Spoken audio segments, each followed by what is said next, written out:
about what happened yesterday. But you can go ahead and find the pictures there, but you're probably also taking your selfies and pictures with people that you've met along the way. Please go ahead and put them on social media. The hashtags to use are UNFPA Innovation. The other hashtag is Harmful Practices Innovation. And the other one is UNFPA Innovation Summit 2023. I know they're a bit of a, but use the hashtag to be able to just know who's here, what's going on, and to let the people, especially who are not here, know exactly what's happening. Right. We'll have video of the day one playing. All right. So let's have our eyes.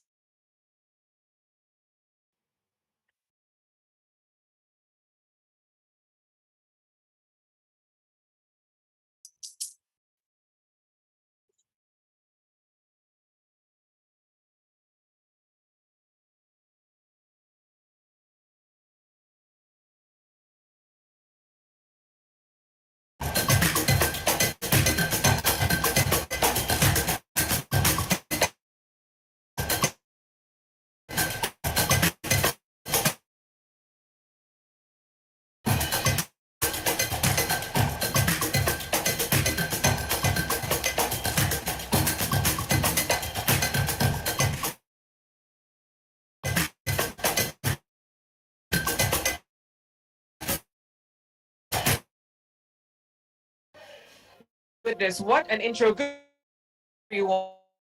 I am an African girl who loves our culture dearly, but I do not reject some of our cultural practices. It remains a deep ingrained social, cultural, affecting over 200 million. That the deliberations of this workshop will be a springboard to reassure our commitment and dedication to keep the global promise of ending FGM by 2030.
Innovative that brought several people together to learn and share knowledge and information about how harmful practices can be minimized and, if possible, reduced.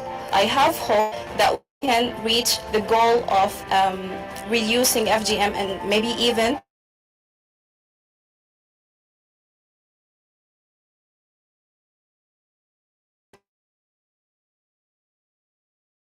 for the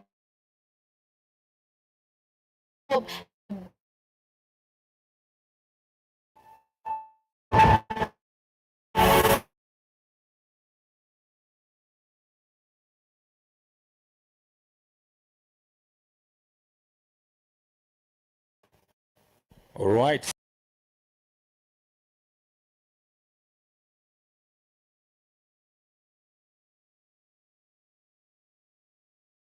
Recording in progress. We could have one person from, and then from this side also one person. So just raise your hand. How was yesterday? Tell us, how was it? How was day one? Anyone from this side? All right. Yes, that, yeah. So let's start here. How was yesterday? What was remarkable? What stood out for you? Yesterday was a very, very insightful event for us. The first plenary discussion was very insightful. They shared so many topics on regarding digital transformation as well as some other innovative ideas.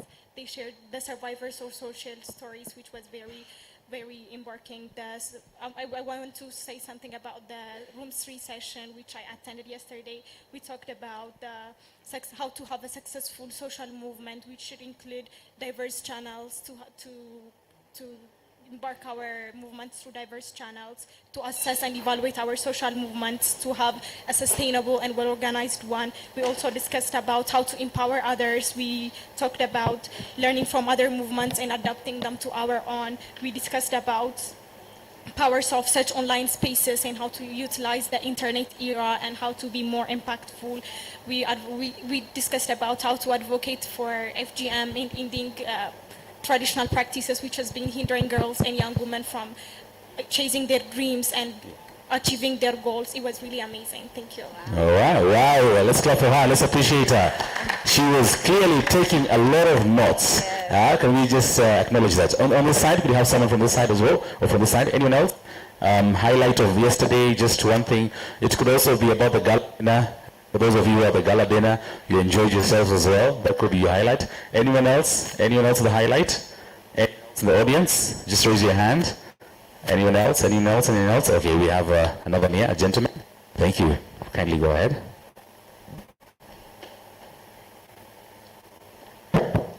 All right, so my name is Oladimeji from Nigeria.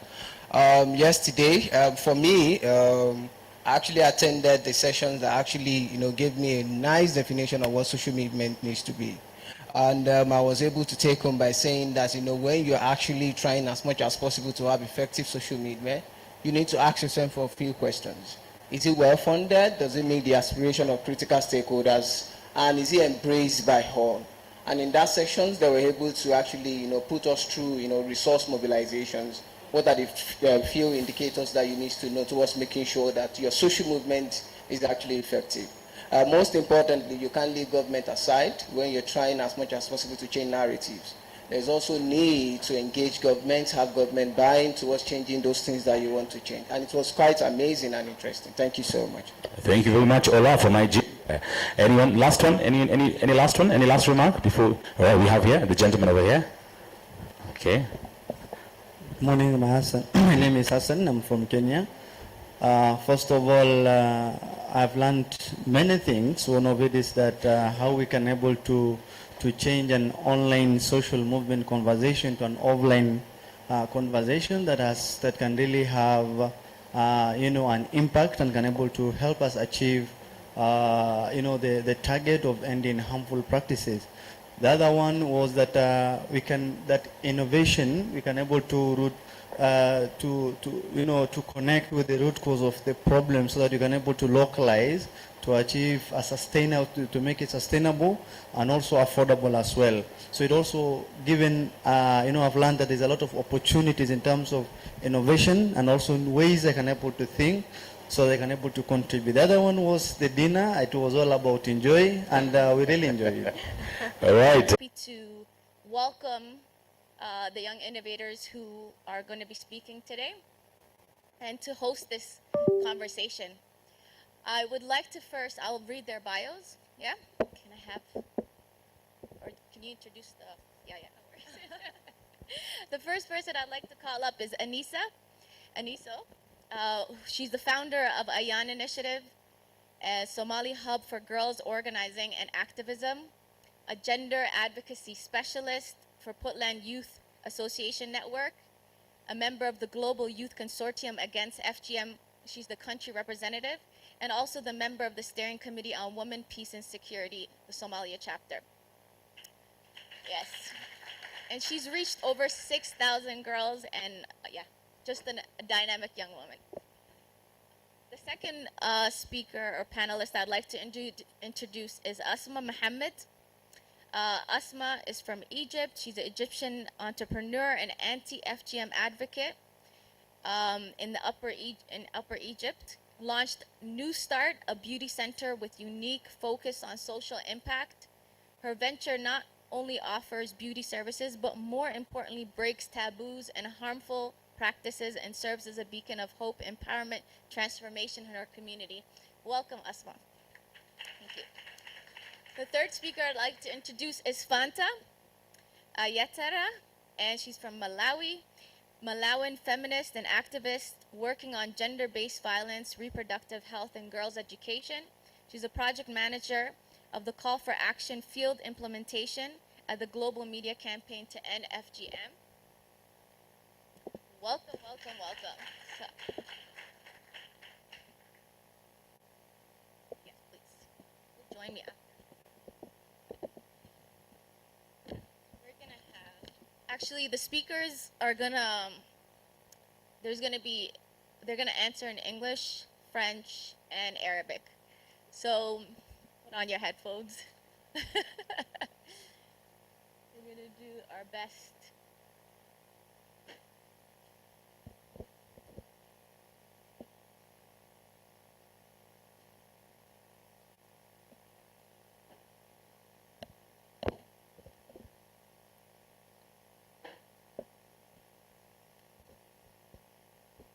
Good, we're all set. So I'm gonna just start. I want to know, and this is open to all of you guys. Can you tell us a bit about yourself and the challenges in your context related to FGM and how you decided to solve it? How did you guys get started? Just give us.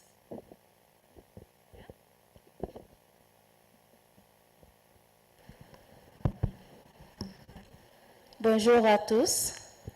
Moi, je me nomme Fanta Yatara. Je suis activiste au niveau du Mali et je suis vice-coordinatrice du GIC, le Global Youth Consortium Against to FMG, qui a été mise en place par UNFPA et l'UNICEF.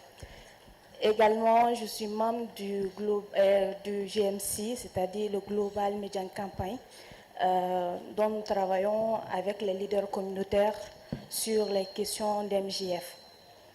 Merci.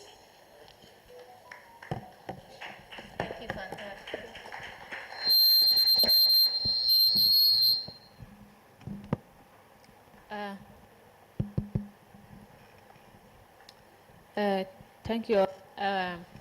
As Khadra mentioned, my name is Anisa Abdegafar Mohamed. I am youth activist in Somalia, based in Somalia. It's not the youth only, it's women and youth in Somalia. We, I'm activist, member of the Global Youth Consortium Against FGM. It is a global consortium. I see many friends of mine in here. I'm glad to meet again. Also, I'm member of anti-FGM youth in Somalia. Luckily, I work with many organizations, but last 2 years I started an initiative called AYAN Initiative. If I talk about the challenges in my country, there's a lot of the challenge.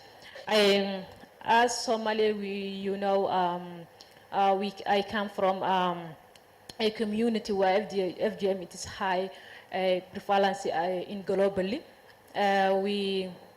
We face a lot of the challenge. If I polite a few of them, cultural and religious challenge. Many Somalis believe FGM it is religious issues. Also another issue it is social pressure. Women and girls in Somalia have a lot of the fears in terms of the women and again have beliefs they are, and the community also. The community believes if they are the FGM it's occur for the might be control for the sexuality of the woman. All of this we say FGM is global, and we need to end it. We need to fight against each other as youth. Thank you.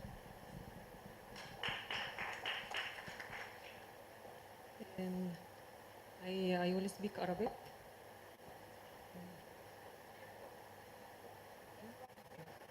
أنا اسمي أسماء من مصر تحديدا من الصعيد. نشأت في قرية وأنا من الناجيات من الختان، وده كان دافع كبير إني أنا أساعد في محاولة إنهاء التشوهات التناسلية، ومن خلال حاضنة ابتكار اجتماعي بدعم من صندوق الأمم المتحدة مكتب مصر تم تقديم دعم مالي وفني لتأسيس مشروع لمناهضة ممارسات الضرر، وبدأنا بالفعل تنفيذه. ومن التحديات التي تواجهنا في المجتمع هي تمسك المجتمع بالمعتقدات والموروثات الخاطئة، منها أنهم يربطون عفة البنت بالختان وأنها تكتمل أنوثتها بالختان وغيرها من الأفكار والموروثات الخاطئة. وقررنا حل هذه المشكلات عن طريق محاولات لتغيير تلك الأفكار والمعتقدات من خلال توفير بيئة آمنة وداعمة لكل فتاة وسيدة، وخاصة الفتيات والسيدات التي تعرضن لتلك الممارسات، وتقديم دعم نفسي وذاتي لكل أنثى لخلق مساحة لها للشعور بذاتها، احترام جسدها، مظهرها، وأيضا رفع الوعي الفتيات والسيدات بأضرار تلك الممارسات الضارة، ومحاولة لتغيير تلك المعتقدات الموروثة، وتصبح الفتيات والسيدات قادرة على الحفاظ على أطفالهن في المستقبل من أي تشويه في الأعضاء التناسلية. Thank you. Thank you, Anissa. I'm gonna. This question will be in French. Merci. On va passer à Fanta de Mali. Ok. Tu sais, Fanta, on a dit tout à l'heure que l'innovation peut prendre beaucoup de formes différentes. Et toi, avec les activités que tu gères au Mali, comment est-ce que tu as appuyé l'innovation dans tes activités et est-ce que tu penses que ça fait une vraie différence d'utiliser l'innovation? Est-ce que tu puisses nous parler un peu de ça? D'accord. Merci encore pour la parole donnée. Tout d'abord, permettez-moi de faire la mise en contexte au niveau du Mali sur la situation du Mali qui est aussi alarmante. Déjà, avec un taux de 89%, dont 8 millions de filles qui sont mutilées sur la question d'MJF, qui fait presque la moitié de la population, car nous sommes à 22 millions de personnes. Donc, vous voyez avec moi que la situation, elle est vraiment alarmante et il faut amener des solutions plus efficaces. Et par rapport à notre innovation, au niveau du Mali, nous avons beaucoup de défis à relever et notre innovation, mon projet est un projet de plaidoyer parce que nous avons remarqué qu'au Mali, le vrai problème se trouve au niveau des leaders religieux et coutumiers. Au niveau des leaders religieux qui nous bloquent dans notre lutte sur la question d'MJF parce que pour eux, nous n'avons pas droit de parler de mutilation génitale féminine, c'est déjà ancré dans nos coutumes et il ne faut vraiment pas toucher. Et quand nous menons nos campagnes de sensibilisation, nous essayons de les insérer dans nos campagnes de sensibilisation. Nous menons des forums avec eux pour un changement de comportement. Et mon projet en question est un projet de plaidoyer. Nous renforçons les jeunes filles, les organisations de jeunes filles et de femmes sur les questions de plaidoyer. Parce qu'au niveau du Mali, le plaidoyer est mal compris, si nous pouvons le dire. Pour nous, quand nous menons nos campagnes de plaidoyer, vraiment, c'est juste pour se lever. Non, nous ne voulons pas ça. Alors que nous pouvons faire le plaidoyer autrement. Donc, nous formons ces organisations de jeunes filles et de jeunes femmes sur la question de plaidoyer. Comment est-ce qu'ils doivent s'y prendre? Comment est-ce qu'ils doivent mener une activité de plaidoyer? Comment faire le suivi des activités de plaidoyer? Et comment faire le plan d'action d'une activité de plaidoyer? Nous les renforçons vraiment sur ces questions. Parce qu'au Mali, nous n'avons vraiment pas de loi spécifique sur les questions de mutilation génitale et non moins aussi sur les questions de VBG. Donc, nous les formons sur le plaidoyer pour qu'ils puissent mener des activités de plaidoyer pour qu'ensemble nous puissions avoir au moins une loi sur les questions de mutilation génitale féminine, mais aussi sur la question du VBG. Aussi, nous les renforçons, nous menons des campagnes de sensibilisation et nous impliquons les jeunes parce que quand nous renforçons ces femmes et ces jeunes filles, c'est eux qui seront les relais au niveau des différents villages, des différentes communautés. C'est un peu ce que nous faisons, c'est un peu le but de mon programme, vraiment renforcer ces jeunes associations pour qu'ils puissent travailler en synergie d'action. Parce que le plaidoyer ne se fait pas avec une seule organisation. Pour avoir plus d'impact au niveau, surtout à notre niveau, il faut qu'on se mette ensemble. Surtout les organisations de jeunes filles et de femmes qui ne sont pas assez nombreuses. Donc, pour nous, on s'est dit, quand on se met ensemble, quand on travaille ensemble, nous pouvons avoir gain de cause. C'est un peu l'innovation que nous menons au niveau du Mali. Surtout, nous mettons l'accent sur l'implication des leaders religieux. Car c'est eux qui nous bloquent dans notre lutte et qui nous mènent des freins, des bâtons, parce que nous n'avons pas de droit. C'est vraiment un tabou au niveau du Mali. Donc nous essayons de les sensibiliser, de les avoir à notre côté pour qu'on puisse mener à bon le combat. Voilà, merci. Wow. Thank you so much, Fanta.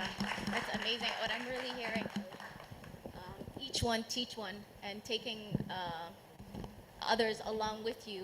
That it's not just one person, one activist doing this kind of work, but that it's coming from the community. And you're teaching them how to really communicate that. I often see that when we ever talk about pushing back on FGM, it always feels like it's something that's coming outside of ourselves, but it's actually this is something that affects us, and we need to make the change. So I really appreciate you telling us about these approaches. What are Asma and Anissa, both of you guys, let me know. What are some of the results and impact in your community from your project, and what are the next steps? Like just hearing what the challenges are and how talking about these issues and trying to make these changes. What are some of the results that you guys have been able to bring about? النتائج اللي احنا حققناها في المجتمع، تم رفع الوعي لدى 300 فتاة وسيدة. من ضمن هذه الحالات 22 حالة لسيدات تراجعن عن قرار الختان، وتم إنقاذ بناتهن من تشويه أعضائهن التناسلية، وتم دعم عدد 350 فتاة وسيدة ذاتيا ونفسيا من الأضرار الناتجة عن تشويه أعضائهن التناسلية وما يتبعها من تشويه نفسي، ومحاولة تخطي آثاره المؤلمة للوصول بهؤلاء الفتيات والسيدات إلى السواء النفسي وقدرتهن على خلق جيل خالي من التشوهات التناسلية. ومن الخطوات التالية اللي احنا محتاجينها نحققها خطة تطوير، ان احنا نسعى إلى شراكات مع جهات تساعدنا في تطوير المشروع، توسيع نطاقه، وتزويد عدد الخدمات وعدد العملاء. نسعى إلى رفع وعي عدد 1000 فتاة خلال ال6 شهور القادمة، ودعم 300 فتاة وسيدة نفسيا من آثار الختان، ونسعى للتعاون مع متخصصي في علاج التشوهات الجسدية وترميمها لضحايا الختان.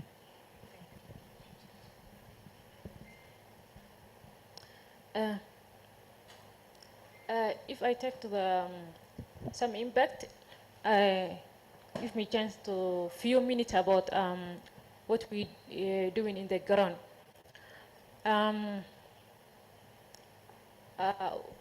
We say my initiative, it is community-led initiative. We work with to break the taboos, and we raising awareness sections. We started called Ayan Initiative. Ayan Initiative, it is Somali rooted hub for girls. We ensure for them to raise the voice of the girls in Somalia. It's not a voice, girls, women and girls in Somalia are amplified We create a space together in the issue of for the social norms. We contribute for them the IC materials, everything that they need. Also, we engage them through social media and through social media. Also, the initiative it's empowering young women and girls. Also, we use some initiative ways like theater performance for them by using our awareness raising. We work with local museum band in Somalia to take the awareness raising for women and girls in terms of the theater way and dramatic way. That's it's easy way for gathering along, gathering together. It's easy way to send the message easier.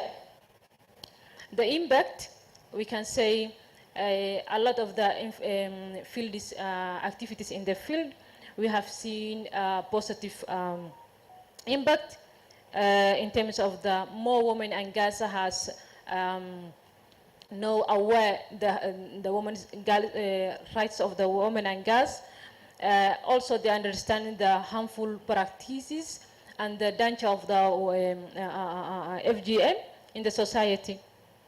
Also, we targeted the youth in terms of the male and female to work with them to work with together. To advocate for the sexual offense bill, FGM bill. We are in the process of the advocating. The FGM bill in Somalia, in some regions in Somalia like Puntland, we are in the process. The cabinet also improved, but we are still we're waiting for the parliament. We are advocating for the other policies. We are fighting against the FGM. I'm excited today to announce you all of you in here. We are working first. We are planning to launch first youth Somali anti-FGM movement next month, inshallah, on 2020, on 16-day activism. This movement, it is youth-led movement. Youth-led movement. We seek to all youth, Somali youth, have committed to end FGM. We are sit together. We planning to launch the first movement across in Somalia next month, inshallah. I'm excited to you all of them. I think yesterday and today we see a lot of the youth champions, a lot of the youth movements across Africa. It's a pleasure for us to sit here and to share the ideas and the lesson learning about the movement, the existing movement already in place in Africa. We can say to educate the women and young girls for understand for the FGM. Maybe we are the impact of the we have a lot of the impact, and the religious leaders also we have the good impact for them to understand for us and to get to work and with support for us as well. Okay, thank you guys so much. I mean, when I hear you guys and I know what it is that you're actually dealing with in terms of 99% still practice FGM in Somalia, for example. Yes, it's gotten less and less in terms of using the extreme form, but still there is this belief, it's sunnah, there's a certain way that it has to get done. And I feel like majority people still holding on to these beliefs, and it's so complex, and you guys are really working with, because you can't tackle, like, as much as we do these movements, we're tackling it with people, and with communities, with beliefs. And it's so great that what we know is no one can do it alone. And I see a lot of what you guys are saying.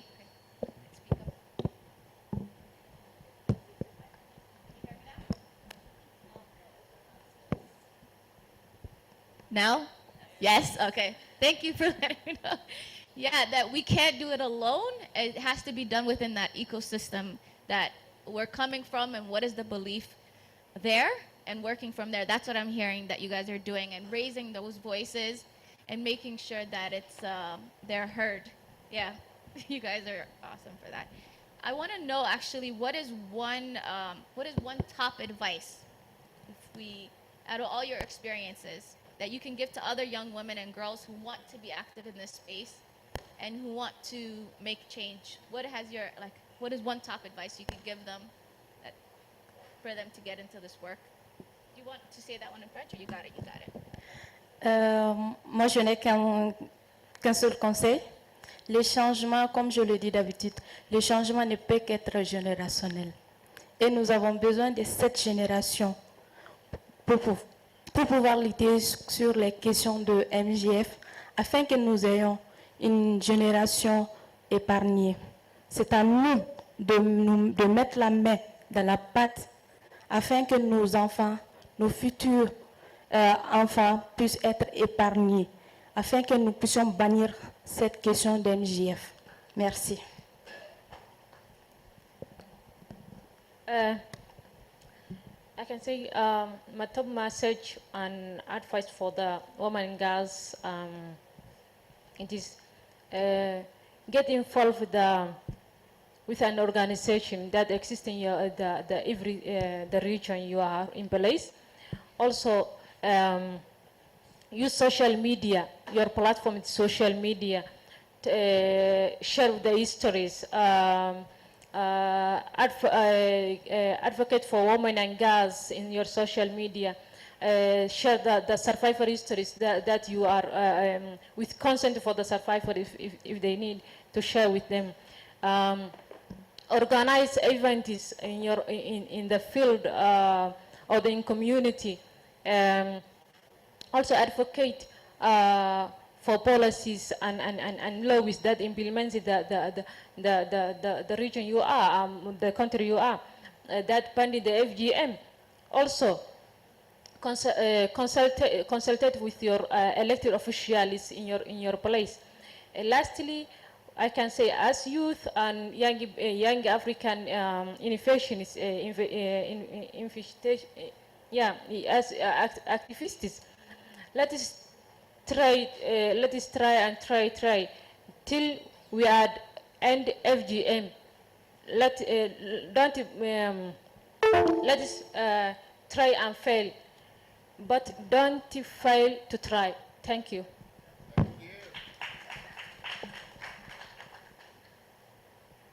النصيحة اللي ممكن أقدمها للفتيات أولا إن هي تكون مؤمنة بقدرتها على القيادة وقدرتها على التغيير في المجتمع.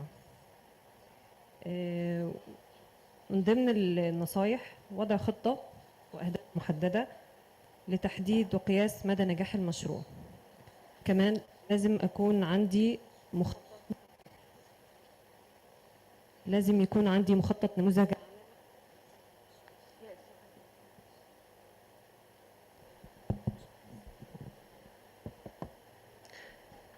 من الحاجات المهمة وضع مخطط نموذج عمل قوي بيزنس موديل لضمان استمرارية المشروع ومدى نجاحه. كمان لازم أعمل متابعة وتقييم للمشروع، تحديد المشكلات، محاولة علاجها، ووضع خطة لده. البوينت المهمة أهم نقطة إن يكون عندي فريق عمل يساعدني في أداء تلك المهام، والأهم إني أنا أسعى إلى الاستدامة، إن المشروع يكون بيحقق ربح ويكون ليه هدف اجتماعي وتأثير في المجتمع. وأخيرا أحب أنوه إن السيدات والفتيات في مصر قادرات على تغيير العادات والممارسات الضارة في المجتمع والتصدي لها، ولديهم حلول مبتكرة لإنهاء تشويه الأعضاء التناسلية ويمكن تمكينهم اقتصاديا من أجل تحقيق ذلك. شكرا.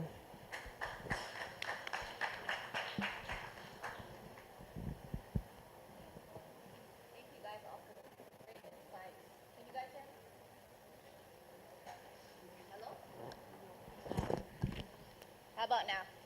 How about now? Yeah? Okay, good. I'm going to actually open the floor. If you guys have any questions, we can take them to any of the panelists here. Yeah, we have one here. Two. 3 questions. All I want, or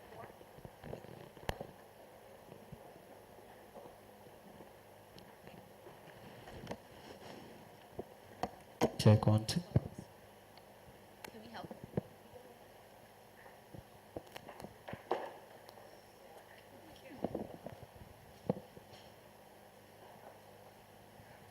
Thank you very much. My name is Widdasi Mariam Talahun, a passionate humanitarian and child rights and girl activist from Plenary International Ethiopia.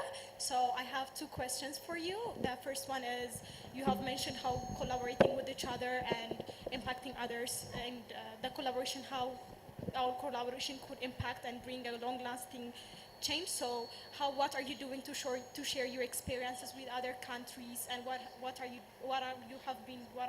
you been doing regarding sharing your experiences globally as well? The second question I have is regarding climate change. How do you relate climate change and its effect on harmful traditional practices? For instance, during drought, especially in pastoralist communities, it's really common to use the dowry of which people get due to when their girls get married, so it's really likely to end in child marriage, using it for a negative coping mechanism. So how do you work on those effects, which have actually huge impact on ending harmful traditional practices as well? Thank you. Who wants to take that question? Okay. Yeah. We'll take all of them. Yes, I did say that.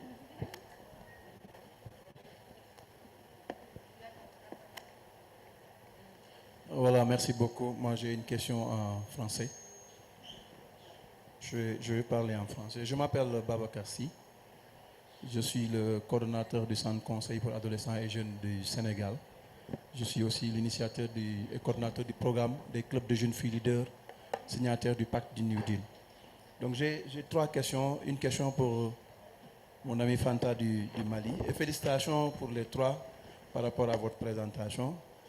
Vous avez parlé du problème du Mali par rapport à l'implication des religieux. C'est le même problème pour tous les pays musulmans.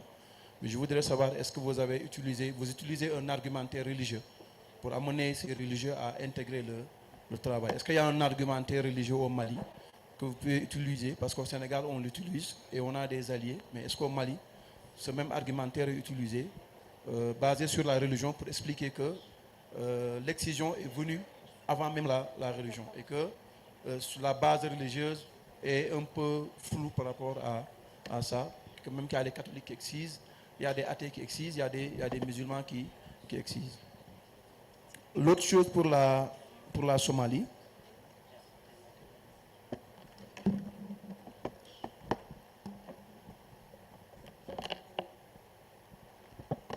voilà, félicitations, malheureusement je ne parle pas anglais. Pour la Somalie, je voudrais savoir, parce que vous travaillez plus avec les jeunes comme nous.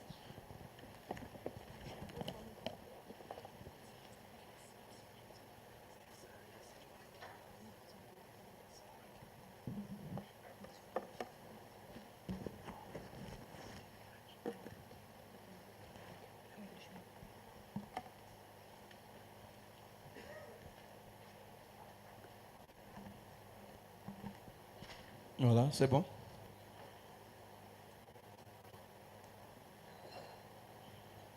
Je peux?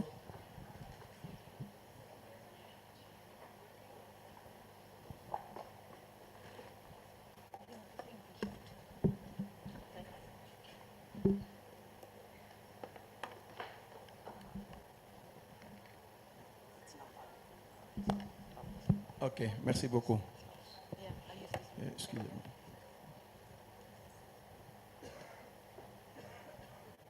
Je disais pour la Somalie, vous travaillez plus avec les jeunes. Quelle est la place des grands-mères et des gardiens de la tradition? Si l'on sait que pour qu'il y ait un changement intergénérationnel de la pratique, il faut se baser sur les 3 leviers. Le premier levier, c'est le levier culturel et culturel. Le deuxième, c'est le levier médical. Et le troisième, c'est le levier économique. Et pour qu'il y ait une rupture, il faut au moins qu'il y ait quelle est la place dans ce que vous êtes en train de faire au Somalie par rapport aux grands-mères. Maintenant, pour l'Égypte, est-ce qu'il y a une loi interdisant l'excision en Égypte? Est-ce qu'il y a une loi qui interdit l'excision en Égypte? Parce qu'au Sénégal, on a une loi sur laquelle on se base pour pouvoir au moins expliquer et avoir un soubassement juridique. Est-ce qu'en Égypte, cette loi existe pour que vous puissiez continuer votre travail? Merci beaucoup.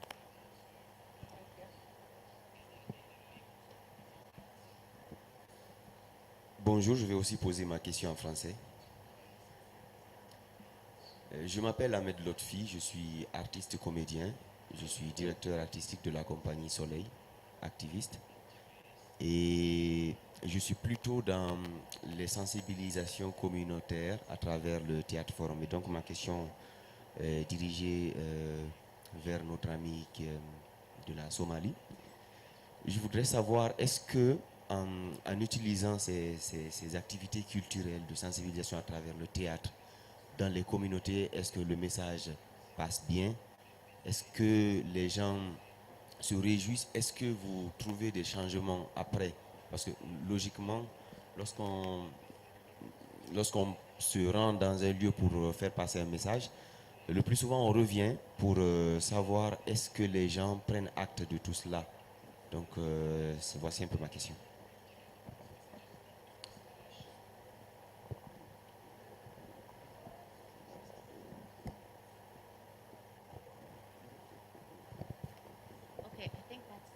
Oh, my name is Hassan Guyo from Marsabit County, Kenya, coordinator, youth-led CBO codes and community champion. In our locality, we face challenges such as elders interfering in cases such as teenage pregnancies. You would often find that elders would solicit for withdrawal of cases from police stations before they reach courts, and those cases are sorted out outside the court as a masala, sort of. Most of the times when we try to follow up such cases, and we were seen as an outcast as a society because we are youth and we cannot deal with such matters. If there are such cases in your localities, how do we deal with them, or what can we go about? Thank you.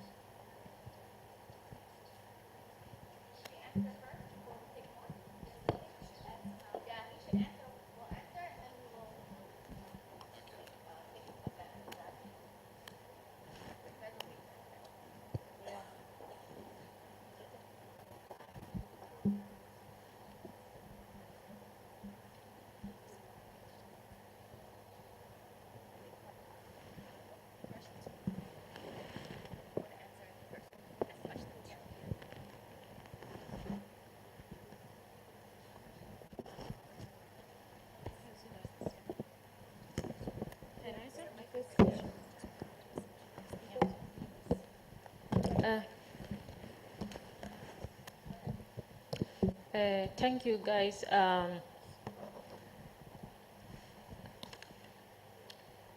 This is a lot of the question. I really wanted to answer the community. As my brother says, just we know the elders woman has more power to encourage the continuance to the FGM. At that, we have a lot of the sections. We promote grandmothers activities. We have a lot of the activities related to the grandmothers and elders people in terms of the awareness raising, in terms of the counseling section. We brought together the elders people and the small young mothers to share the and some survivors of the communities that already shared the history of the surviving the FGM, because you know we are in region and community society that fears the stigma and everything about related to the social beliefs. And we have a lot of the section like trauma healing sections. We came together and discussed the issue of the FGM, how it's deeply damage to the woman in physically, in mentally. We counsel for them. We go to the mental section. We give them mental section. After the mental section, they became a champions. We have a lot of the role models in elders people who already committed to fight against the FGM. They have role model. They are talk about. They have some good example for the in the society. They stand to the game. They share their history and they advocate for the other elders. That's the one of our rules to engage for them in terms of the elders. Another question is my sister, how we can share the ideas and the experience among the counters. I personally, I'm one of the member of the Global Youth Consortium Against FGM. That makes me to share my activities and my projects in grand level. Another, this consortium, it is, I think it is 40 something, 50 something countries in Africa has a member of them. Also, it is Yemen, I think it is member of them. We have a lot of the meetings. We have a lot of the consultation events. Almost we have a lot of the TORs and something that we follow and we share everything. And I think the consortium, it is open all of young people in Africa, in globally. That is we share with the ideas of the every person. Another, the artist and the theater question.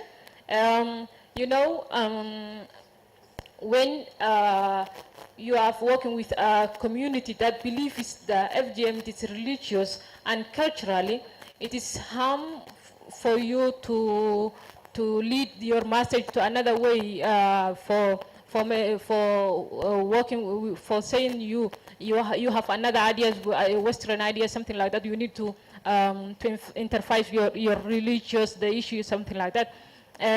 Mostly we sit to the artists and local artists in our community. We sit them. We develop a scenario and the speech they need to promote for the communities. Some scenarios, life scenarios, we promote of them. We have a social harmonized message against FGM. That way we ensure that the message, it is real message and zero tolerance approach message, and to receive the communities. If I say to the zero tolerance approach and another way to say sunnah tape everything, it mislead the community to the another ideas, because as UNFPA and UNICEF joint programs, it is now phase 5. That project, it is support us for engage a lot of the communities and active and promoting to end FGM. That gives us ideas about how we can end FGM and not mislead the community's perception. As we promoted the zero tolerance approach, now we shifted. The community says we don't do FGM in totally. You say why we do what we the table you do it. We do it is sunnah tape, and sunnah tape, it is almost it is FGM. They cut the girl. They might be cause the short consequence and long-term consequence. All of them, we ensure that the message of the social workers, the message of the artists, the message of the elders, the message of the religious leaders. It is same. It is zero tolerance approach. That's all.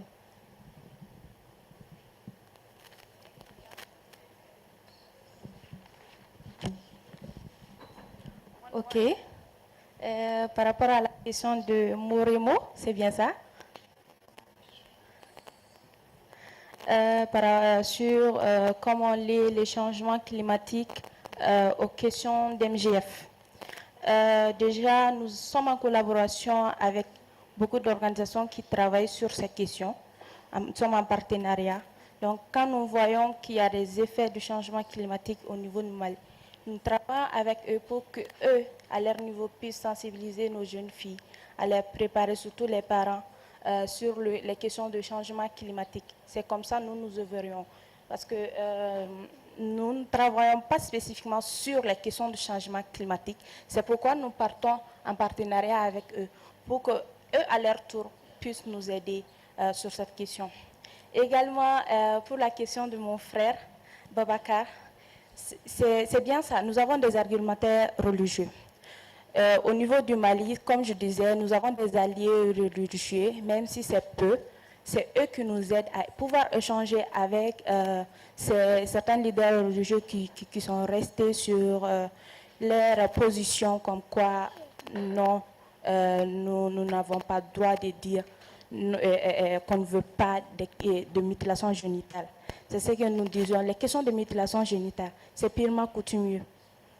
Donc, eux, ils nous aident à pouvoir cerner, pouvoir informer ces personnes-là que dans le Coran, les questions d'MJF ne sont pas obligatoires. Je ne vais pas m'aventurer de parler ce que le Coran dit, mais dans nos interventions, dans nos sensibilisations, surtout à la radio, nous le faisons avec des leaders religieux qui parlent spécifiquement sur ces questions-là et leur dire que les questions d'MJF, c'est purement coutumier, c'est venu avant la religion. Mais nous avons cette facilité au niveau du Mali, tout ce qui est coutume, nous les relions à la religion. Donc c'est ce qui nous bloque, nous le normalisons au fait. Donc ces leaders nous aident à pouvoir donner plus d'explications sur ces questions. Et c'est pourquoi nous voulons d'ailleurs avoir plus de leaders religieux afin qu'on ait plus d'impact. Voilà. Je pense que ce sont les questions qui m'étaient allouées. Merci.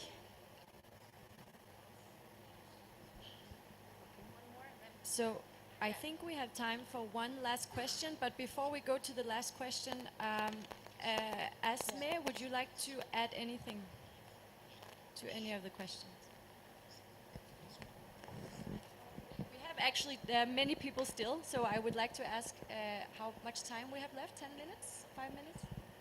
10. Okay, so let's see if we can have two questions. Should we pass to the questions? Yeah. Okay. Please introduce yourself. All right, thank you very much. My name is Monica from Sierra Leone, and I want to say thank you to the panelists. And so my question goes for the three of them. So my first question, we know in tackling harmful practices, FGM, early child marriage, teenage pregnancy, and gender-based violence, these are sociocultural problems, these are problems from our communities. So I want to know their strategy in their advocacy strategy, as how best they also meet these traditional people, because these are traditional problems. So I want to know what is the advocacy strategy in tackling these harmful practices, and also if they're working with both the survivor of these harmful practices and also the perpetrators, because you cannot only target the survivors. How about the women that are doing the cutting? They are the perpetrators. And also to Fanta from Somali, she said they are also doing online campaigns, online engagement. So let's take harmful practices happens in our communities, in the rural areas. So let's say for your country, Somalia, for instance, you have an underdeprived community that access to electricity is a problem, not to talk of internet facility. So how do you engage these survivors in this community? And so my final question to the three of you. We have survivors of harmful practices, whether it's FGM, early child marriage, teenage pregnancy, and gender-based violence, that are girls and young women with disability. So in your innovative solution or profile innovative solution in tackling these harmful practices, how are you making provision for these categories of people? Thank you very much. That were 3 questions. So do you guys all want to answer? And then one more.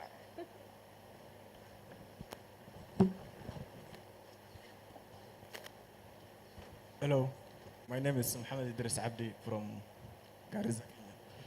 My question goes to Ayan, that in our Somali community culture, 95% believe in cats. 75% of the Somali girls have passed through this harmful practice. How will you tackle this outdated cultural practice, and how will you address that this is something bad back to the society? What are the measures that needs to be taken to stop this outdated culture in our society? I think we're done for the questions. Yeah, we only said 2 questions. One more. One more? Yes. Okay, we'll see if there's that. Okay, my name is Benjamin Makori, and I wanted to raise an issue because our panelists are ladies. And I happen to work with a patriarchal community whereby such women, they can't be allowed to speak in public about things to do with FGM. So I don't know how, how do you handle those issues? Or in Kenya, we have some organizations who sing solidarity from cities, but in reality, they don't go to the ground. And they are well known because in the cities, it's only to approach a camera like this and you start singing Solidarity Forever. But in reality, they don't go to those villages so that they get to understand what those girls go through. Secondly, we have myths. I happen to be in the interior places of Shompole in Magadi. And sometimes we train these elderly people and even girls. But girls themselves, they don't want to collaborate. They say that if I don't be cut, maybe I want to get married. So do you have such myths? And if you do, how have you handled them? Lastly, we have adopted things to do like alternative rite of passage.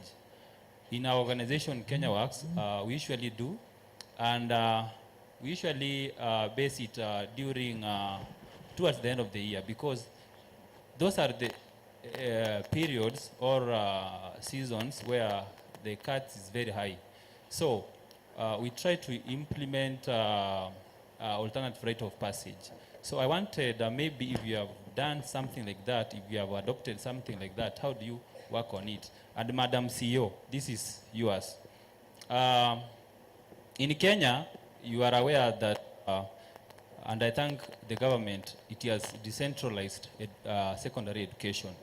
But unfortunately, during the cuts happen during the transitional, whereby maybe class 8s are transitioning to Form 1.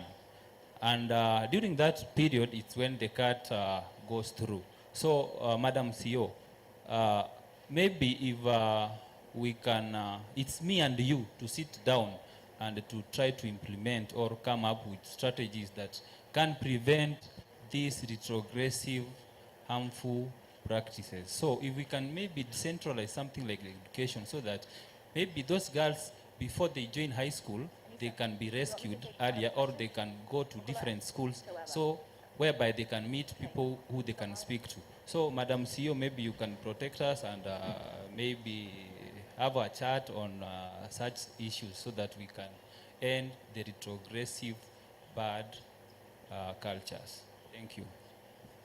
Okay. Quickly, there was a lot of great questions. I think we're really just getting the conversation started. You want to? سوف أرد على سؤال زميلي.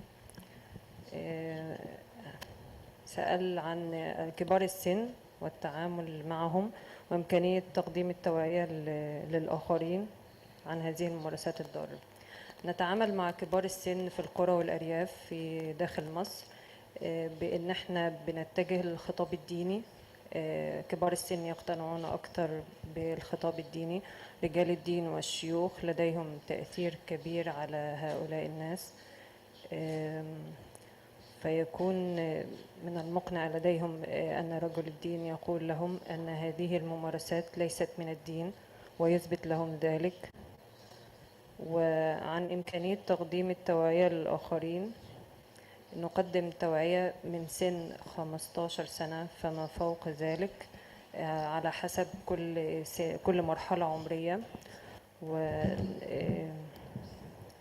ونقدم جلسات توعية فردية لكل عميلة تدخل إلى المركز لدينا لإقناعها بمدى أضرار الختان وشرح تشويه الأعضاء التناسلية بشكل علمي ومدى تأثيره صحيا ونفسيا. وإذا كانت العميلة من المتضررات أو الناجيات من الختان نقدم لها الدعم النفسي الكامل. وأيضا نسعى إلى شراكات مع المجلس القومي للمرأة والكيانات التي تحتضن هذه الحالات بشكل كامل. شكرا. وسؤال الزميلة، كيف نتعامل مع هذه الضحايا؟ هناك ضحايا يكون تأثير الختان قوي ولديها مشاكل جسدية ونفسية. نستطيع عمل إحالة للحالات التي لديها تشوه جسدي كبير إلى حالة طبية لبعض المتخصصين في ترميم هذه التشوهات التناسلية. أيضا هناك حالات ضحايا نفسية تمر بأزمات عدم نسيان لهذه الذكرى المؤلمة. نقدم لهم بعض الأنشطة، جلسات دعم نفسي فردية، نقدم حلقات حكي ونقاش لتفريغ كل الطاقات السلبية والتخلص من هذه الآثار. أيضا نقوم ببعض الأنشطة الرياضية، ممارسة رياضة، عمل يوم فني، علاج بالفن والموسيقى، وأيضا يوم ترفيهي بالألوان بجانب اليوم الرياضي. شكرا.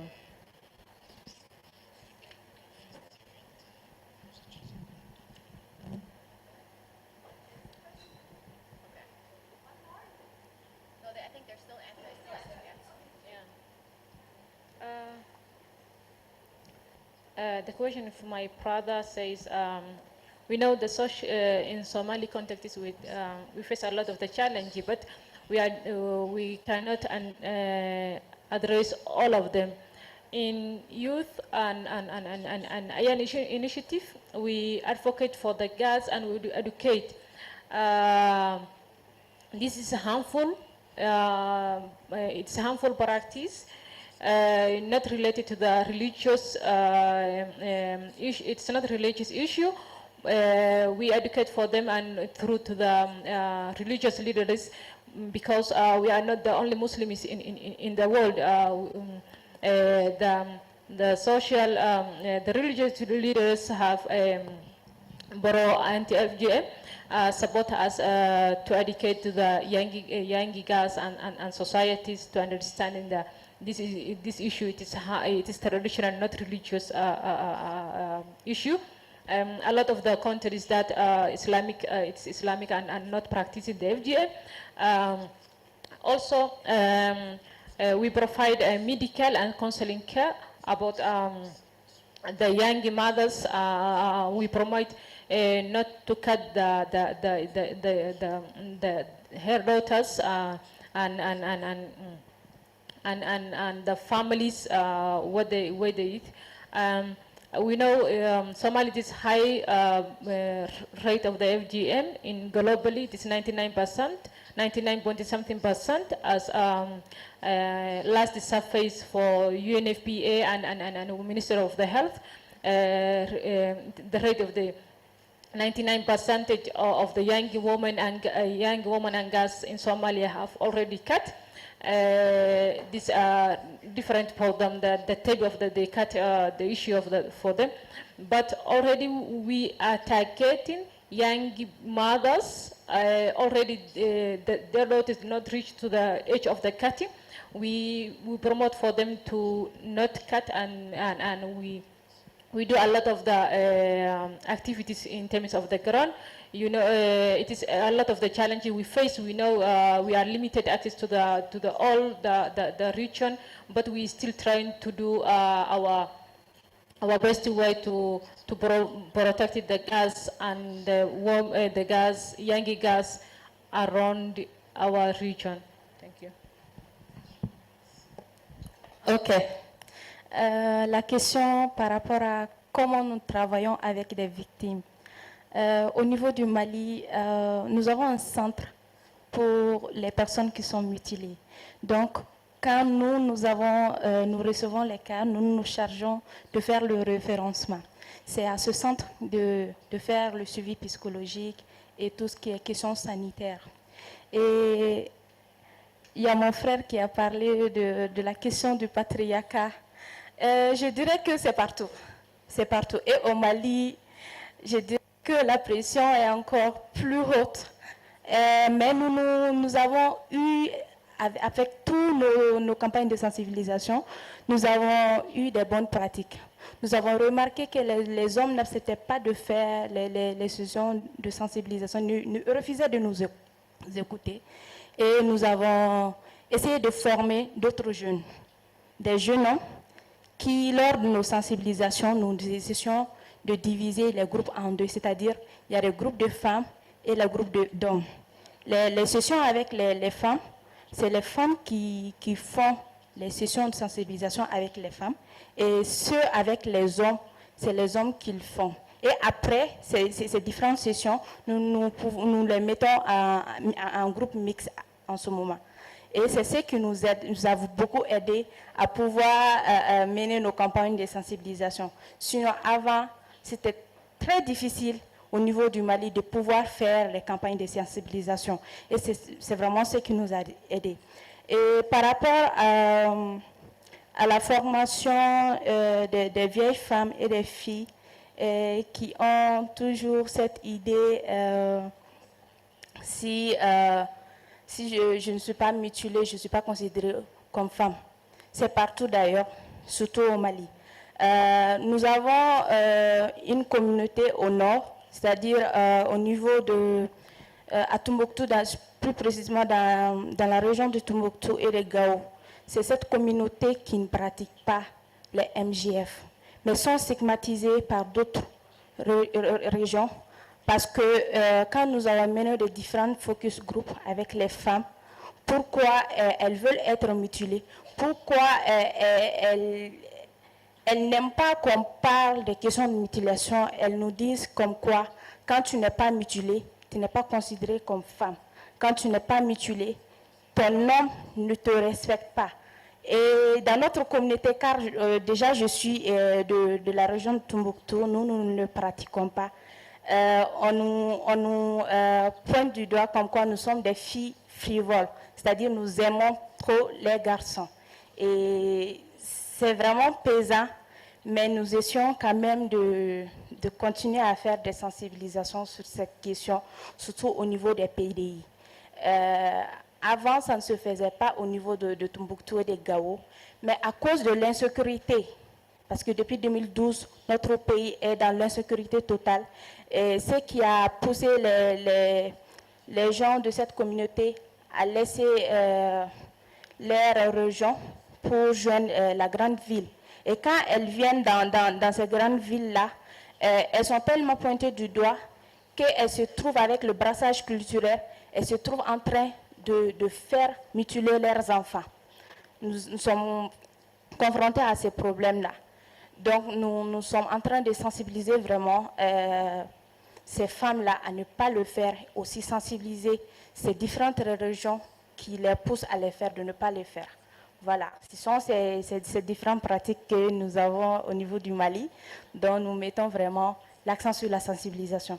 parce que chez nous, sans la sensibilisation, il n'y a rien de fait. C'est vrai, nous utilisions l'innovation, c'est-à-dire l'utilisation des réseaux sociaux, mais la question n'était vraiment pas comprise. Ce sont ces dernières années que, avec la mise en place des différentes pépinières de jeunes au niveau du Mali, qui arrivent à faire des sessions de sensibilisation qui sont comprises. Et nous menons aussi des campagnes de sensibilisation digitale voilà, qui nous aident beaucoup à avoir gain de cause. Merci.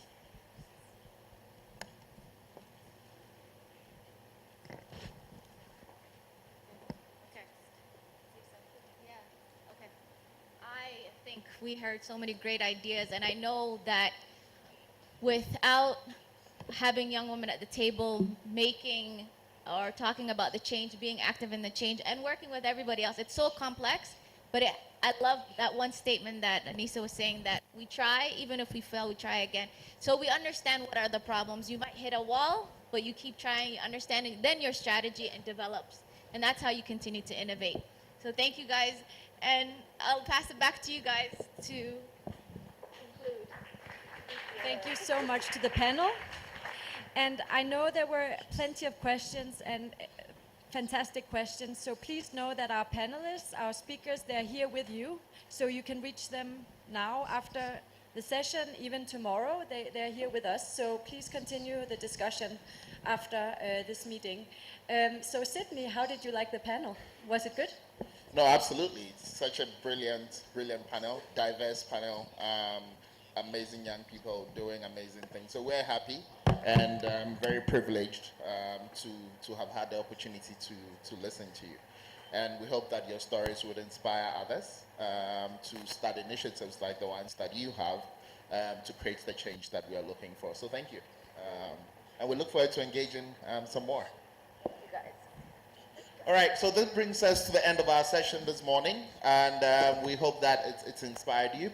And we'll hand over back to our MCs for the day. And please put your hands together for all of us. We've done well. Can I have the panelists come up? Let's take a picture together. Yeah?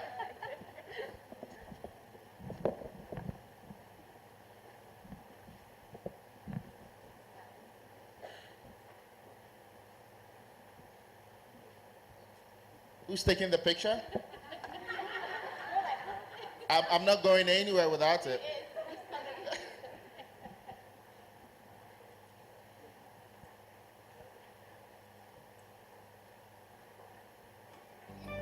FGM by 2030 should be ended. Producer Rexy. Young girls are suffering. Our elders is something to settle this. Female genital mutilation. FGM is killing our nation. Young girls are suffering. Our elders is something to settle this. Female genital mutilation. FGM is killing our nation. Attention, everybody pay attention. Cause whatever situation is an illness to a nation. Female genital mutilation is a wrong to this generation. My mother, sister, my brother, and any leader. Everybody get disorder. FGM is a disorder. My sister, listen what we say. Every part of your body is perfect. And you wake up from the older days. FGM is a big mistake. Young girls are suffering. Our elders is something to settle this. Female genital mutilation. FGM is killing our nation. Young girls are suffering. Our elders is something to settle this. Female genital mutilation. FGM is killing our nation. When I look on my sister, bleeding blood, I feel the pain. When I look on my sister, shedding tears, I feel the pain. Let's come together, fight illiteracy after illiteracy, fight FGM, the cause of all this.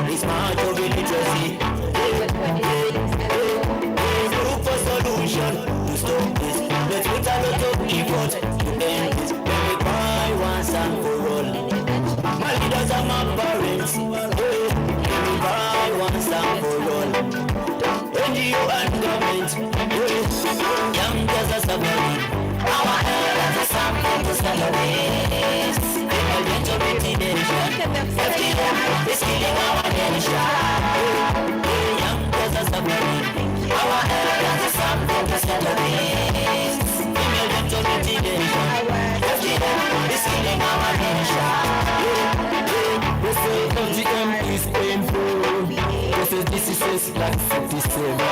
Complications, spiritual harm. So this is a slot and the aim. Everybody wants and all. My leaders are my parents. Young girls are suffering. Our elders are something to settle this. Female genital mutilation. FGM is killing our nation.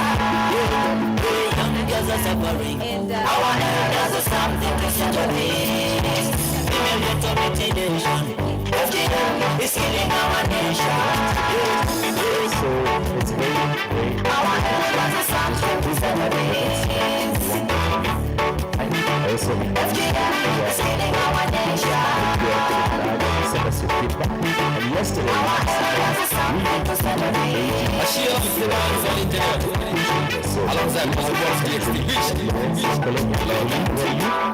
Angeline is here. All right, so please come to the front. Angeline, we'd like to give you a award or a gift for participating online. One of the gifts, Angeline, this is your award. In Kenya we say Gemi. Do you know Gemi? Okay. Okay, you ready? As she comes forward, 1, 2, 3. Yes. Yeah. And when she's here, we'll do one big selfie. We'll take one for your phone. Let's take with my phone. Yes. So as Angeline By example. she's been engaging with the QR code very frequently. So she's an expert of the QR code. And so here's your word. Right. So let's take a photo. We'll have a photo taken. Let's have a, okay. So let's take a selfie with you, and then we'll take a selfie. You want to Okay, we have to do the photo. Right. So turn let's. around. So we'll turn around. Okay. Okay. Okay. All right. So 1, 2, 3, selfie.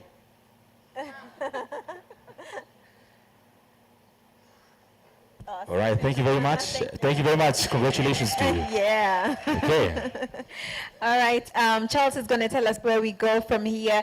Just to remind you, the restrooms are to my right, to your left. If you need to use the restroom, you can go ahead and do that. Charles. All right. So we are going to different breakout sessions, and I'd like to just run you through the whole day. So the first, we're now going to break out into 3 rooms, and that is Mount Kenya Room D. And the conversation there is leveraging emerging technologies to prevent harmful practices. We'll also have the second room, that is Mount Kenya Room C, scaling, the topic being scaling a social innovation business, zero to shiro. And then we have Bougainville, the way we are, the main auditorium. The topic will be understanding root causes, drivers, and possible solutions to child marriage in South Sudan, Kenya, Ethiopia, Zambia, and Uganda. That session will take us 1 hour, so it is 11:09, so we'll run till 12:09. After that, we'll go for tea. We'll have a tea break for 10 minutes outside here where we had tea yesterday. After the tea break, we have another session where we'll break out into 3 rooms again. Mount Kenya Room C. After the tea break, we'll have the conversation, innovative finance, what to do now, how highlight private sector. The main auditorium here, after tea break, we'll have a conversation about start to finish, basic steps to develop an innovation project or solution to address harmful practices. Then Mount Kenya Room D will have innovative approaches to cultivate our stories for change behavior. After that, we'll have our lunch. After the lunch, we will come back to the main auditorium for what we call the fire pitch. The fire pitch is an opportunity for 4 innovators who will come here to present their pitches, and allow me to read out their names so that they can be on standby to present the pitches. So the fire pitch is going to be the afternoon session, going to be here. You will be able to vote for the innovators. The 4 innovators who are going to present in no particular order. Salma Medhat, please be on standby. We have Badagomba Arnaud. We have Sada Mahamat and Geoffrey Buta. Those 4 will be presenting their innovations, and you as delegates will be able to vote for them on the app using the QR, and we'll give you that opportunity. So for now, let's break out into the different sessions. In case you need any guidance, please let us know. We'll be able to help you. Right, asante sana, enjoy your day. Take care.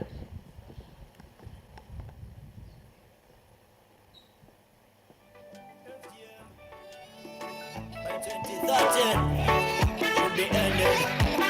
Producer Roxy. Young girls are suffering. Our elders are something to settle this. Female genital mutilation. FGM is killing our nation. Young girls are suffering. Our elders is something to settle this. Female genital mutilation. FGM is killing our nation. Attention, everybody pay attention. Cause whatever I'm going to mention is an illness to a nation.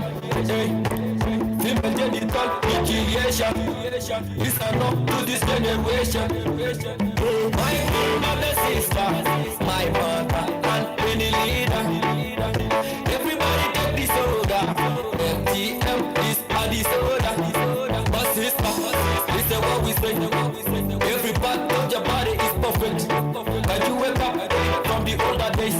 Cause FGM is a big mistake. Young girls are suffering. Our elders is something to study this. Female genital mutilation. FGM is killing our nation. Young girls are suffering. Our elders is something to study this. Female genital mutilation. FGM is killing our nation. When I look on my sister, bleeding blood, I feel the pain. When I look on my sister, shedding tears, I feel the pain. Let's come together, fight illiteracy after illiteracy. Fight FGM, the cause of all this is march of illiteracy. Look for solution to stop this. Let's put a lot of effort to end this. Let me cry once and for all. My leaders are my parents. Let me cry once and for all. NGO and government. Young girls are suffering. Our elders are something to settle this. Female genital mutilation. FGM is killing our nation. Young girls are suffering. Our elders are something to settle this. Female genital mutilation. FGM is killing our nation. They say FGM is painful. Causes diseases like septicemia, complications during childbirth. Also diseases like anemia. Let me cry once and for all. My leaders are my parents. Young girls are suffering. Our elders are something to settle this. Female genital mutilation. FGM is killing our nation. Young girls are suffering. Our elders are something to settle this. Female genital mutilation. FGM is killing our nation. Our elders are something to settle this. FGM is killing our nation. Our elders are something to settle this. She loves the dance engineer. Alongside was the world's the extinguished. Lord God.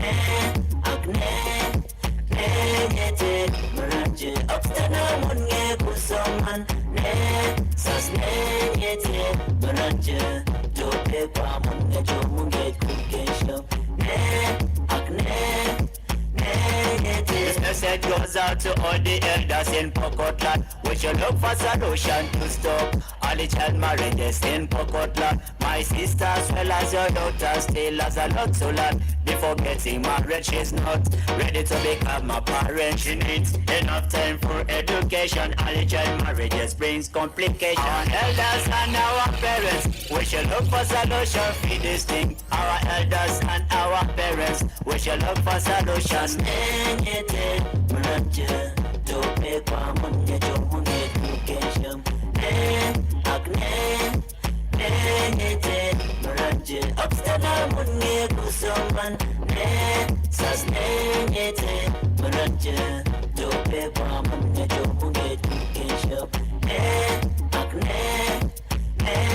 In the kama taarifa lakini si taarifa. Huruma yamepotea dunia kabisa. Wanaume wakubwa wanaoa wadogo, wadogo wanataka kuoleka mapema. Ni dhambi, dhambi, dhambi kabisa. Bila masomo hauna maisha mbele, utateswa baada ya kuzaa milele, utatamani kurudi nyuma.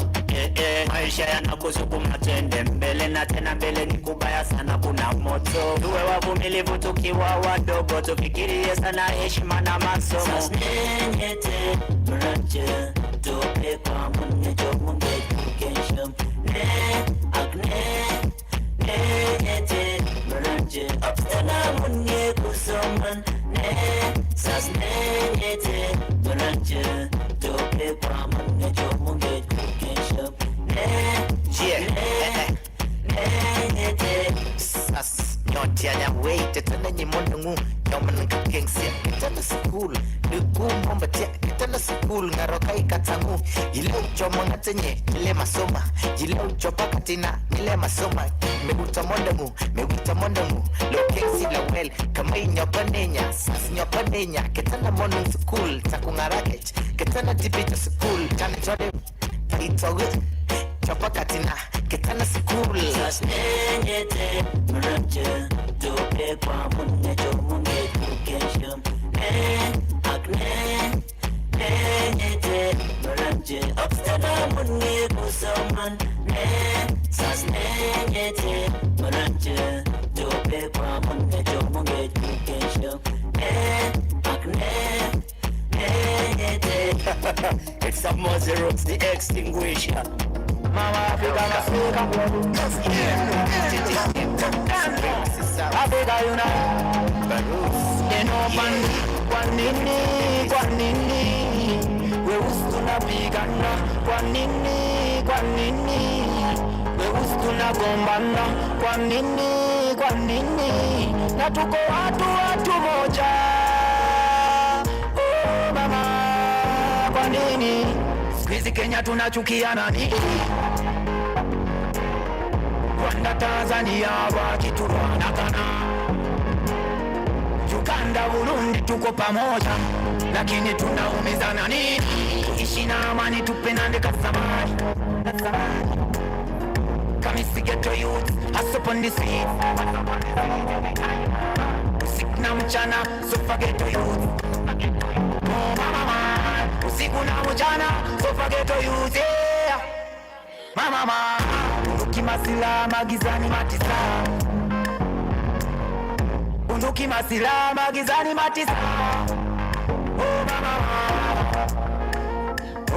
Africa must wake up, wake up. Africa unite. Mozzie Roots tell them again. Dancer, engineer, game show, anti-daddy general. Africa unite. Oh yeah. Settle in so that we can be able to start. Please, everyone who's standing, everyone who's taking photos, please have a seat so that we can be able to start the next session. Yeah, it's no problem, no problem. Okay. Okay. Please settle in a hurry.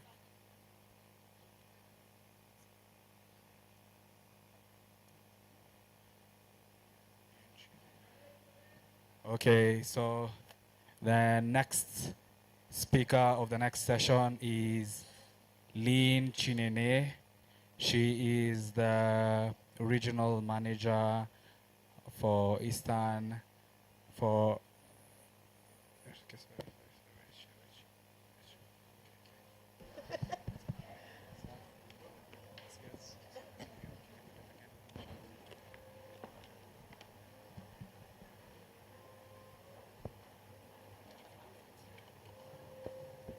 sorry.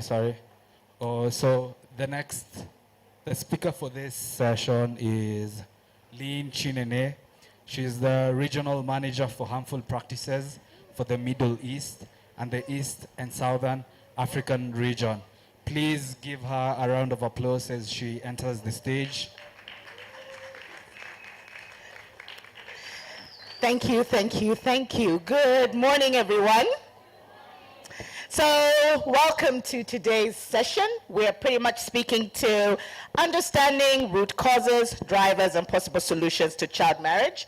The conversation will be fixated around a study that Plan International conducted in South Sudan, Kenya, Ethiopia, Zambia, and Uganda in regards to seeing how best to speak to what we have been doing so far when it comes to mitigating harmful practices in these countries. And when you look at what countries have committed to in regards to achieving the SDGs, in regards to achieving the Agenda 2030, we are way, way behind in regards to achieving a world that has no FGM, that has no child marriage. Oh, is this for me? Thank you. So today's conversation will be driven by the young people themselves.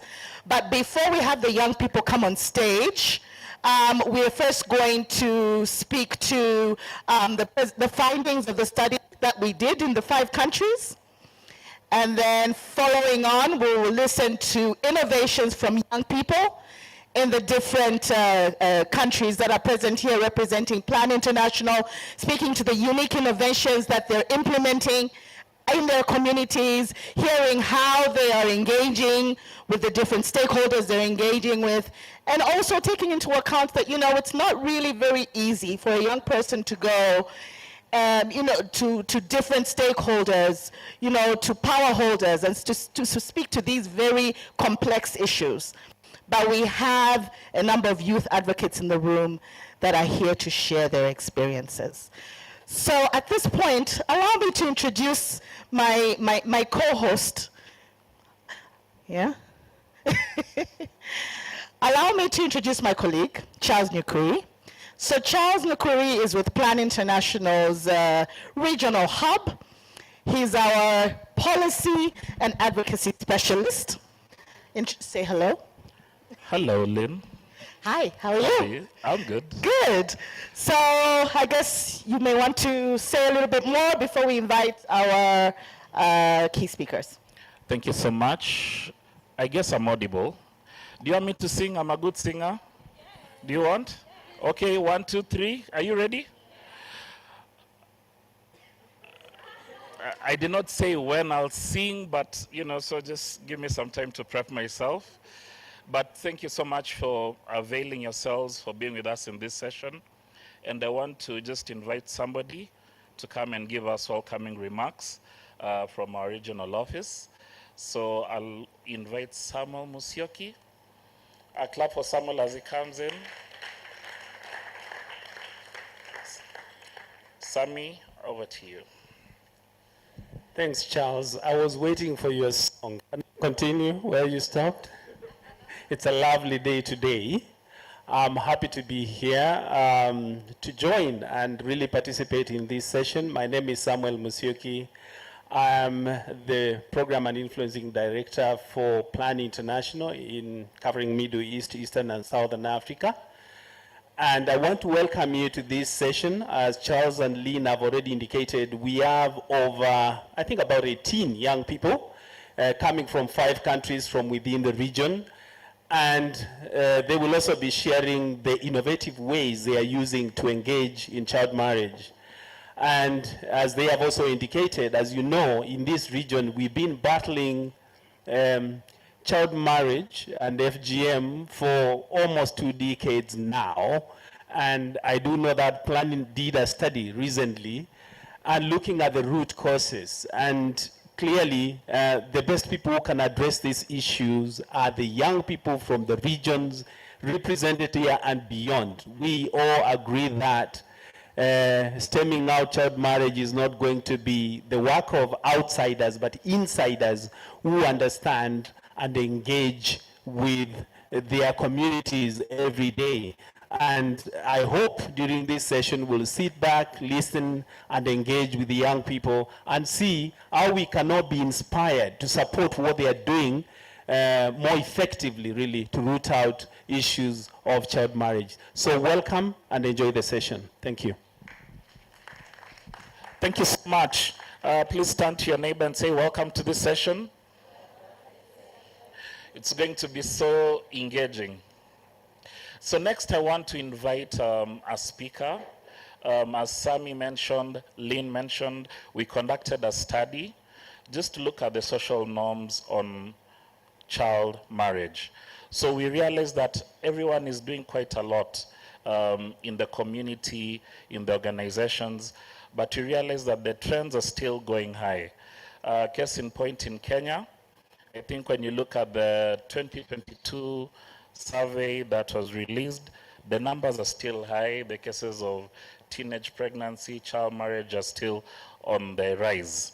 So we commissioned a study. We partnered with the International Center on the Rights of Women, and they're going to come and briefly share with us the key findings from the study, and I think we'll pick it up from there.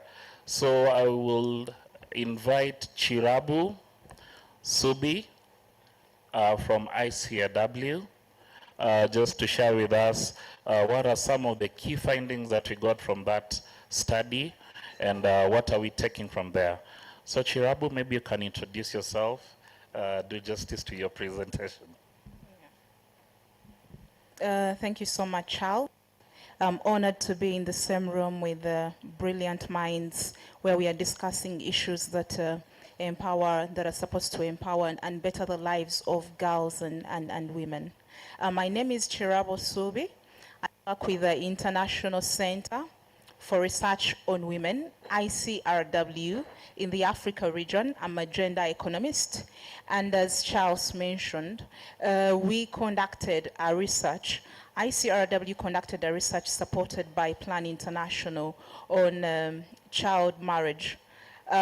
So we are going to have the slides running there as I share the findings from this study. Next slide, please.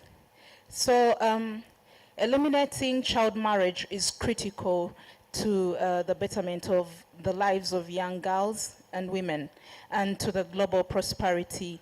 Child marriage is also under the goal of gender equality among the SDGs.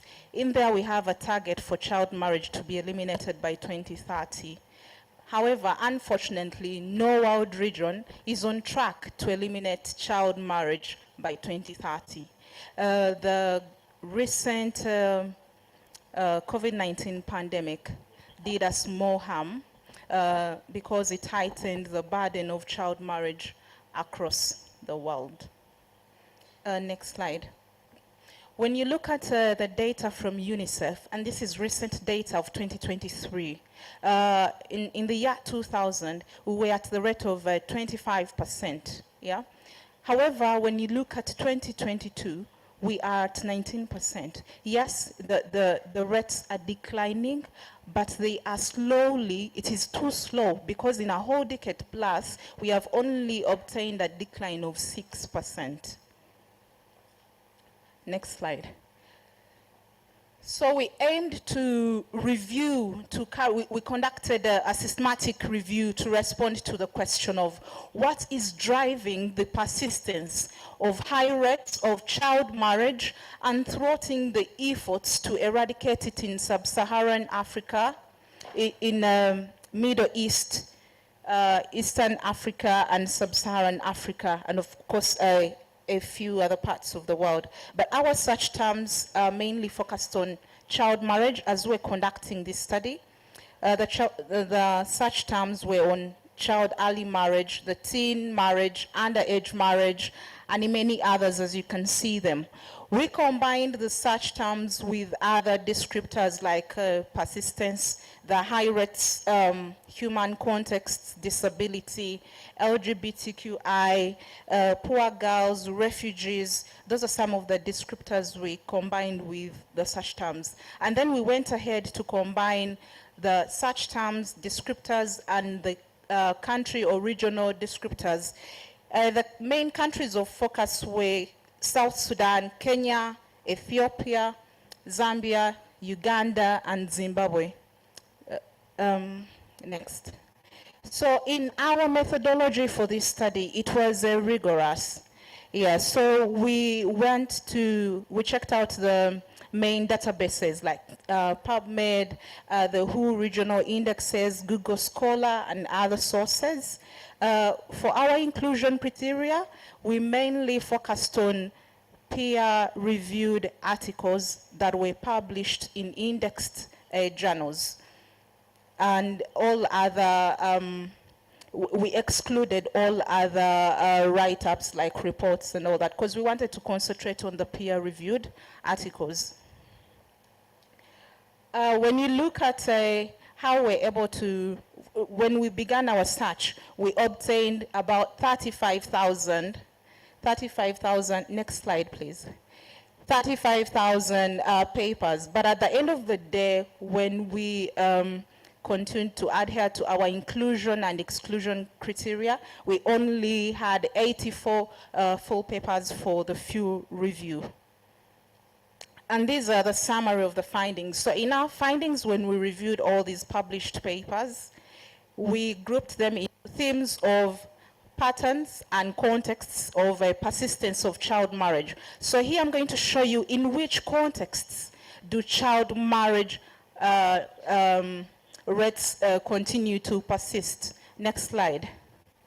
So we have settings of elevated poverty, families or communities that live in extreme poverty. In these communities, there is high rates of child marriage. Next slide. Then we have contexts of humanitarian and post-conflict contexts, where we have a forced migration, post-war communities, pandemics, war displacements, food crisis. In these contexts, there are high persistence of child marriage. When you look at those areas, wherever you are coming from across Africa, and you look at the data, it will reflect high rates of child marriage that continue to persist. We have contexts of limited access to formal and vocational education for girls.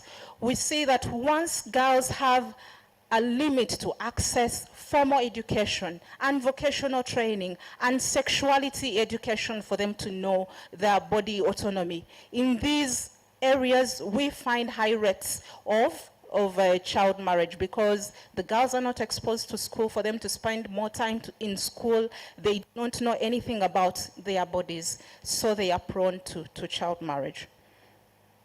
Contexts of strong social norms that place marriage and childbirth at the center of the lives of women and young girls. In these communities where the norms are so strong, and they continue to say that for them sexual purity brings honor to the family, they prefer to marry off girls when they are still young because of sexual purity, to honor the families. And they continue to mention it to the girls and women in their communities that their goal in life is marriage and childbirth. So for them, marriage is the goal at the end of the day. Other contexts are, next slide.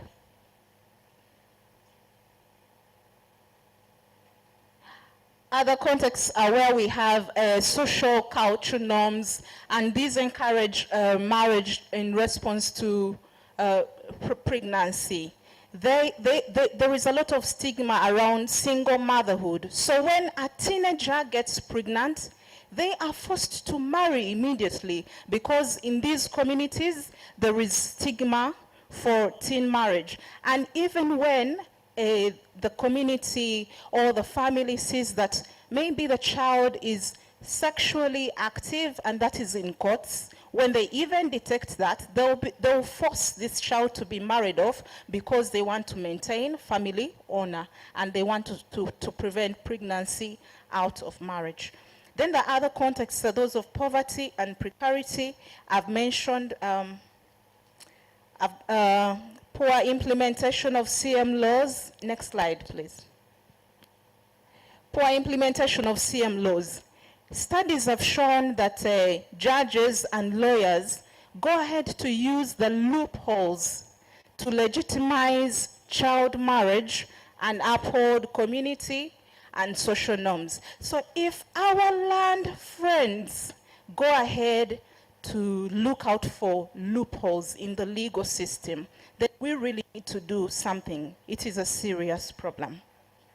Other drivers are religions or religious practices that have opposition towards contraception, family disharmony, cassette systems, poor birth registration systems, because at the end of the day, it's only this family that knows how old their girl is. The rest of the community, or even in the national systems, they do not know how old this girl is. The family will say the girl is of age, she's ready to marry, but the reality is she would be underage. So in areas where we have poor birth registration systems, there is persistence of child marriage. The others among those is the gendered social norms associated with economic factors related to male readiness to marry. So there are communities where young boys are not in school, but they go out to look for money.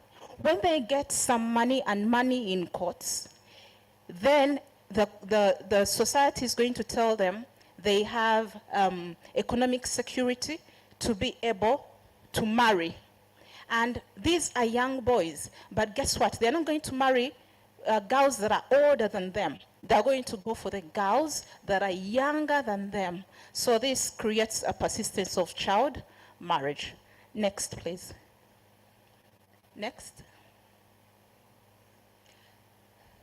So ultimately from this, we see that child marriage is still common because those contexts that I've mentioned, those pathways that I've mentioned are in our communities. And we see that child marriage remains high due to the unique contextual interactions of social locations, the places, the culture, the belief systems, the emergencies. I've talked about the humanitarian context and the livelihood issues, especially poverty. More targeted research on the drivers and patterns of sustained high rates of child marriage would be very important, and it is urgently needed across, so that then we get data that is context specific, data that shows the intersectionality between the different issues that we have mentioned, between the different issues such as livelihoods, the belief system in the communities, and the like. Thank you so much.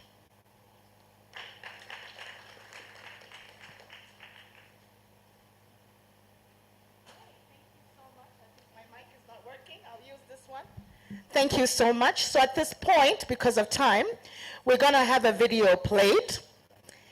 It's a 1-minute video, and then we're going to have the conversation shifted to the young people themselves to speak to the different innovations. And at that point, you may, if you have questions pertaining to the presentation and questions to the young people, you will then go ahead and ask at that time.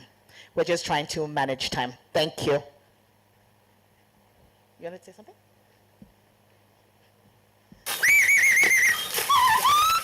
Mimi ni Mwani huko Masaini. Mwani inamaanisha ni mtu mdogo ambaye amefika miaka ambayo anafaa kutetea haki ya community yao. Mimi kama Mmasai najivunia sana kuwa Mmasai, napenda mila na desturi za Kimasai.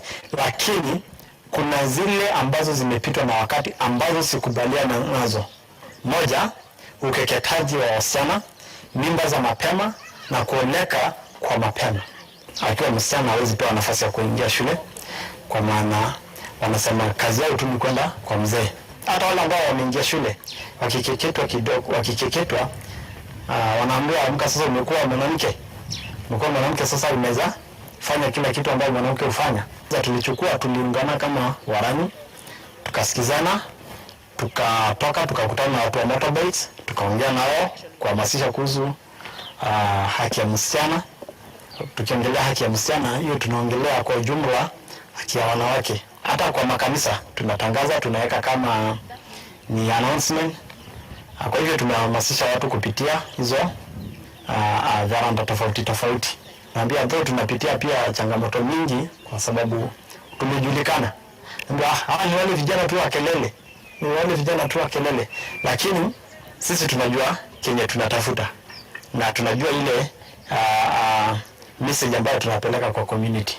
Kile ambacho kinanisukuma sana nifanye hii kazi ni moja, nimeona kuna hatari mbele yetu sana sisi kama Wamasai. Kwa hivyo ninataka kufanya hii kazi kuhakikisha hata hawa wasichana akienda kwake, hata kama hatamsaidia mzazi wake, lakini ajisaidie yeye mwenyewe. Kwa hivyo ni haki yetu na ni muhimu sana tuwatetee pia hawa kina mama. Tukiwaokoa kina mama ama tukiwaokoa na yale madhara ambayo wanapitia, ni kama tumeokoa ulimwengu mzima. Happy International Women's Day. Hi. So, you know, with this new technical age, we had the wrong video playing. But I don't understand Kiswahili myself, but the message behind it, is there anyone willing to give a quick translation of what he was saying? Thank you. Yeah, basically you had a young Maasai, they call them Moran, and when they get to a certain age, they are expected to protect their land and the animals as well, but they explain how they came together to discourage the culture of FGM as well as marrying of young girls. Thank you. Thank you very much. So now at this point, this is a youth summit, so we're going to have the young people speak. Allow me to invite Memory Mbere, who is a youth advocate from Malawi. Very, very active young lady. She's a child and youth rights activist from Malawi.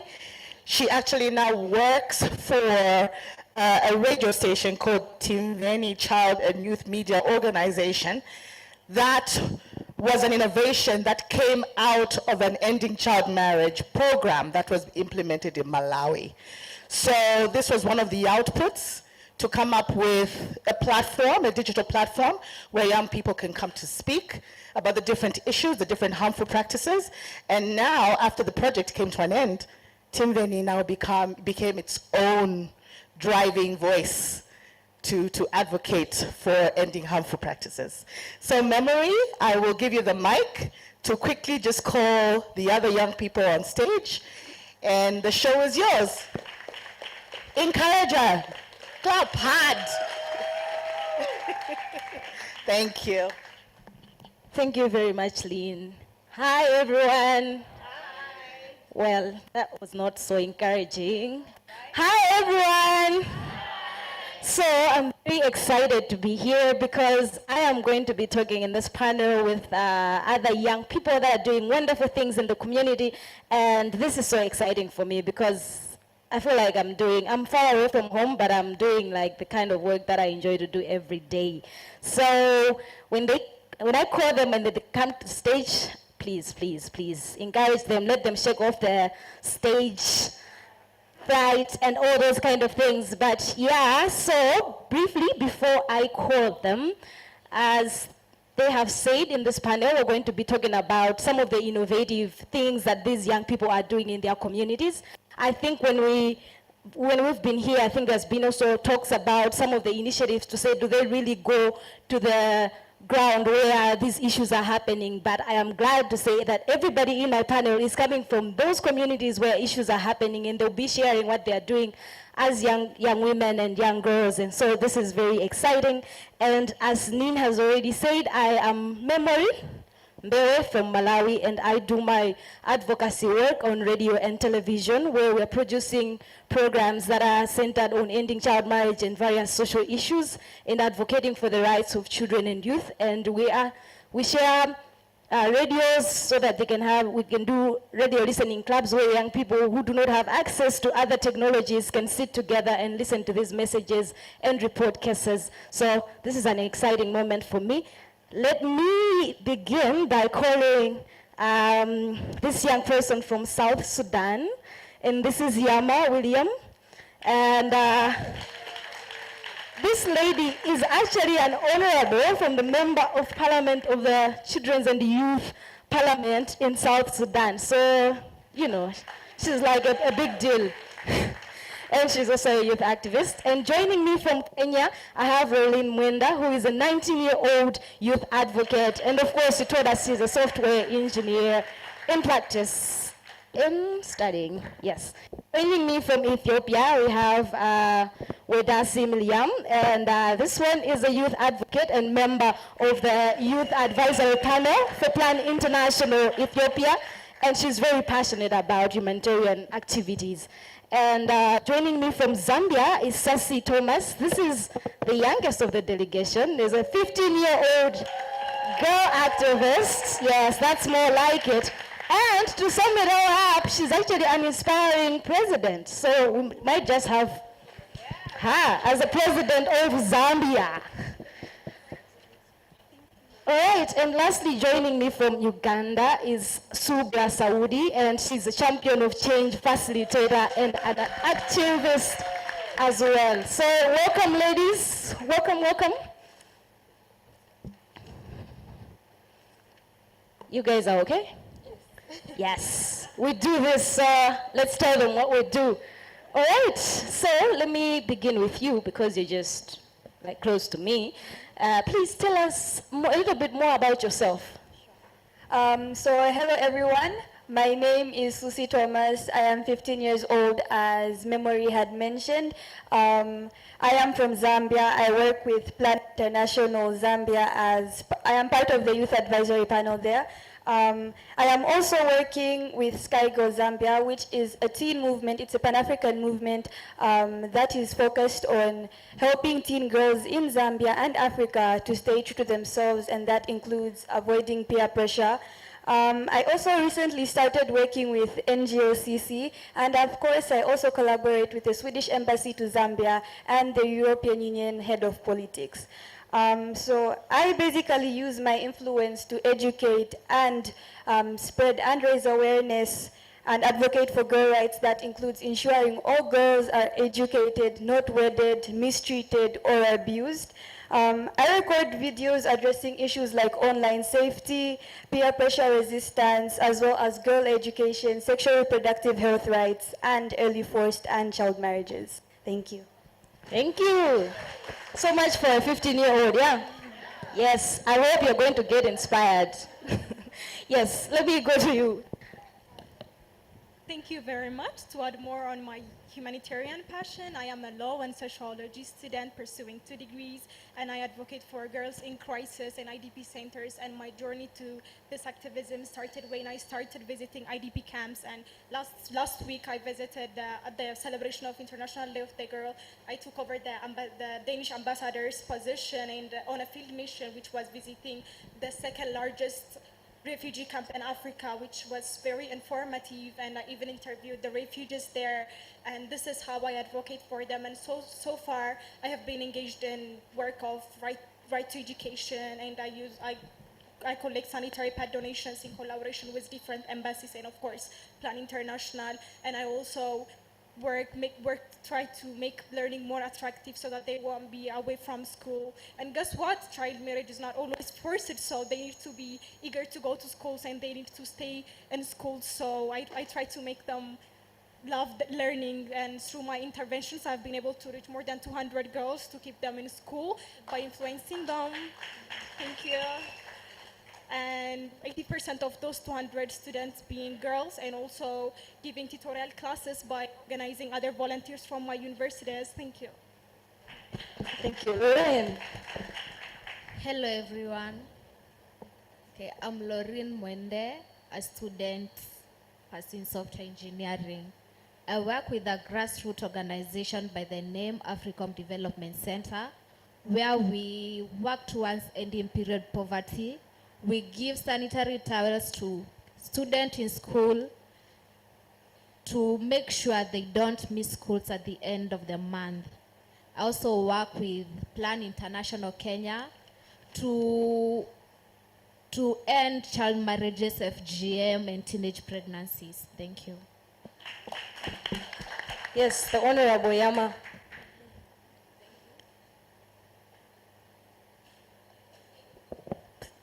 just share the mic, the other one. Yes, thank you. Okay, thanks so much.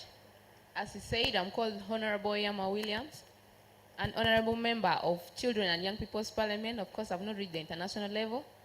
I am actually eager because I've got this chance. After completing my high levels, I joined journalism and radio presentation before joining the Children and Young People's Parliament. Through the radios, with all the talk shows that we've been doing, Plan International got interested, and that's when I got to join the Children and Young People's Parliament. And with that, there are very many things that we do in the community. We have like 262 members of young youths, both including the girls and women who are engaged in this parliament. And with that, we managed to reach the local communities and we even engage the local government and other stakeholders during all the sessions. And with that, I'd love to say thank you. Thank you very much, Honorable. And let's go to you, Subla. Please tell us who you are and what is it that you do. Good morning, everyone.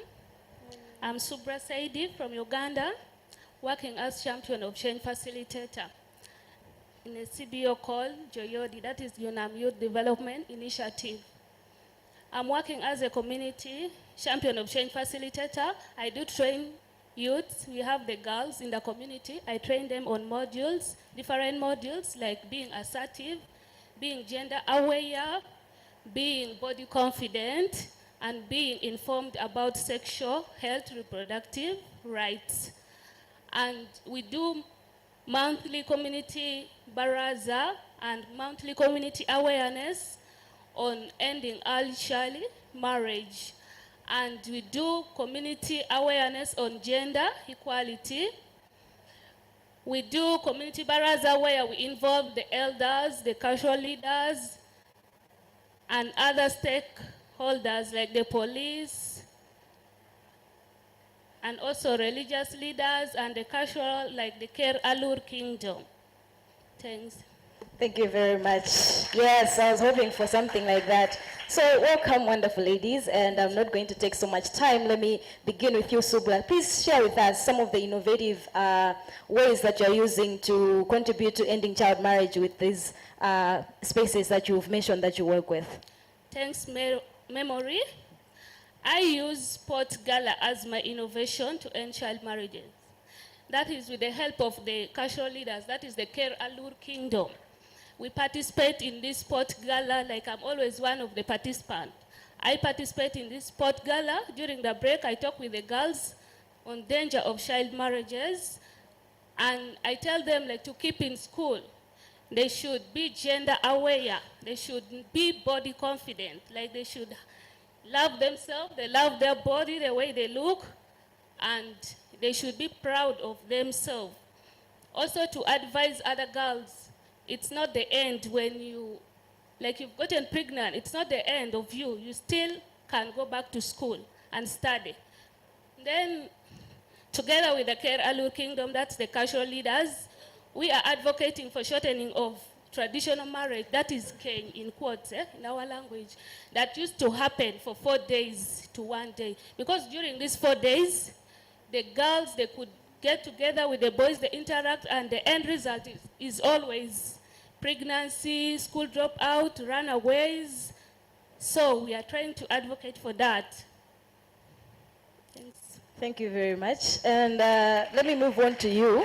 Please share with us, how are you using your position and what innovative ways are you actually using to reach out to make sure that you're using your influence? And if there are any challenges that you're experiencing as a young parliamentarian, how are you dealing with them?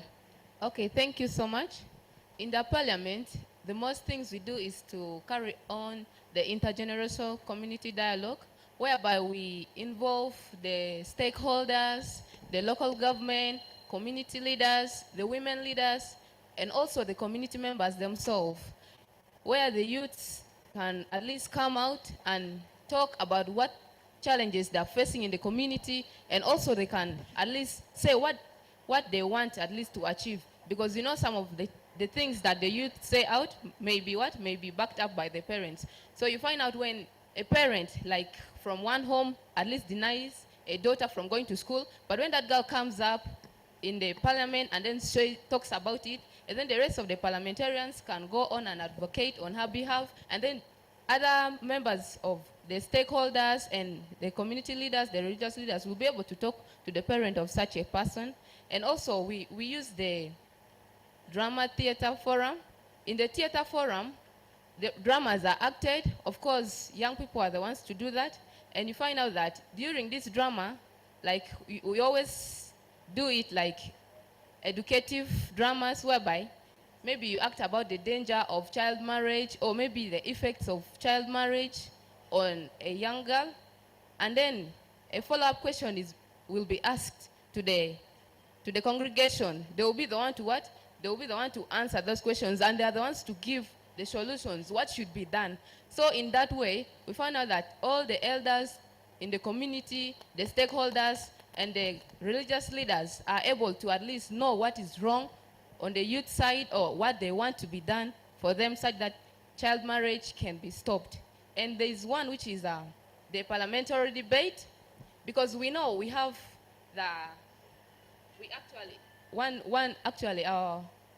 I've forgotten her name, sorry. She talked about the law. So we know we cannot wait for the law. Though we have the bills are out, we cannot wait for the law to be what? To be signed, or maybe for the president to confirm it that it should be what? It should be followed. So you find out that because of that, we always go in the parliament, debate about these issues. Bills are always written down, but because the law has not been approved, so it's very hard for us to what? To go on with such issues, because sometimes you may report a case that a child marriage is being carried on, but again, you find out that the parents go from other way around, or maybe bail out that person with money, and then the issue ends there. So it's very hard to follow up such issues. That's why we involve the local government, at least to know what is going on in the community. And with that, they will be able to at least follow up such issues. Though there is no another strict law following, we also advocate that there should be at least a chance for the youth's voice to be heard. Thank you. Thank you. Let me go to you, Ren. Please share with us the innovative ways that you are using. So some of the ways we use to end child marriages, we work with the opinion shapers in our community. Some of our council elders, famously known as Njorin Cheke, they are some of the opinion shapers. They help us say no towards child marriages. We also work with another organization known as Ntanira na Mogambo. They are women from the past who went through FGM, child marriages, and teenage pregnancies. These women really help us to say no. They don't want their children to go through what they went through. We also involve religious leaders. Religious leaders here really have a lot of say. When we work with them and the youths in the churches and we do a follow-up, we have a WhatsApp group with Plan International Kenya in my community. We also work with grassroots organizations such as Mind Africom, where we help children end period poverty. Period poverty really contributes in child marriages. When a girl lacks a pad or sanitary towels during the end of the month, the result to having sex with a man to get these products. It leads to teenage pregnancies, and in our community, no parent, especially the ones that are rooted into the culture that want to have a girl at home who was a child. So the result is child marriage. Thank you. Thank you very much, and that is very important. Period poverty is a really big issue, and there are statistics that goes all the way to say that girls, at most, they miss at least 3 months of the school year for issues related to period poverty. I know you are ready with the mic, but I wanted to skip you a bit and go to Sassy, and I wanted you to share on exactly how important is it that young people like you are given spaces like this so that they can be able to fight some of the social issues that affect them as young people, but also how is this helping you as a young person that is already engaged in spaces like this? So as you had mentioned when you were introducing me, you had said that I would love to be president. And yes, it is true. I really enjoy politics. I really, really love politics. Yes. So, I feel like it's very, very important and essential for stakeholders and organizations to engage us, the youth and young activists like myself, in such programs and platforms, because personally speaking, it's really helping us to prepare ourselves for like career and future ambitions. It's really preparing our mindset, our confidence levels, and I feel like it's a very good opportunity to learn. It represents an opportunity to connect with other activists as well and learn from them as well, and that's pretty much very important as a young person. So it's very important for us to engage ourselves in such activities. Yes, thank you very much. And let me go with you, Wedase. I know that you're very also passionate about some initiatives that you're doing in refugee camps. Please share with us a bit about that and what ways are you using to reach out to the young people that are in places of displacement?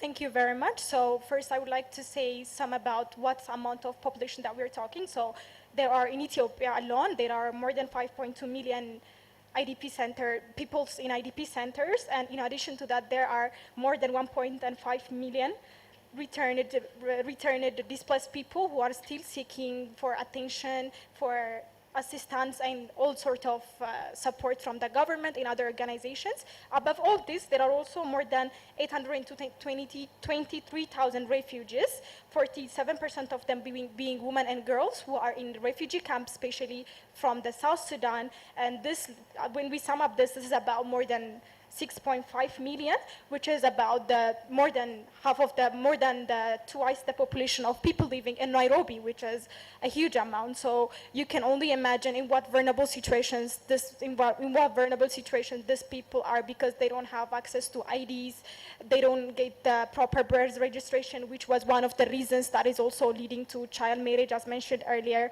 They don't have access to so many opportunities, and including food and shelter, which are very basic to our survival. So at the same time, these people also need to be rescued from harmful traditional practices and also child marriage, which is hindering them from achieving their goals and reaching where they want to be. So my innovation is leveraging indigenous knowledge and norms and also customary laws to address this challenge by having inter-community councils, which includes committees from well-known community members, role models, and also indigenous leaders, which will use them to influence the others. Because, for instance, if the Qatar is advocating against it, then people would say, oh, she used to say we should exercise FGM and now she is condemning us, then there must be something wrong with it, and they would stop doing it. So using those who have been participating in it and also the survivors is very important.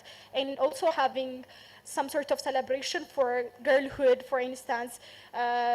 She mentioned earlier that sexual purity is a very, very big issue, and that's one of the reasons why people force their children to get married early, and giving them some alternative cultures that empower women, for instance, girls achieving higher levels in education, for giving this alternative culture to celebrate with, reduce the traditional practices that are already happening, and also using legal harmonizations. Yesterday we have a great video presentation about how social sanctions are really a big problem, and those are the ones that is also forcing the mothers to force their children to early marriage. So using this to harmonizing this social sanction with the law and making these practices condemned through those social sanctions would allow us to intervene the deep-rooted traditional practices that are hindering girls from going to school and getting married and causing so many problems. So I call for a dynamic change regarding these interventions, and for us to all work in dedication and urgency towards zero tolerance to harmful traditional practices and FGM. Thank you. All right, thank you very much. Thank you very much. And at this time, because I see that our time is running out, but I'm going to give you, the audience, a chance to ask these wonderful ladies some questions and also just to comment on the work that I do. But before I do that, I would like Ruth, I know that you're also doing some work in the refugee camps. Please share a little bit about the innovative things that you're doing, and also just to concur with the work that she's doing.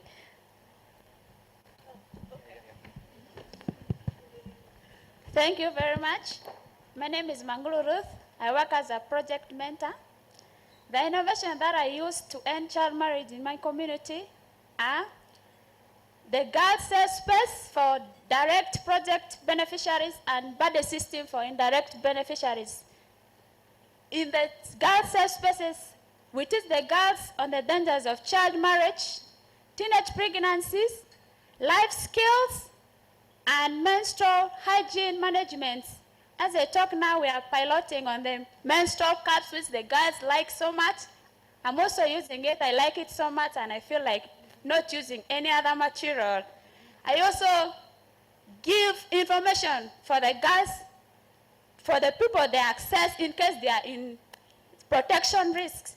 For example, I engage the health worker, the in charge of the health center to at least allocate a specific day for the girls to access sexual reproductive health services. And I'm very glad that they have been allocated 2 days, that is Tuesday and Thursday, to access the services.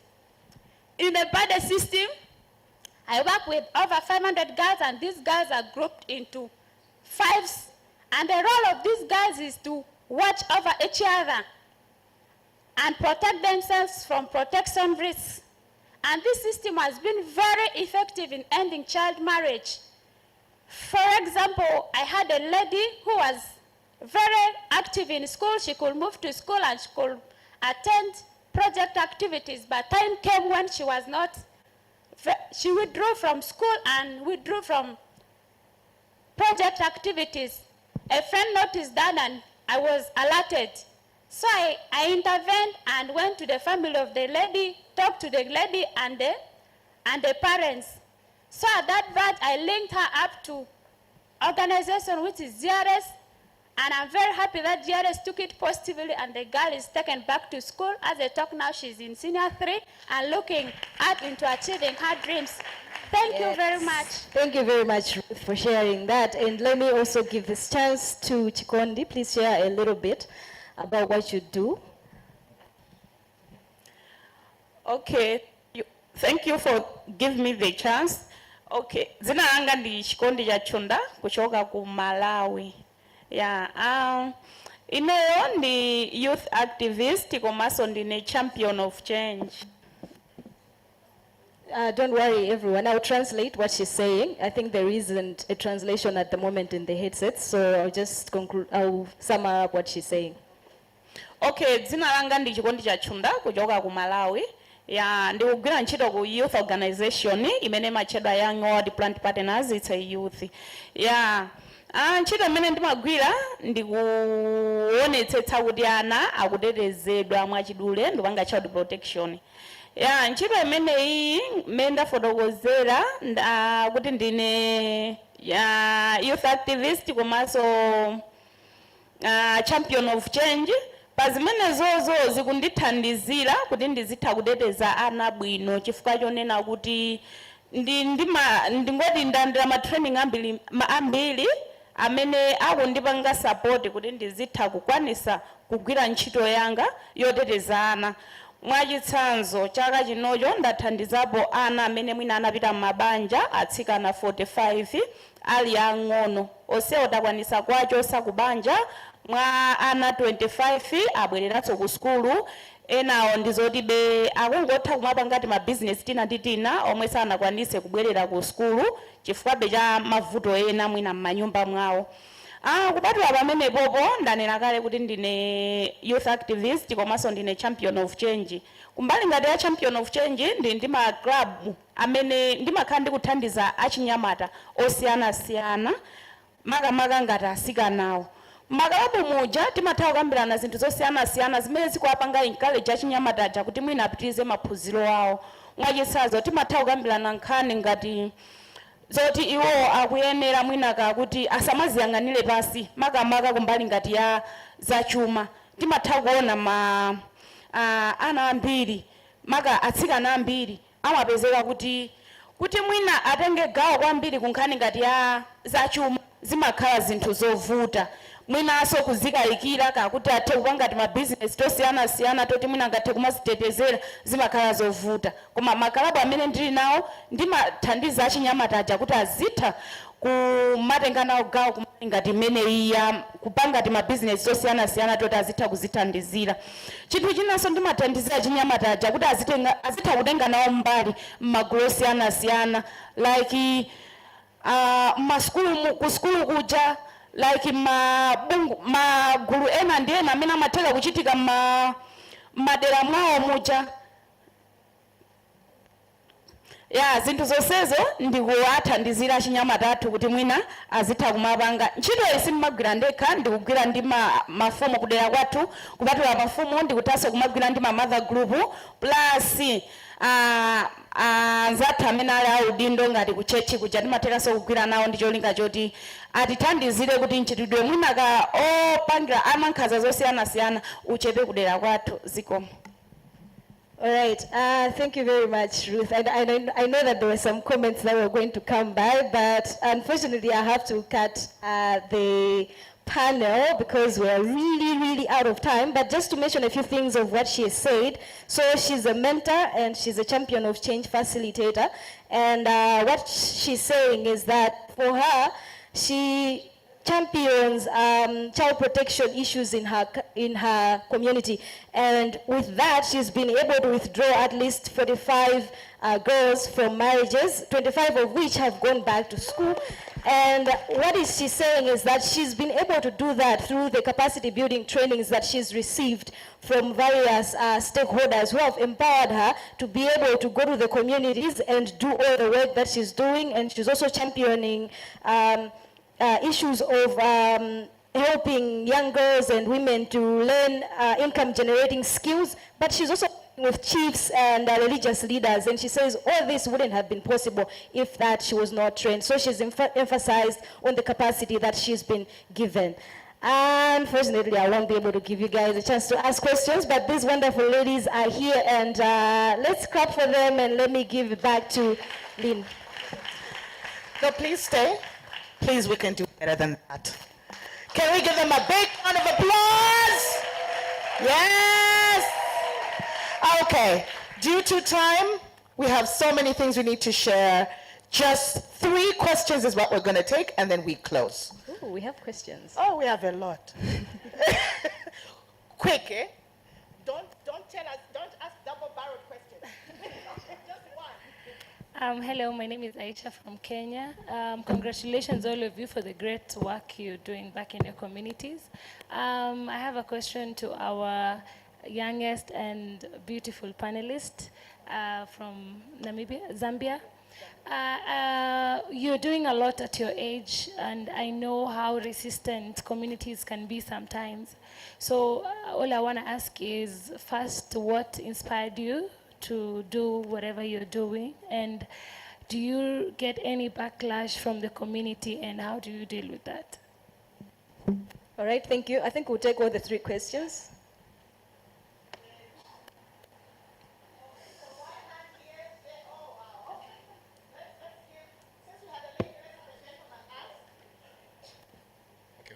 One question, not 3 in 1. Non, je voudrais poser des questions, mais je vais me limiter à vous féliciter. Taclez ce casque. Mettez vos masques, vos casques. Je parle français, moi, excusez-moi. J'avais 3 questions, mais je vais vous féliciter parce que je me retrouve en ce que vous faites. Au Sénégal, mes enfants m'appellent padre parce que j'encadre des filles comme vous. Depuis hier, je me suis dit, on parle des questions liées aux mutilations génitales féminines. Et les victimes, est-ce qu'elles sont là? Est-ce que les filles vont prendre la parole pour pouvoir au moins expliquer ce qu'elles sentent, ce qu'elles vivent? Alhamdulillah, je l'ai vu et je vous félicite. Continuez sur ce chemin-là. Je pense que vous allez nous remplacer demain et c'est ce qu'on souhaite. Renforcez-vous, aidez vos communautés et permettez à d'autres filles de pouvoir ne plus être des fardeaux de leur famille, mais être des vecteurs économiques. Merci.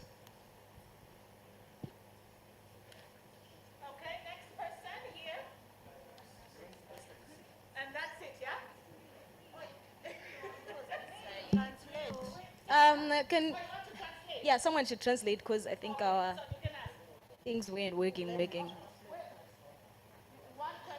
Okay. One question. Here you go. Bonjour, c'est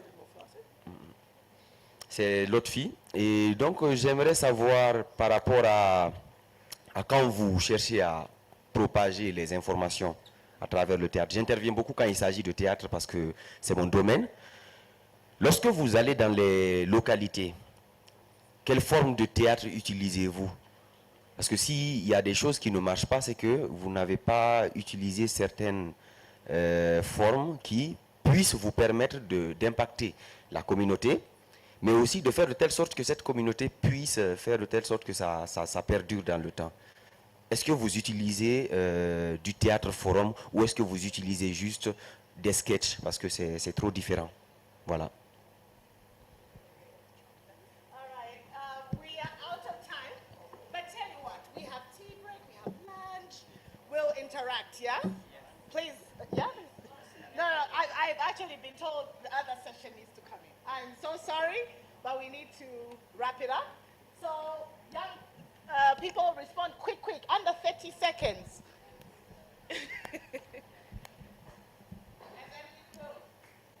Okay, thank you. He was actually asking about the kind of theater forum that would be acted in the different communities.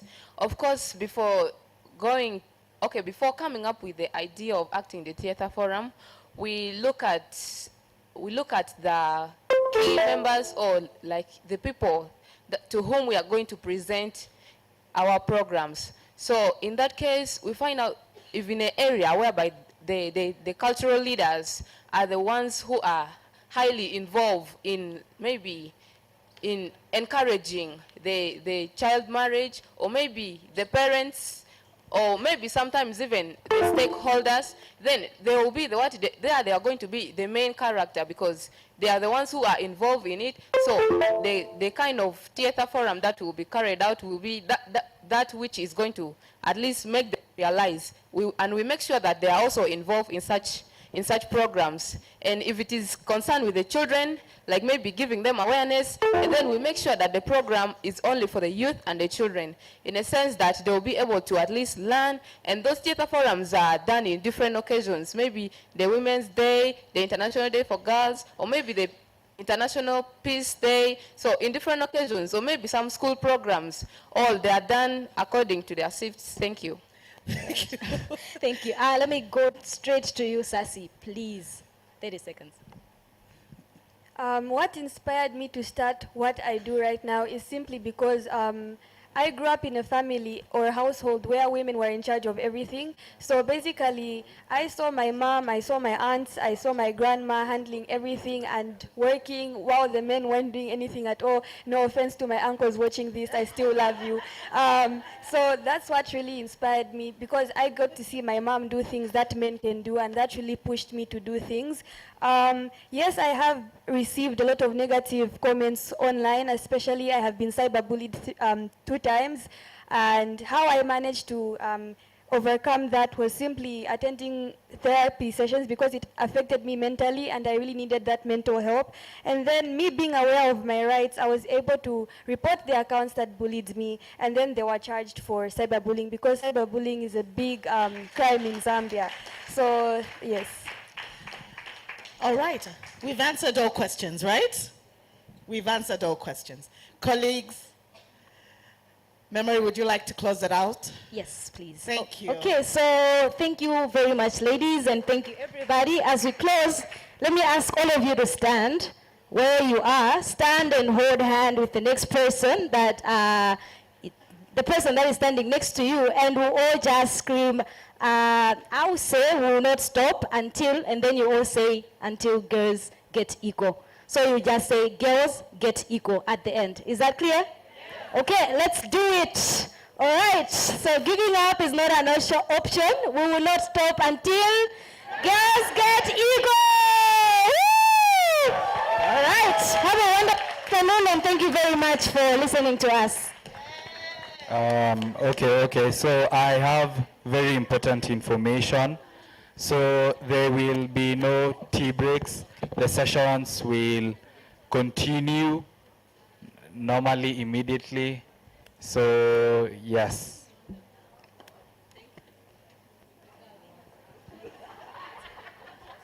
So please go straight to the next sessions. If you are here, please stay here.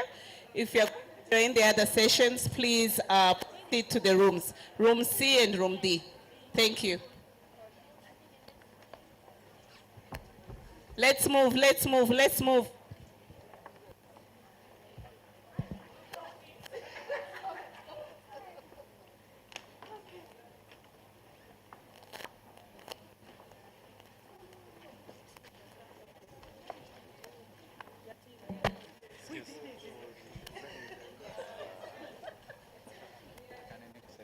Thank you. Sorry.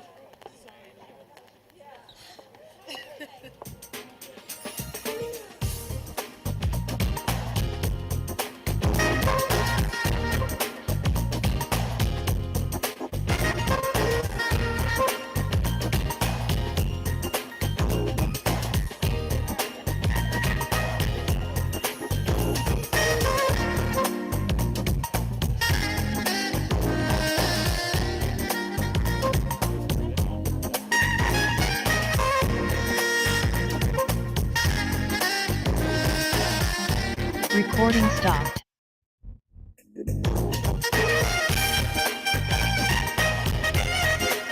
Okay, so Recording in remember progress. to next sessions.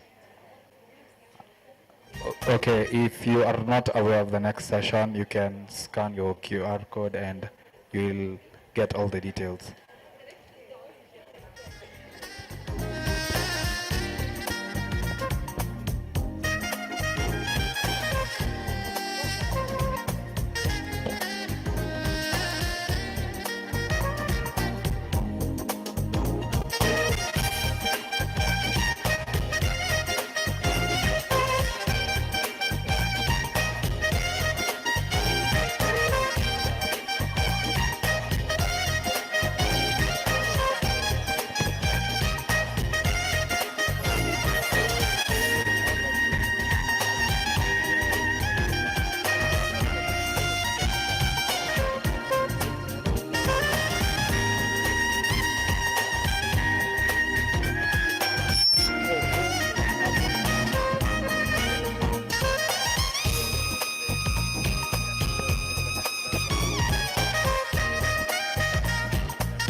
settle, we start the next session.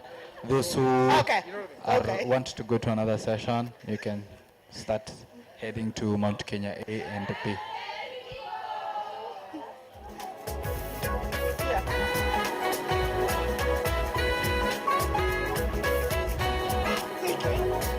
Okay, the next session is starting. Ahmed.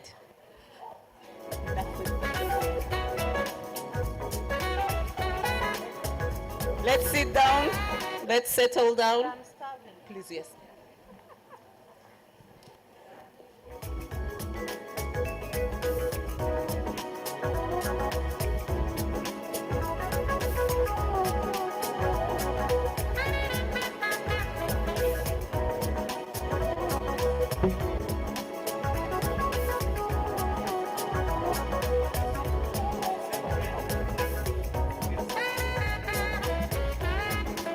So everybody settle, please settle.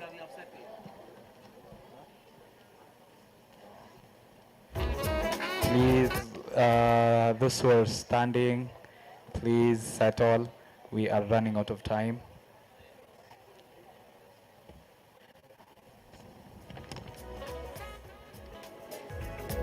Please, I'm asking you to settle. The ones that are standing and anyone who's not settled, anyone who's not decided he or she is going to be in this room, please.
So the next speaker on stage regarding the basic steps to develop innovation,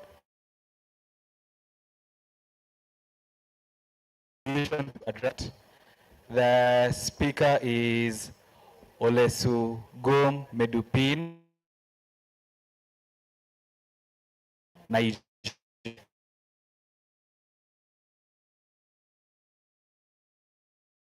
Move a little forward. Is that possible?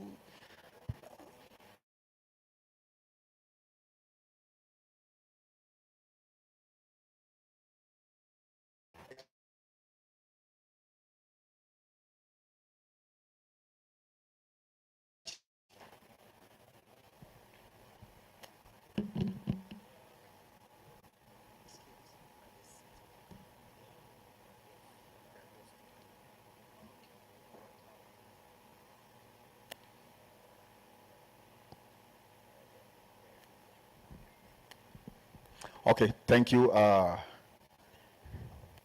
And so we'll convene right away. Good afternoon to every one of us here. And I hope you have been enjoying the sessions from yesterday till today like I have been. As introduced, I'm Olusegun Medukwe from Youth of Africa. Youth of Africa is a youth platform for young leaders to collaborate and contribute to sustainable development within their communities. This session is to focus on basic steps to develop an innovation project and also the solution to address, harmful practices. And to be able to do justice to the session, I have two wonderful people with myself, three. One will be joining us virtually, and I will quickly introduce us, and we will kick off and move on right away. Okay, so the first person will be Motoni Moretti, who is a Pan-African feminist and gender justice advocate. She is the director of the Global Accelerator for GBV Prevention, and also a partnership developer for the Hague Institute of Innovation Law. Please appreciate her as she takes her seat. I was thinking,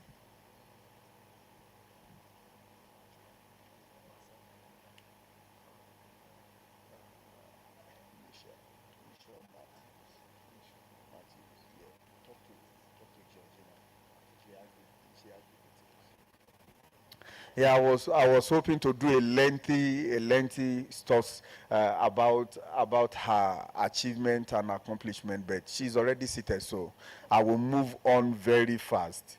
Then the second person also is my friend and your friend also. Mark Marango holds a degree in journalism and mass communication and currently pursuing an associate degree in computer science and systems engineering.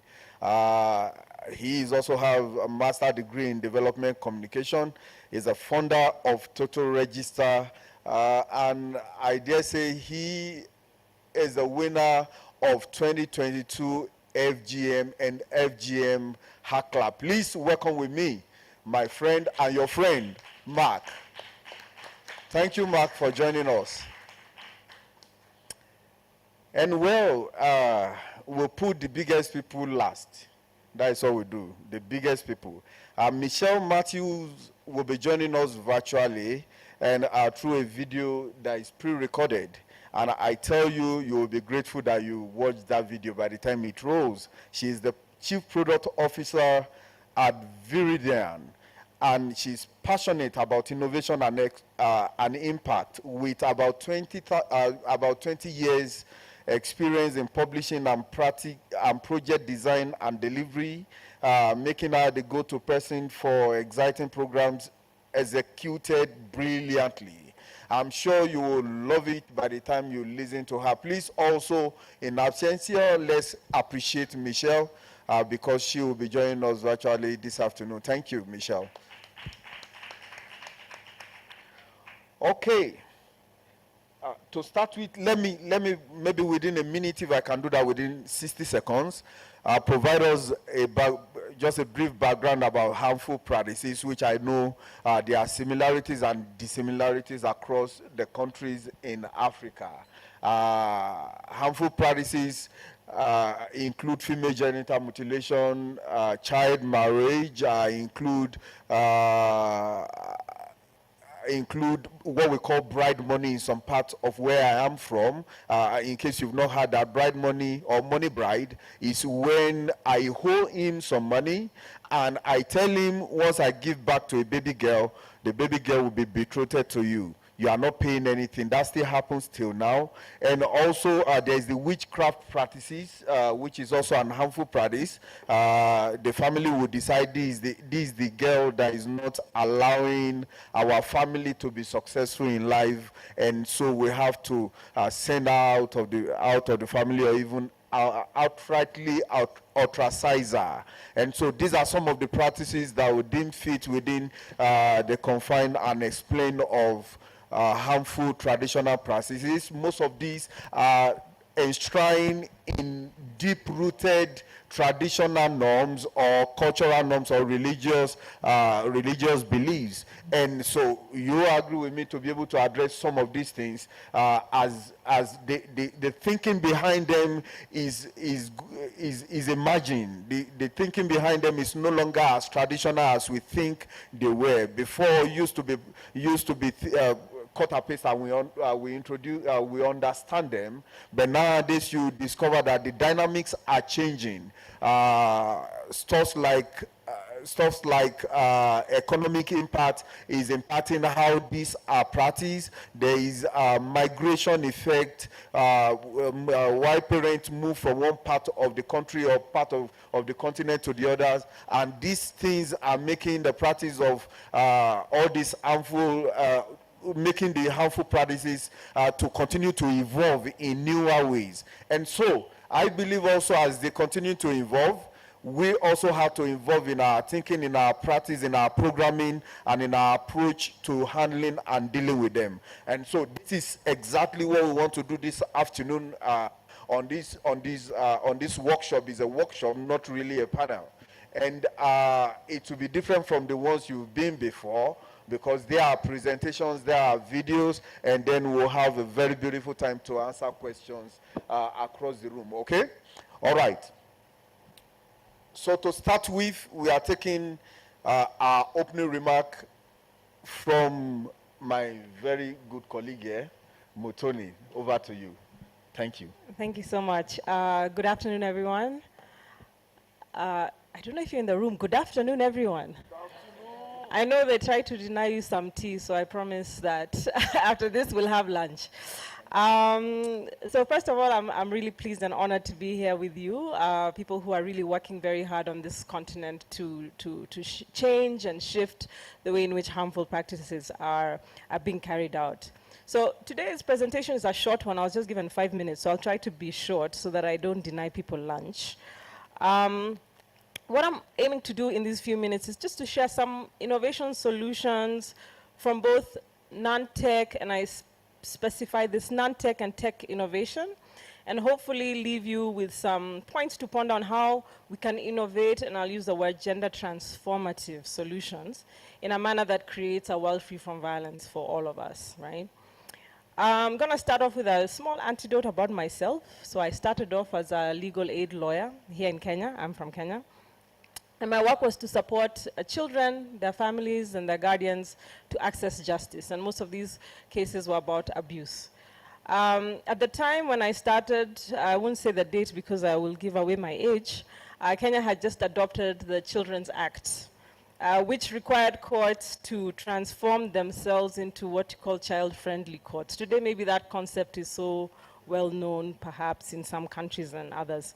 And my role in this work was to work with the prosecutors, the magistrates, to find innovative ways to deliver justice in a manner that was not frightening and intimidating to these children or their families. And this included very simple things like, using simplified language, or having the magistrate. And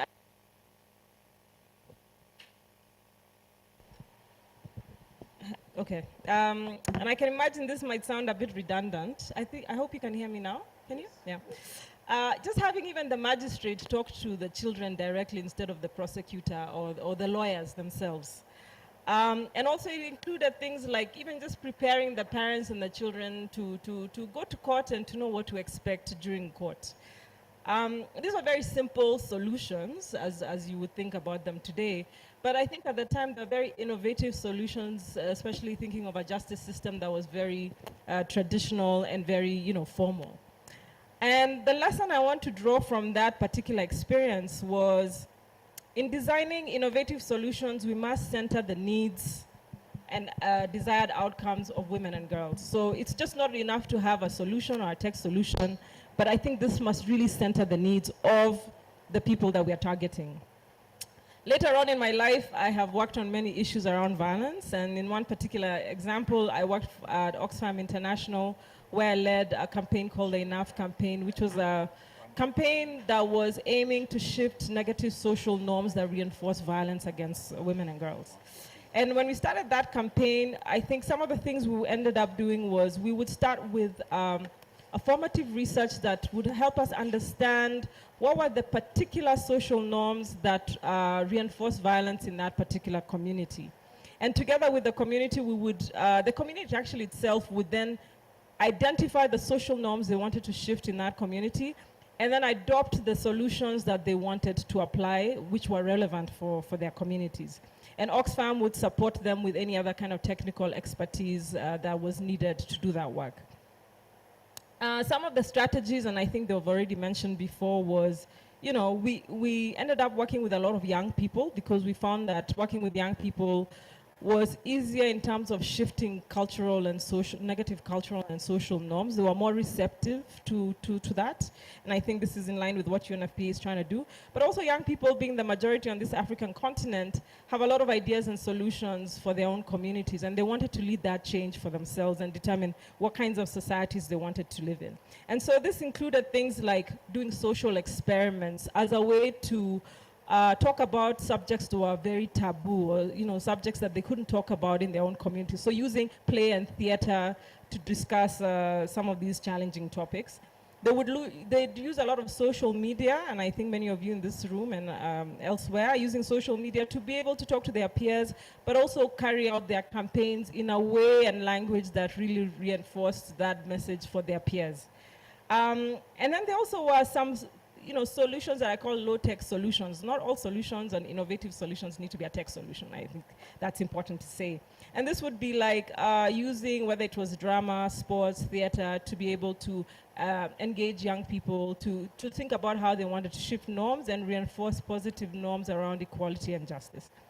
And I think the lesson for me are two there. The first one, we have to use data. So we have to be informed by data. Any innovation solution must be informed by the data. The other lesson that we learned is, and I think this is really important for all of us in the room, nothing for us without us. For whatever solution that we design, it must be designed by the people who are most impacted by that particular challenge, and not only just designed, but they must also own it. So the big question I always ask, especially when we think about tech solutions, is who owns the technology? Is it the community? Is it UNFPA? Is it Mudhoni? Who's owning the technology? Is it the community itself? And how do they preserve that data and privacy for themselves and their communities? And how do we avoid the data colonialism, meaning the extraction of data from our own communities? We know in Africa, a lot of our communities are over-researched and the data is collected, but we don't have any control over that data. So these are important things for us to think about when we're thinking about innovative solutions. Quickly, another experience that I think is really an important one, I worked for the World Wide Web Foundation, which is a foundation that was working with partners across the world to close the gender digital divide.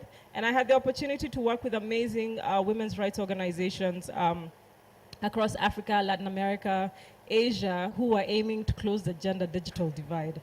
And I think some of the things that they were doing was really ensuring that not only we use tech solutions, but actually girls have access to digital skills, advocating for affordable technologies, especially in low and middle income countries, supporting women in development of the tech so that women are not passive recipients and women and girls are not passive recipients of tech solutions, but actually they must be the ones designing those tech solutions and being able to operate the technology itself.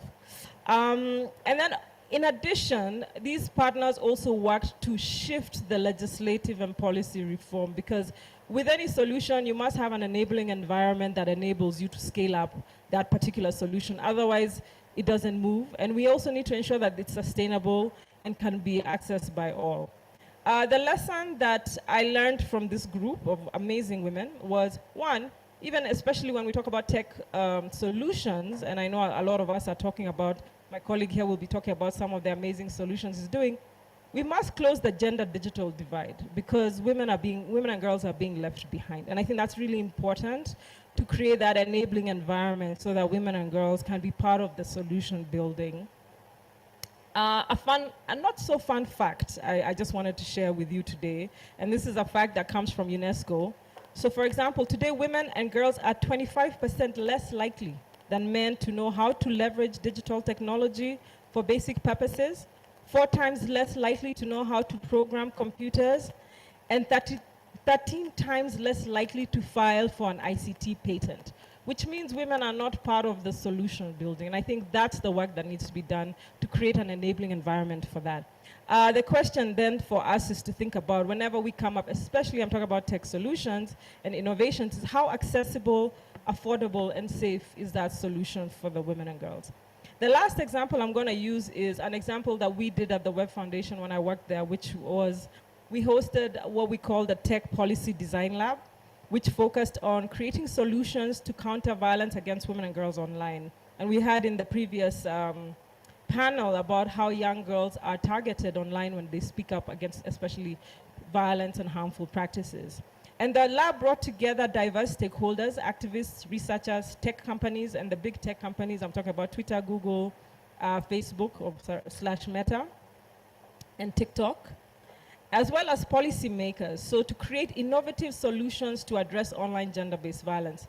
The results in the solution, this resulted in solutions for social media platforms, so all the social media platforms, to develop pathways for women and girls to curate a safe and positive experience online, as well as improve the reporting mechanisms for online gender-based violence. I want to pause here and say that oftentimes we always ask women to report the violence that they face online. That's after the fact. And if we're talking about solutions, if these digital platforms are being created for women and girls, they must already be proactive in making sure that women and girls are safe online before even thinking about reporting mechanisms. So I think that's really important. So the lesson that made me think about is when we create innovative solutions, we must bring together various stakeholders. So first and foremost, the women and girls themselves, obviously. We must bring together the tech developers, the policymakers, the researchers, the women's rights organizations, CSOs, communities, and to make sure that we work towards solutions that are going to be accessible, affordable, and be able to be implemented. And then the last lesson I'll leave here is, everyone asks, it's great to have solutions, but where's the money for the solution? Because it costs money to create innovative solutions. They're not free.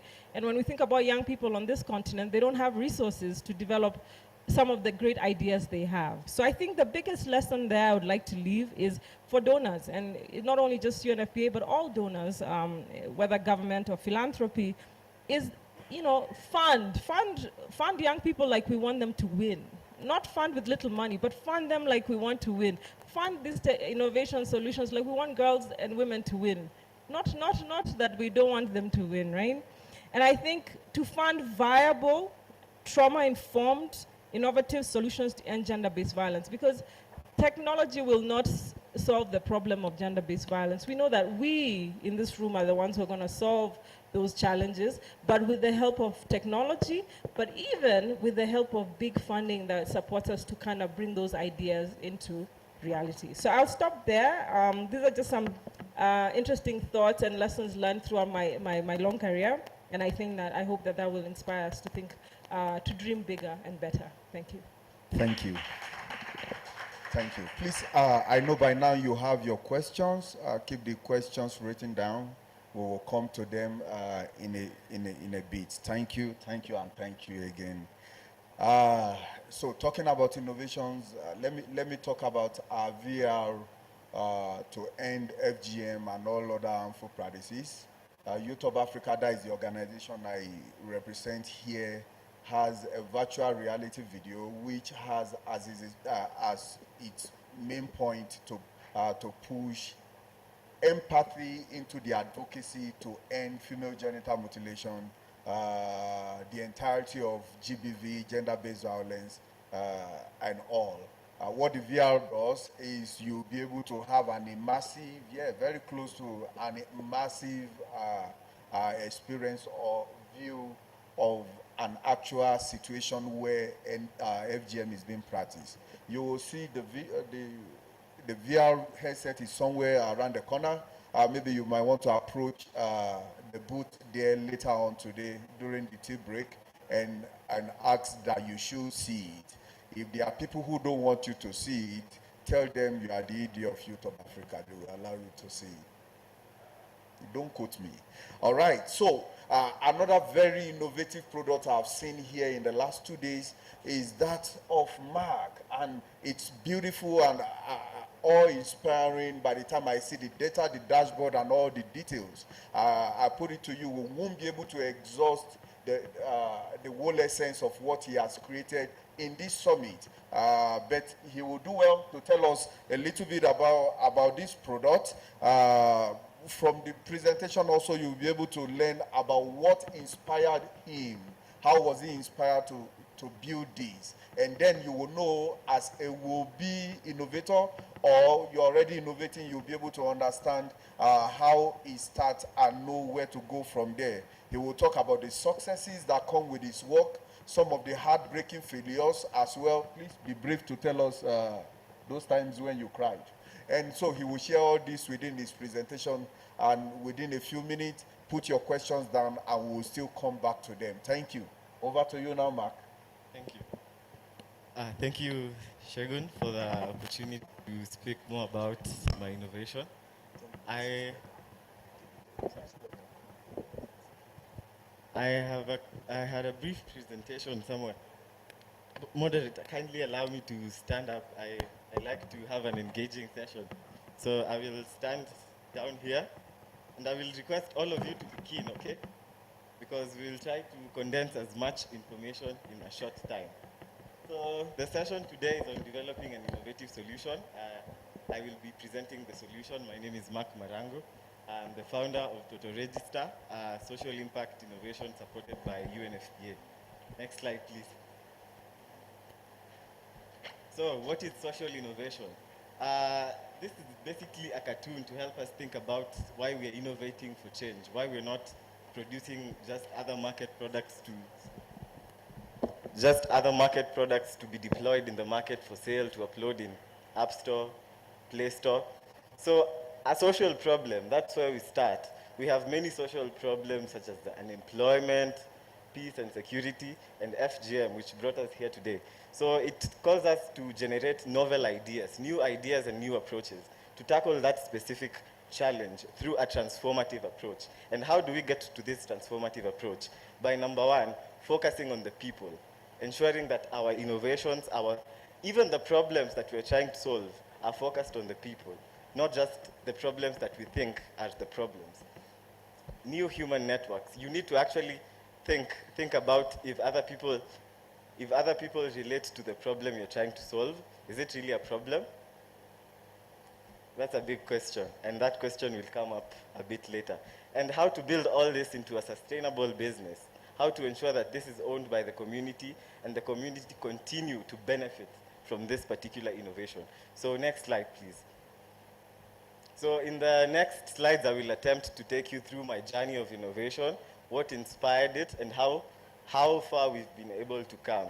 So what we can see here is it's basically the document that called me, that challenged me to innovate, to become an innovator.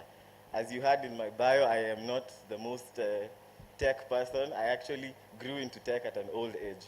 So this was a review of interventions, effectiveness of interventions to prevent and respond to FGM. It was funded by the UNFPA and UNICEF Joint Program to End FGM. And the first two key findings were actually speaking on the need to innovate at both system level and community level. So keep that in mind as well. And to improve the improvement of knowledge and change in attitudes and beliefs, because we need to move towards not just affecting attitudes, but affecting behavior change using innovation. Next slide. So facts on the problem we're solving. I hope all of us here focused on eradication of FGM and other harmful practices in Africa. Is that right? That's right, right? Thank you. So these are a few facts that we know. We know that FGM negatively affects girls' schooling, and it leads to low attendance rates. girls continue to go missing from our school systems. And this is attributed to the dynamic changes in the trends of FGM. We understand that these days FGM doesn't happen at the river, at a ceremony anymore. It's embedded into our systems, into our school calendars. And so that's where we need to be looking at system level and at community level. And we know that 55 million of our girls are at risk. And that's a very huge number. It should scare all of us. And we have relied on statistical data, the research data that is done after 8 years, 4 years. In Kenya, we have the Kenya Demographic Health Survey that is done after 10 years. It's the one that gives us a landscape of our FGM. And these are the things that need to challenge us to question what has been working, what can be done better, what can we improve, and how can we improve it. Next slide, please. So this is basically a process of the human-centered design. It's a reiterative process, and if you've been keen, we've already done the first bit, which is understanding the problem.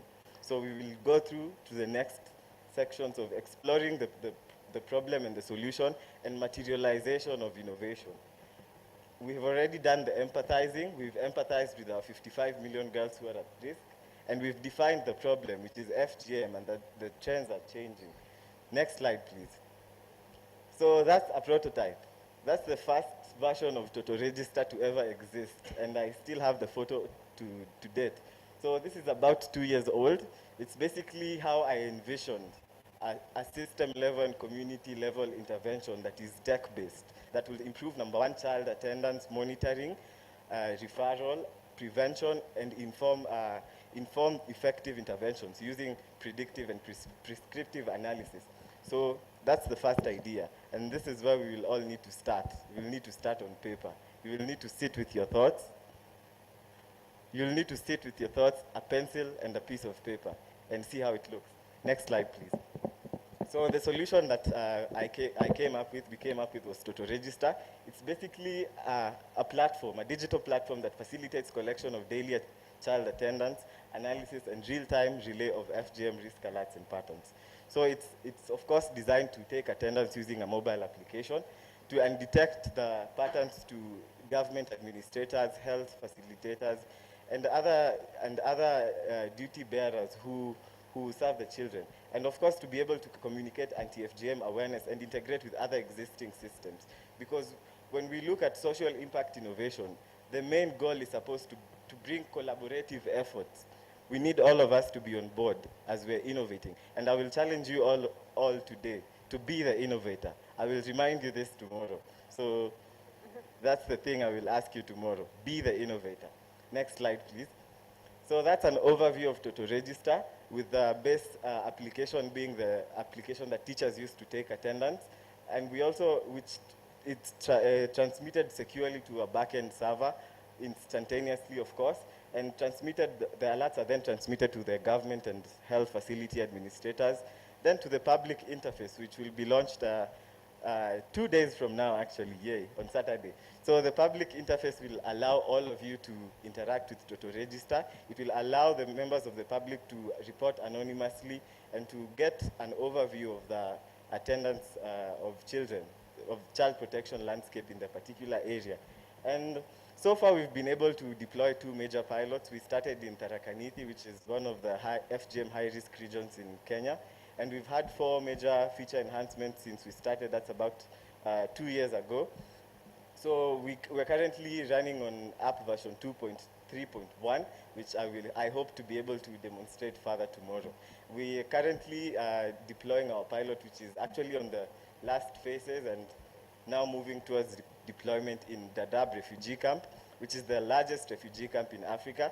And we are partnering with an NGO in Kenya called Save the Children, as well as receiving support from UNFPA, linkage to the UNHCR, where we are hosted during the pilots. And these are essentially areas that have been left behind in the fight against FGM. These are communities that have been marginalized and who we need to think about during our innovation journeys. Next slide, please. So that's what the register looks like now. From the piece of paper and pencil to this, we are achieving major impact numbers. We've noted an 81% improvement in the attendance and referral mechanisms for child-centered interventions. We've also informed the design of interventions that actually are at the forefront of protecting our children, especially in the Dadaab refugee camp, such as food incentives, and also worked on very heavy referral chains as well. Next slide, please.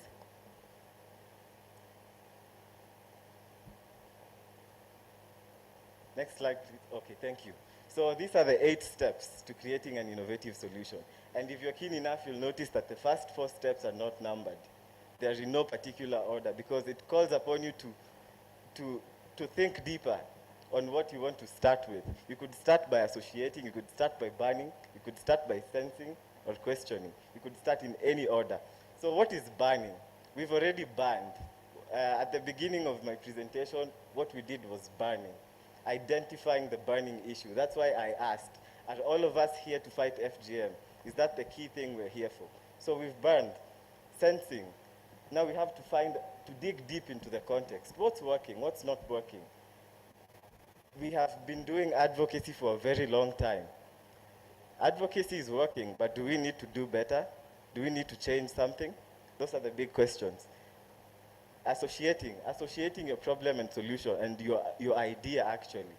But let's stick to the problem first, because if you get a clear context of your problem, the people involved in trying to solve your problem, the people affected by your problem, you are able to actually have an idea.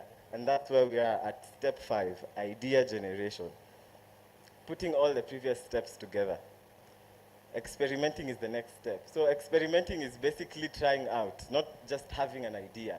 It will remain an idea if you don't try it out. So there are different levels of prototypes. You hear tech people talk a lot about prototypes, and you think, I need to find someone who can code, I need to find a lab. No, you don't need all those things. You actually just need to have a piece of paper and a pencil. Draw what your innovation, what you envision it to look like. See, if it doesn't come to reality on your piece of paper, then maybe it may not come to reality in the actual world. So that's experimenting. From low fidelity prototypes, mid fidelity prototypes, to high fidelity prototypes that can be used, that users can interact with, that you can use to get feedback, to refine your solution. And next to idea networking. That's why we're all here today. And let me also take this opportunity to give a huge shout out to UNFPA for prioritizing innovation. I will say that it's probably the only organization that has put this much effort into innovation, funding young innovators, funding innovative projects, and bringing us all here today to speak about innovation, the whole of Africa and the extension, to speak about innovation. So this is idea networking. If you have an idea, you can start here. Talk to us. Impacting. That's where you deploy your solution, implementing, test it to see if it's working. And this is how you continue getting feedback. And if you remember in slide number 5, we talked about the human-centered reiterative design process. So it's a reiterative process that calls you to go back to each step. Once you're done ideating, you will actually go back there. So it's a reiterative step, a reiterative process with reiterative steps that call upon you to go back to revising your innovation when you get feedback from your users. Next slide, please. So those are the 4 key elements of social innovation. And there is no innovation without collaboration. So many of you will ask why I have put ideation after collaboration. And you're probably thinking how you will have an idea after you start collaborating. But you will actually need to collaborate to get your idea, because you need to know what others are doing, what's not working for them. A wise man once said, I am not very good with philosopher names, but a certain philosopher said, a wise man learns from the experiences of others, aside from those of himself. So you will also need to learn from the experiences of other innovators, other organizations, and other partners who have been deploying innovation and other methods of eradication of these harmful practices.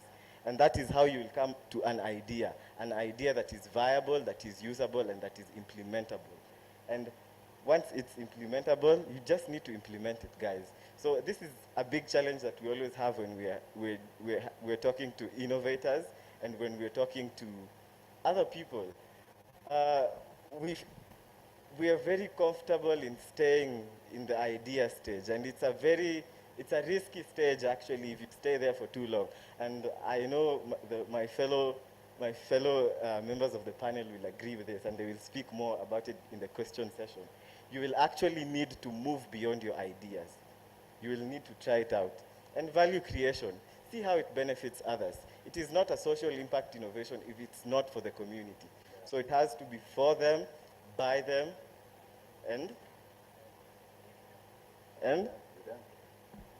thank you, with them. She gets it. Final slide. So, and a theory of change. So this is basically a theory of change that I use for my innovation journey, my social impact innovation, which is focused mainly for women and children.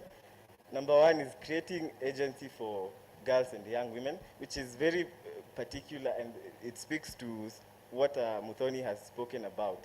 There's still the gender divide gap when it comes to digital penetration. And we actually need to make sure that our girls and young women participate in the digital revolution. Family and community engagement, calling for a collaborative effort. Movement building, it speaks to the same thing, but it basically means working with others who have worked before you and are currently working. Systems transformation, seeking how we can improve the existing systems. You do not have to come up with a whole new, you don't have to reinvent the wheel. You just need to make the wheel faster or even look better.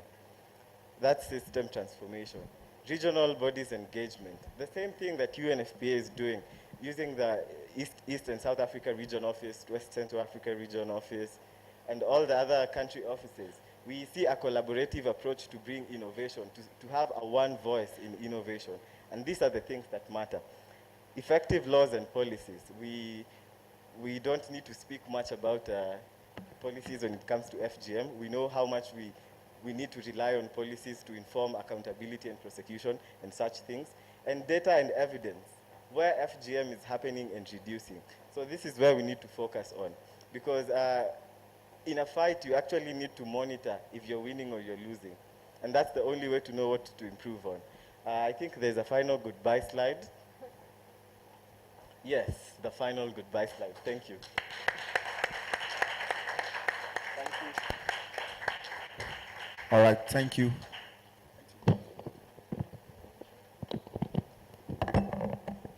So within Mark's template and all that Mark's, how Mark has moved from the beginning of his journey to where he is now, is contained in a beautiful toolkit, and that is the next video we want to see. So Michelle, in the video, will show you some of the things that will simplify the process that some of us go through, and most importantly, that Mark has gone through. Okay? The video, if it's ready, can we have it? Thank you. Hi everyone, my name is Michelle Matthews. I'm from a company called Viridian, and I'm the Chief Product Officer here in Cape Town, and hello to you in Kenya. And I'm so sorry I can't be there to join you today, but very, very grateful for this time to share a little bit about a amazing guide toolkit that we have created for and with the UNFPA. Okay, so let me tell you a little bit about Viridian because it gives you context about why we could put together a publication like this. Viridian works across Africa with early stage investors. We run the African Angel Academy. We also work with finance ready entrepreneurs. So for example, we run the Africa Prize for Engineering Innovation on behalf of the Royal Academy of Engineering. And we also work to capacitate hubs, and we've done some work in West Africa with green tech hubs, in Southern Africa with blue economy hubs. And yeah, we've done a lot of toolkits through a program called Launch League as well. So we are very experienced on the team in working with entrepreneurs and working across different parts of the continent as well.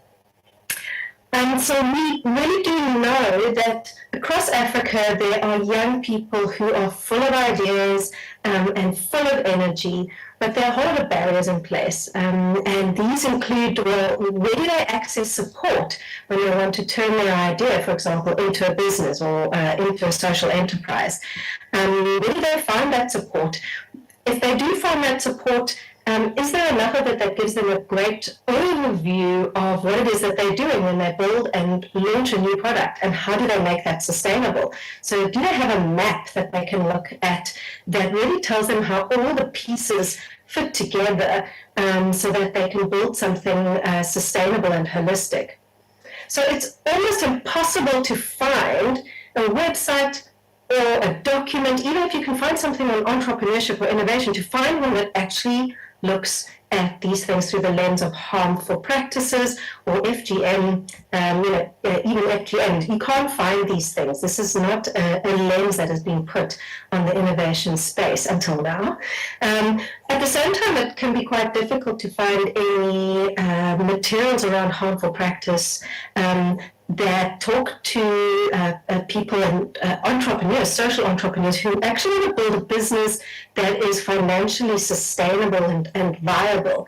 I mean, obviously the topic is so huge and pressing, but we are now getting down to practicalities. Well, if you're going to start something, how do you keep it running? So this is how we came about to do this toolkit that I'm going to show you today, this innovation guide. It gives a great overall picture of everything an innovator might want to consider when building out their innovation. It talks about innovation with the harmful practices lens, and it also understands that for these innovations to be effective, they need to become sustainable. They need to become businesses in some sense, understanding who the customer is and how they're going to keep going for as long as we need to keep going to solve the problems. Okay, so as they say, without further ado, I'm going to present to you this toolkit guide, Addressing Harmful Practices Through Social Innovation. And this is aimed at you, practitioners, and also at startups. It's a self-navigable guide that startups can use, but that also any person supporting an entrepreneur or running a program can use as well, and pull the tools from and use it as a way to think about designing what you do. Okay, so basically that's the cover. I'm showing you the double-page spread version so we can see it in all its glory. And so what's great about this, and I'm going to start scrolling through and you can get a sense, it's nice and bright and colorful. It talks directly to the entrepreneur, so I feel like they're going on a bit of a journey. But the reason I wanted to do something like this is a practical online tool. It can be distributed widely as a digital product. It can be navigated by the innovators themselves, and they can come back to it and explore their idea in different ways. And I'm going to show you how the navigation helps with that here. And it's also, you'll see lots of links here to places where the entrepreneurs can find further information, dive a little bit deeper, because this is a printed 280-page document. We've tried to cover everything at some level, but if they want to go deeper, there are other places they can go. So it's digital, it can reach more people, it's navigable, you can return to it, and it's giving you lots and lots of options. So that's what this guide, the crux of this guide, is about, and you'll see all the things it can do. Right, so we engage in our entrepreneurs right from the start. Hello, social entrepreneur, and welcome. And we start asking a few questions. Do you want to be an active agent of change for your community? Will your solution or ideal solution contribute to achieving the SDG for Health agenda? And if you want to say yes, I feel that, you turn the page. Go on to the next page. So you can see there's a quite exciting navigation that you maybe haven't seen in a document like this before. You can actually move through this document in all sorts of ways and be guided through it. Like I said, it will also open up, if it needs to, open up some of these external things. So if people don't even have an idea yet, you can start right there And there's some 100 bold ideas. Or if you've already been through a UNFPA hack lab, you can maybe skip some of the very early stages around the ideation and pop in at another point. Okay, great. So there's a little bit of a navigation here, but this is not a navigation. I suppose in a map you would call it a key of little icons that sort of help you know where you are and what you're doing at each stage, because we try to make it a very active publication, you know, challenging people, asking them to do exercises, etc. And you'll see there some acronyms that you wouldn't usually see in an entrepreneurial guide. So yeah, so let me scroll down a little bit more. The guide has two parts. So we kind of lead the entrepreneurs in with a product building part, because that's what they get excited about. That's the solution, the service that's going to change the world. And that's the thing they want to build. And then we build that, layer that on top of this part 2, which is about building a business. So for that product to actually carry on and survive and grow in the world, it needs to have this structure of a business. So it covers both those parts of innovating. Okay, so we're ready to get started. Let's go. Again, you'll see all this navigation stuff. You can see your little hand popping up as here's a little right-hand navigation. Where are you in the book? You're in part 1, chapter 1. Lots of clickable spaces. So if you want to hop somewhere, click, and there you are. We're in part 1, stage 5 now on that journey, and that you can see is a product map. It's a linear kind of journey, but we want to go to stage 5. We want to learn a bit about resourcing. What do we need to make this thing happen? So you've come into this chapter, and each chapter has an introduction. It talks a little bit about what you're going to experience in this chapter. And then we start seeing some exercises. Here's something called a crowd clover. It's a little exercise you can do to understand who your collaborators are going to be. Little tips here. Ask yourself, reflect. Quite a lot of reflection in here. So imagining that potentially somebody is looking through this, an entrepreneur, innovator is looking through this by themselves and is just getting kind of mentored and guided through this process. There's solid type of content. What are the 4 levers for business growth? Do we know what have we listed those for ourselves? Do we need a little bit more support again? Here again, here's different lists and examples that you can go through to, tables, skills versus character traits. Do you understand those? Get thinking, take action, make your own skills or traits list. Okay. And you'll start to see popping up here as well little links to other parts of the book. So here you're thinking about skills. Have you thought about the skills of your broader team? Go to this other section of the book to start to build your team, and we can hop around in there. Just going to keep scrolling through so you can get a sense of what this looks like. Funding, always an exciting topic. Funding from different types of sources and examples of what that would look like. So you can see this is just one chapter, quite a lot of depth, but also very short and dip-inable, and you can go and find more resources, so very manageable. And then again, another exercise. So exercises, get to understand it yourself. Here's explaining a little bit more. This is quite interesting. This is a writable PDF. So in your PDF, if you share it with an entrepreneur or they download it, they can actually start to answer some of those questions in this document. So an energetic okay, it's a bit general, but you can start filling this in, and you can keep this as something that you build as you go through as an entrepreneur, go through this. And essentially go through this guide. And essentially what this does is it's building out elements of a pitch or a proposal that you might write to explain your whole solution and your business to a funder, to a potential client, to a potential employee. And this helps just slowly build that up, because a pitch deck can feel really, really overwhelming from an entrepreneur.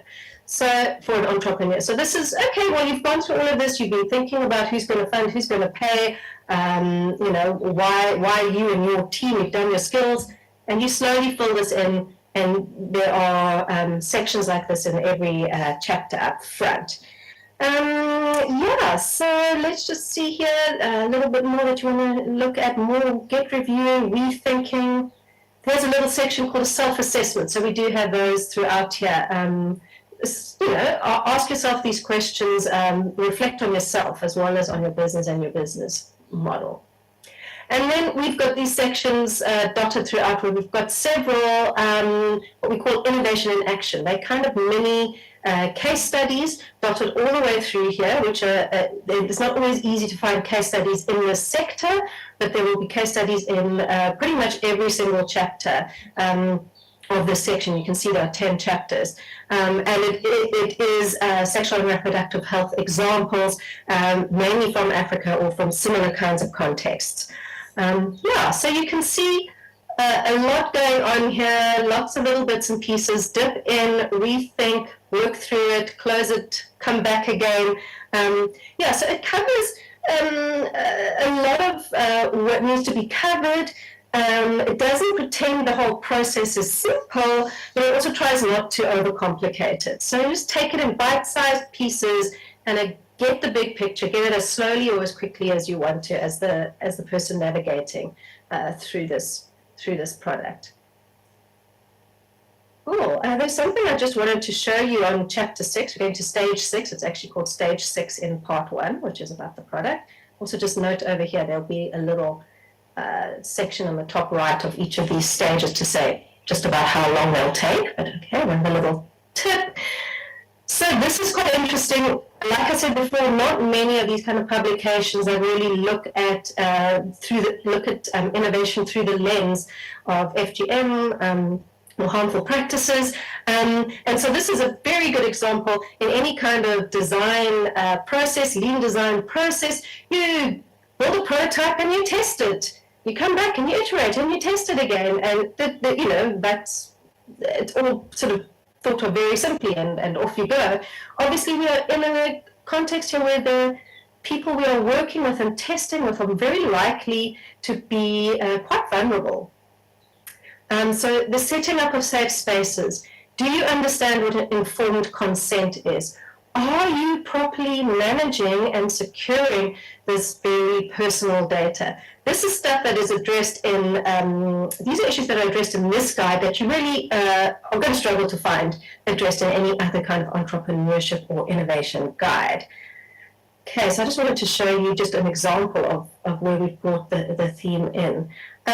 So I just wanted to look here, show you this little section here, so you might have seen it a few times already. This is a navigation that comes usually at the end of a stage or a section, and it says, are you lost? Are you feeling like you've missed something?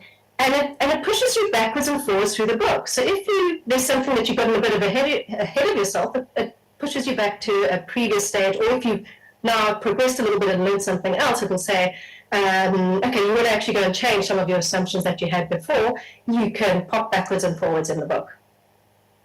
So yeah, we went back to stage 4, the prototype, because we realized that there were some things we really wanted to tweak on our prototype, and we just wanted to go back and learn about this again. Checklists, seeking financing, where are the different places you can get financing from, making a case to investors. Again, you can always link back. Am I lost? I'm going to go back to that section and learn more about it.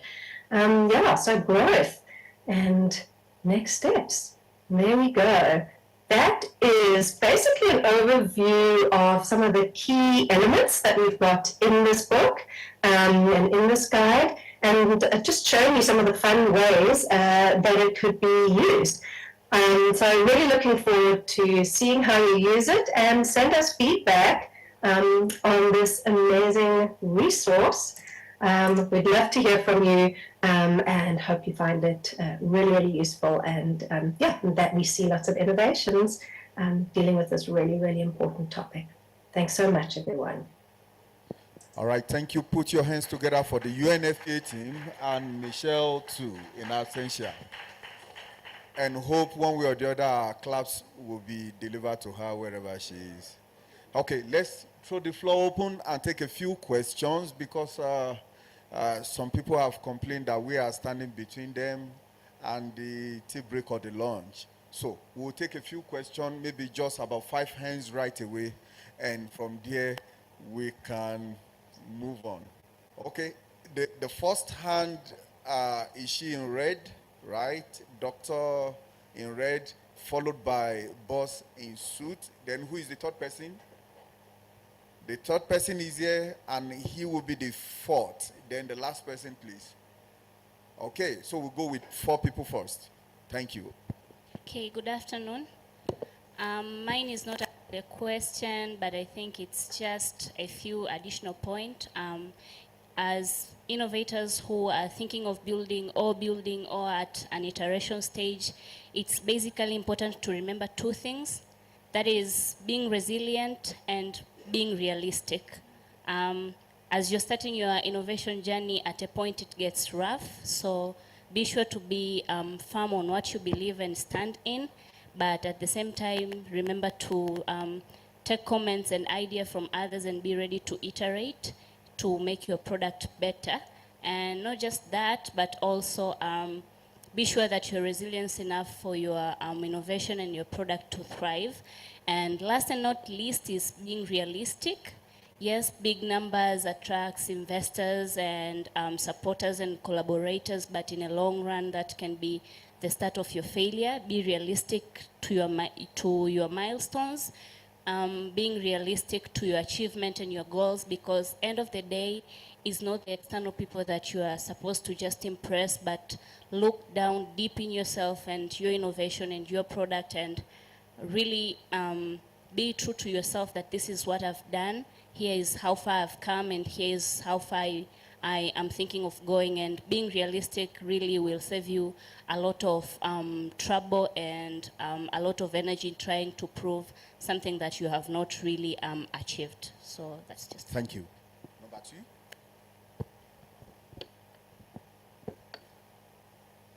No, I think my question is no longer relevant. But Mark, particularly to you, congratulations, because having seen the iteration of your idea when your team received the award to now, it is inspiring, I think. And to all of the innovators in the room, I think it goes without saying that, chipping off slowly into the idea and moving forward, experimenting, as you were saying, is the way to go. You can't just sit and expect that it will move forward. But I'm quite interested to hear how replicable your platform could be for other parts of the continent, because there is, I think, a huge opportunity within the space of vital statistics and civil registration.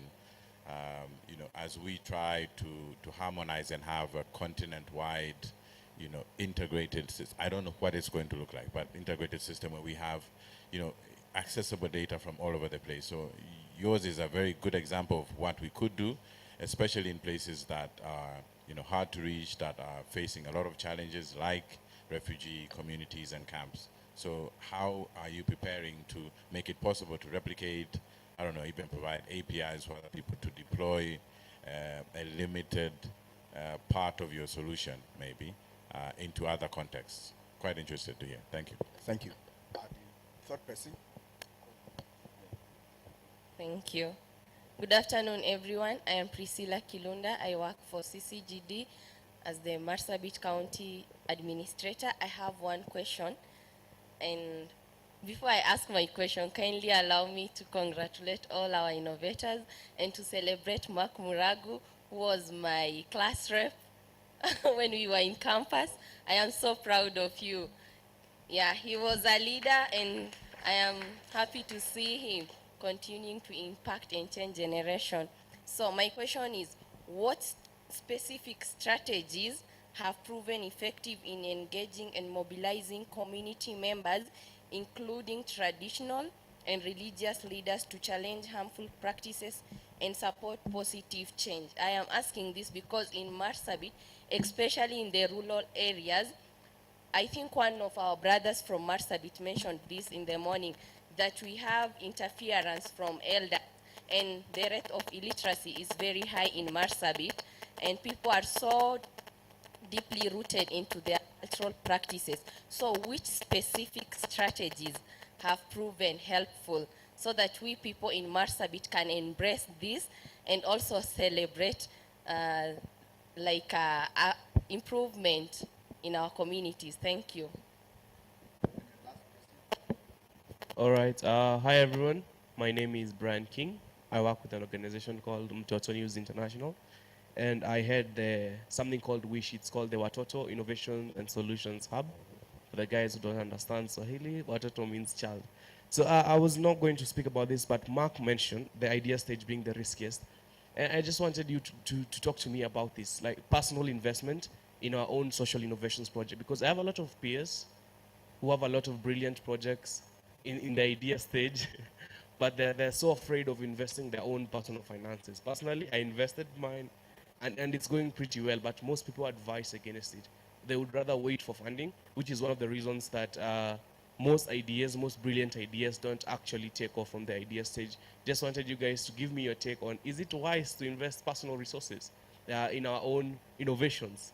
If you ask me, I would say it is, because, I mean, how do you expect others to invest if you don't? But a lot of people who are experts seem to have an alternate opinion. So I just love to hear what you guys have to say on this. Yeah. All right, thank you. I think pretty much of the questions are to Mark, then the rest of us will weigh in at the point. Over to you now. Thank you. I will try to encompass all the questions. So we'll start with Robert's question on the replicability. So we are using a very unique strategy, which is both our revenue strategy and our sustainability strategy. We are partnering with organizations and governments and government agencies as well to provide top-end customizable tools for tracking, monitoring, referral, and as well as the new landscape which we're exploring of data analysis. This is offering prescriptive and predictive analysis that can be used for evidence-based interventions. And this strategy, I will say, is actually working because the first partnership we got was with UNFPA as a result of the Hack Labs, which gave us legitimacy to actually deploy in Tharaka-Nithi County, which was one of the areas we piloted. We're actually working on a few other pilots that I will say are not major pilots. That's why I did not list them in the list. We are working with Kajiado County, Kisii County, and Nairobi County, the informal settlements, where we have a slum settlement in Kibra. So these are unique areas which have traditionally been left behind when it comes to digital interventions and the use of digital technology to inform our humanitarian work. So we are able to customize dashboards as well as referral chains for governments and the organizations to improve the efficiency of their work as well as the accuracy. And this is actually presenting us with an opportunity to scale exponentially, I would say, because with a partner such as UNFPA, who has access to all these countries, it gives us context which we can actually replicate, which are similar to the ones that we have tested.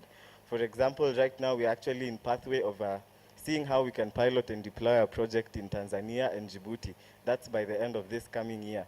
And this is through the partnerships that we have been able to get so far.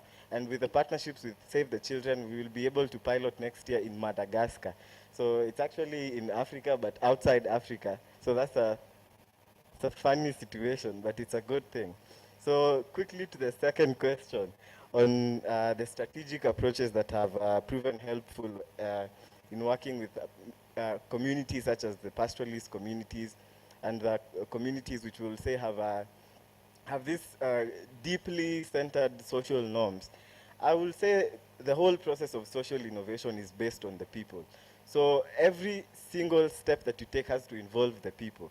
From the time you're coming up with the idea, you need to go to the ground. If your innovation is touching on herders, pastoralists, go to where they are, spend a day with them, understand their pain points, understand the resources that they have. Because the whole essence of creating innovative solutions that are centered in ending things such as harmful practices, that's why we're calling it social impact innovation. is to make sure that what we are doing actually works. And if it doesn't work, then it's just another idea, just another product. So it has to work for the people you are targeting. And that's a very key factor that I will say. Traditional approaches such as dialogue are still very necessary in the process of innovation.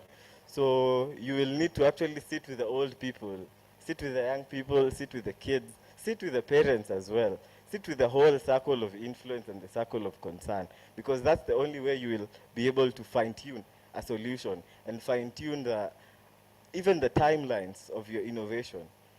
So it all comes to your dedication and touch with the community to ensure that you're building a community-centered solution. And the third question was a money question. Well, money is always very interesting to talk about. So our colleague has talked about investing your own money in your idea stage ventures. And I would say if it's your idea, then it deserves your time, your effort, your money. So if you're not willing to give it either one of those three things, then I don't know how you expect others to contribute their time, effort, or money. So you need to start with what you have. Start with a small community-based organization. Start with the self-help groups. Start with the target, with the audiences that you are able to reach, because that's the only way to know what you're doing is actually working. And I will say that, as Glory said, Glory is also a winning innovator. She called for us to be resilient and realistic, the 2 R's. Don't forget the 2 R's, and don't let either one of the R's limit the other R. Okay? So be realistic, but be resilient. Yeah, I think I have tackled the question. All right, thank you. Just quickly, I won't talk to, I think you said it. I always say if you want people to bet on you, you have to bet on yourself. So I would say, time is also money. So I know we sometimes look at money as the only thing, but like I think Mark has already shared, I think, you have to be willing to bet on yourself. I will just talk about strategies to get traditional leaders to address harmful cultural norms. Like I started saying that sometimes the innovative solution is not a tech solution. Sometimes the innovative solution is the basic things, like I talked about, we were talking about child-friendly courts. That was not a tech solution, but it was a solution that required, shifting some things here and there. Coming back to communities themselves, we have to know that we're trying to shift harmful norms and practices, and that takes time.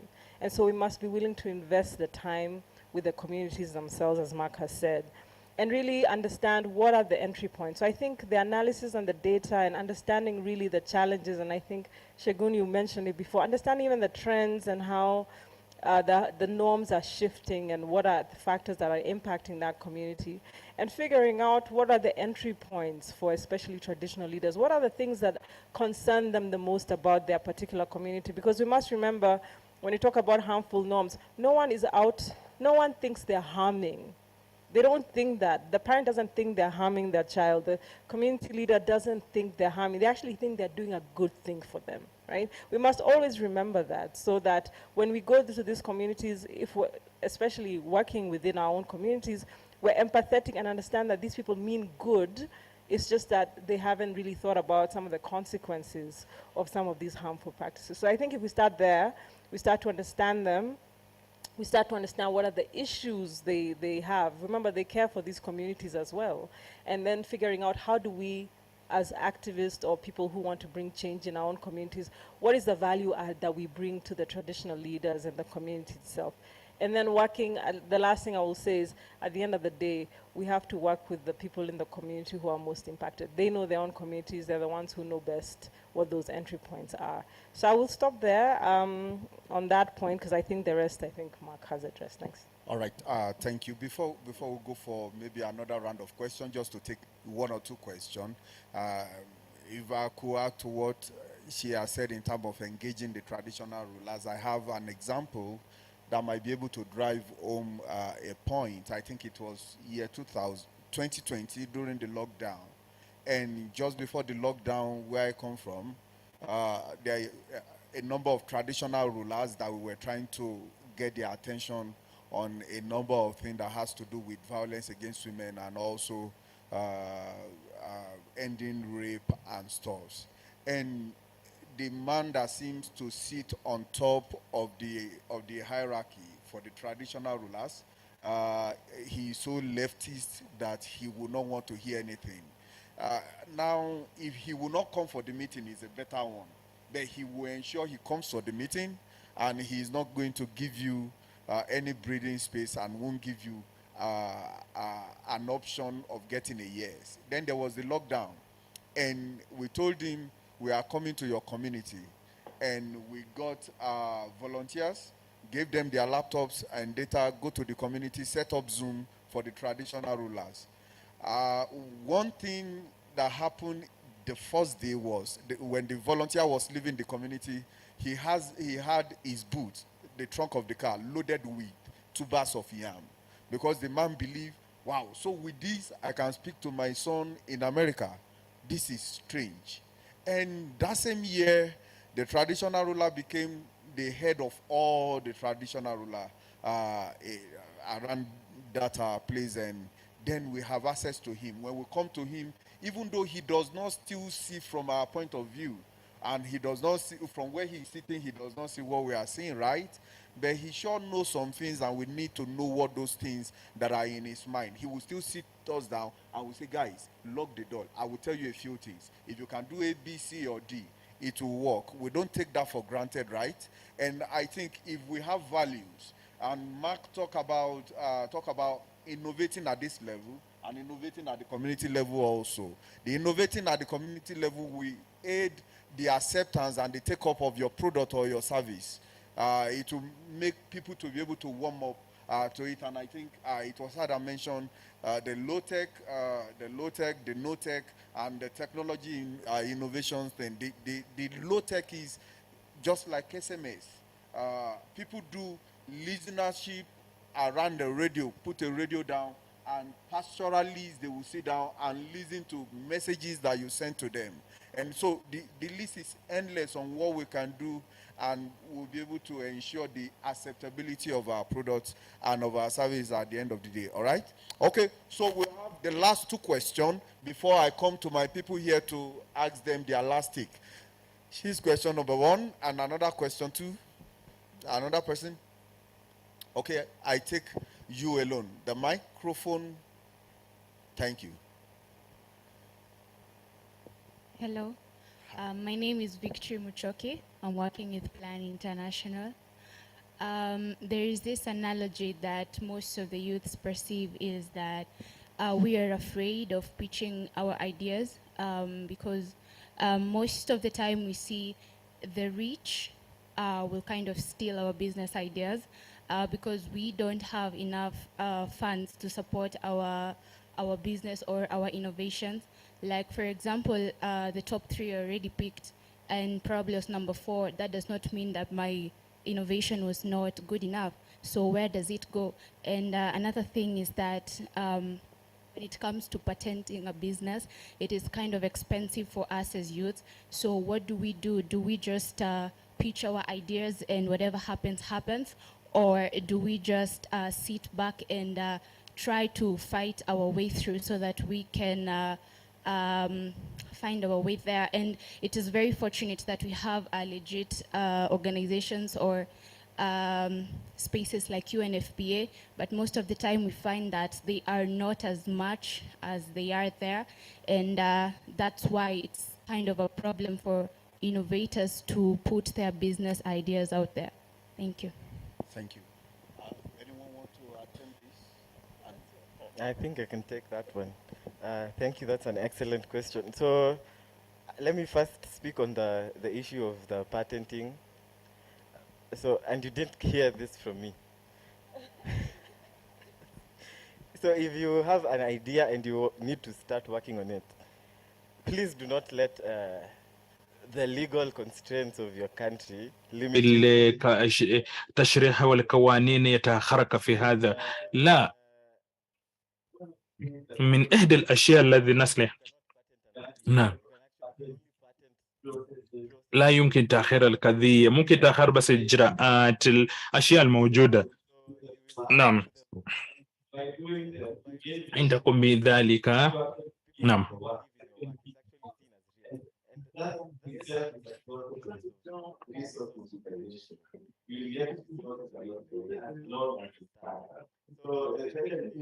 النقطة الثانية من هو التمويل التمويل فممكن أقول بأن المنظمات من FPA موجود هناك في الخارج فكل سنة تفتح هناك فرصة في كل سنة هناك دعوات للمشاركة في هذه المسابقات الابتكار أعتقد سنتين لم يشارك في أي منذ نجحت لقد أن نجحت في التحديات مسابقات الابتكار أخرى فيجب أن تؤمن فيما تقوم بها تؤمن في رؤيتك وتشارك الناس مثلا في هذا الكار UNFPA لا تستطيع أن تقوم بدعم جميع الابتكار ولكن يمكن أستطيع أن أدعمك فيما خذ الجهد وتتحرك ولا تخاف الأشياء لم تراها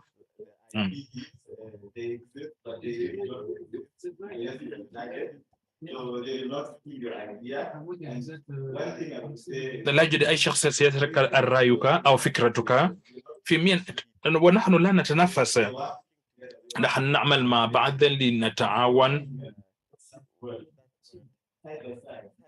نعمل بعضنا بعض نعم is to actually move towards change. It's not about you and your idea getting all the glory, it's about your contribution towards change. And بأي شكل من فعندما تقوم بذلك فإن شاء الله الأشياء الجديدة ستتم. فأعتقد معظم المبتكرين خاصة في مجال التكنولوجي عندما دائما ننسى وأن الفرصة الموجود للمنظمات المعروفة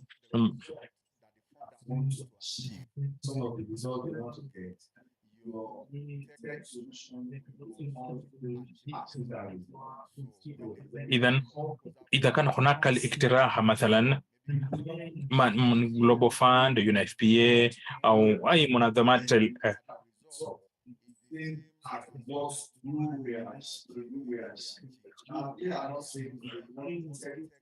ولا يقولونها لأن أثناء الفكرة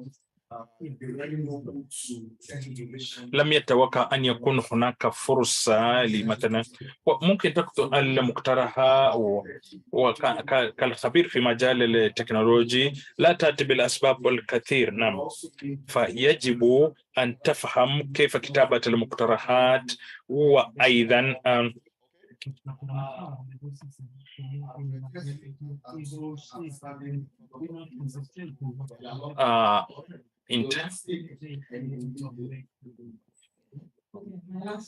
كلمة الأخير أعتقد أن تمنكش أشياء كثير فأعتقد أهم شيء هو التعاون وتنسيق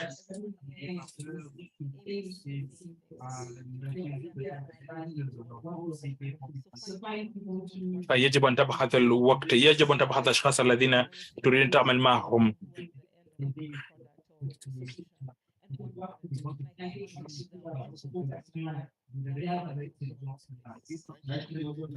شكرا أمثوني وشكرا جميع شكرا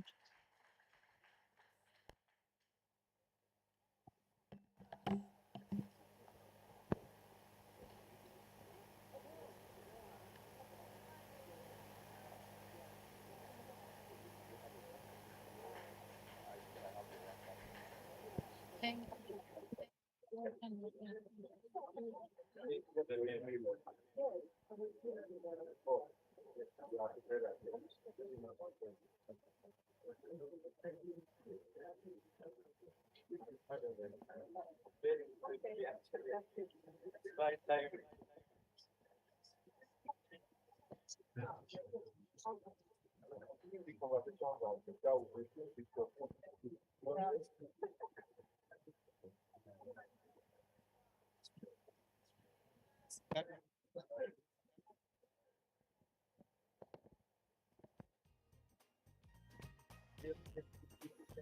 right, thank you guys. Go get lunch. Yeah, fine. So yeah,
Recording stopped.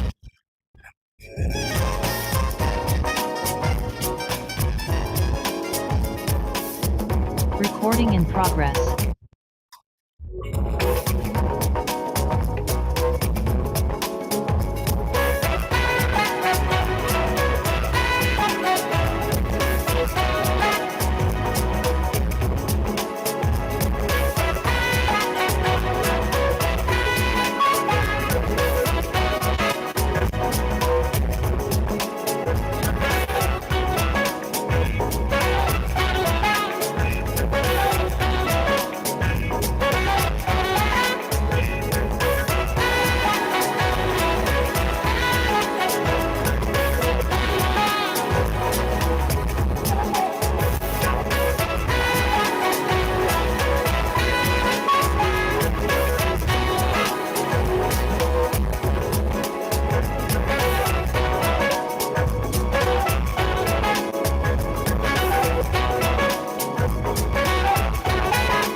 Je me sens seule sans toi. Je me sens vide sans toi. Penses-tu à moi?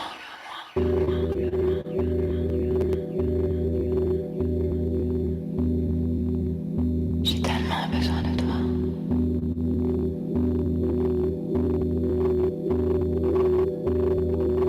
Ça me renvoie de ne pas entendre ta voix.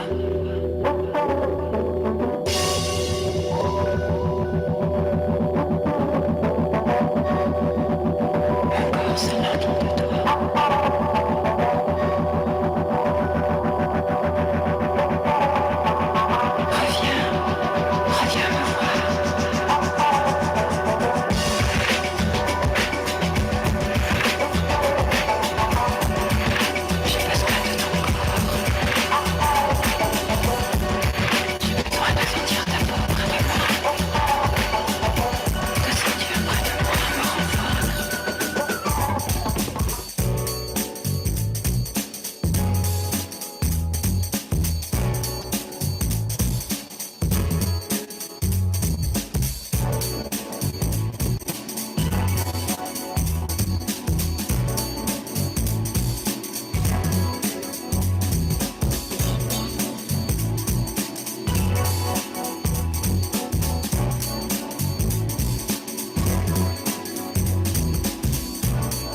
Nickel vision and I want to go comments. Offense, let me work a defense, to be honest. I just wanna be with you and I know vex. I just wanna be with you and I know best. I just wanna be with you, yeah. You elevate, and when we get together we marinate.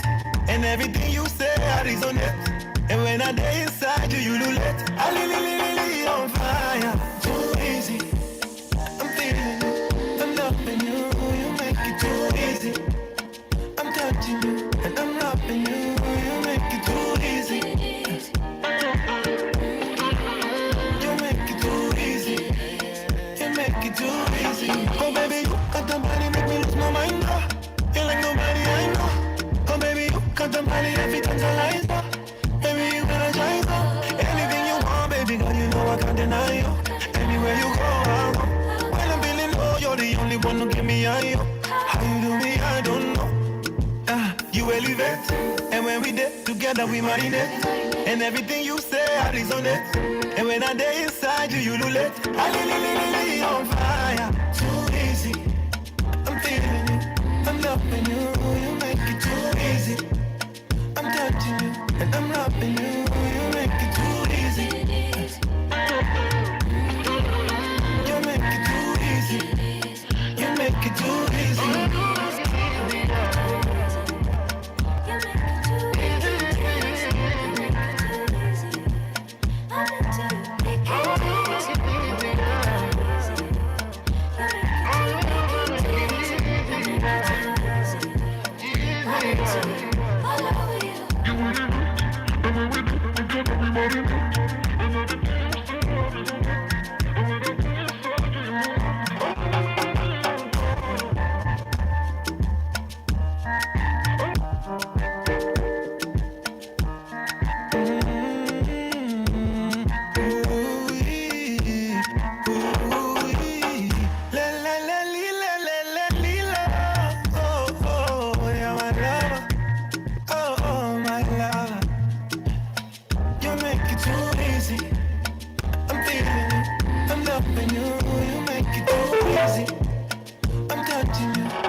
Vision and I want to go comments. Offense, let me work a defense, to be honest. I just wanna be with you and I know vex. I just wanna be with you and I know best. I just wanna be with you, yeah. You elevate, and when we get together we marinate. And everything you say I resonate. And when I day inside you, you lulette. I li on fire, too easy. I'm feeling you, I'm loving you. You make it too easy. I'm touching you, and I'm loving you. You make it too easy.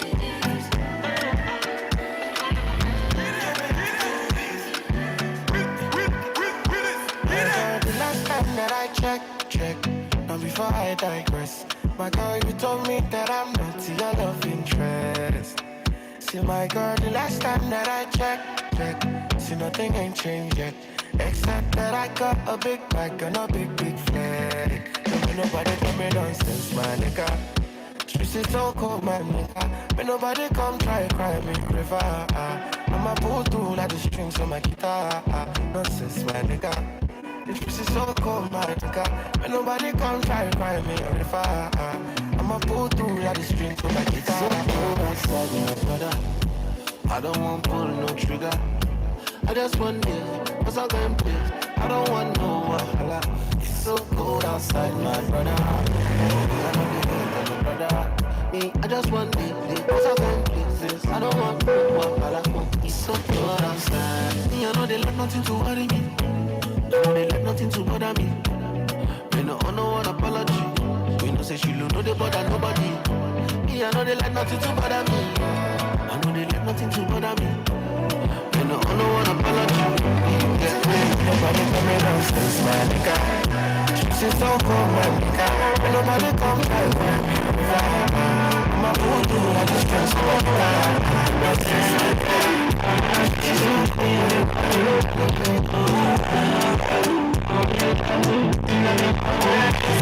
Oh my darling, I give it. on you.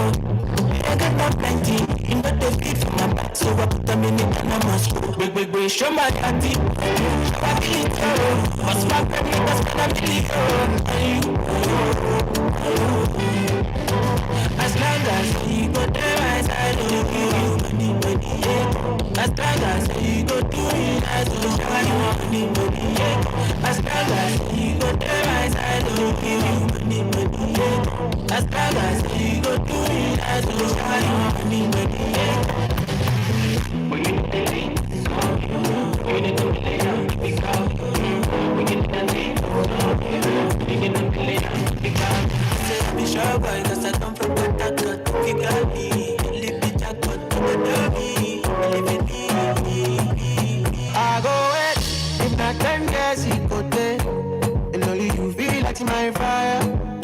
Girl, won't you be mine? Where you there? She a fit see you today. In your body, feel cutting my wire. All over you to find.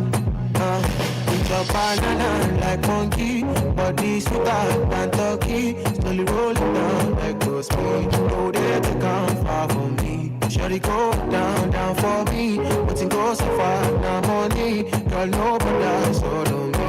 You're too short and for me.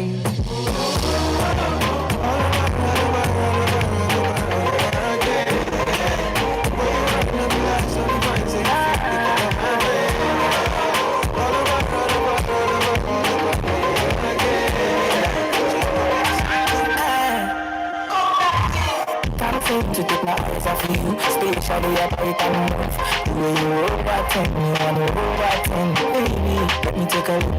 Oh Lord, you want all the girls in the whole world. I know what I'm doing is so wrong. But since no one can focus, we definitely don't give a fuck. She said she made me get a girlfriend, and so what? What if oh.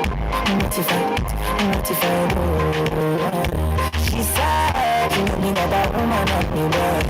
Motivated, well I'm motivated, listen to me quick, so my girlfriend says she wants me back home by 2. What will I do? So me tell her say my dog broke down like my tooth. I hope you I'm so sorry. You want all the girls in the whole world. I know what I'm doing so wrong. Since no man can focus, we definitely don't give a fuck. She said she made me get a girlfriend, and so what? What if I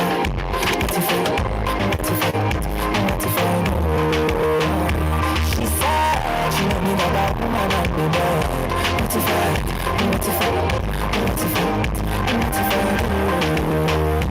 Girl, I am way up, be like I'm the only way forward. You're like looking like 2 planets, you're not from the same world. Girl, I am famous, swear down I'm a playboy too. And if you bust up my brain too much, I swear if it's break up, can't seem to take my eyes off you, spatially I bite and move. The way you roll that thing, me wanna roll that thing, baby. Let me take a look. Oh Lord, me want all the girls in the whole world. I know what I'm doing is so wrong. But since no man can focus, we definitely don't give a fuck. She said she made me get a girlfriend, and so what? What if I do?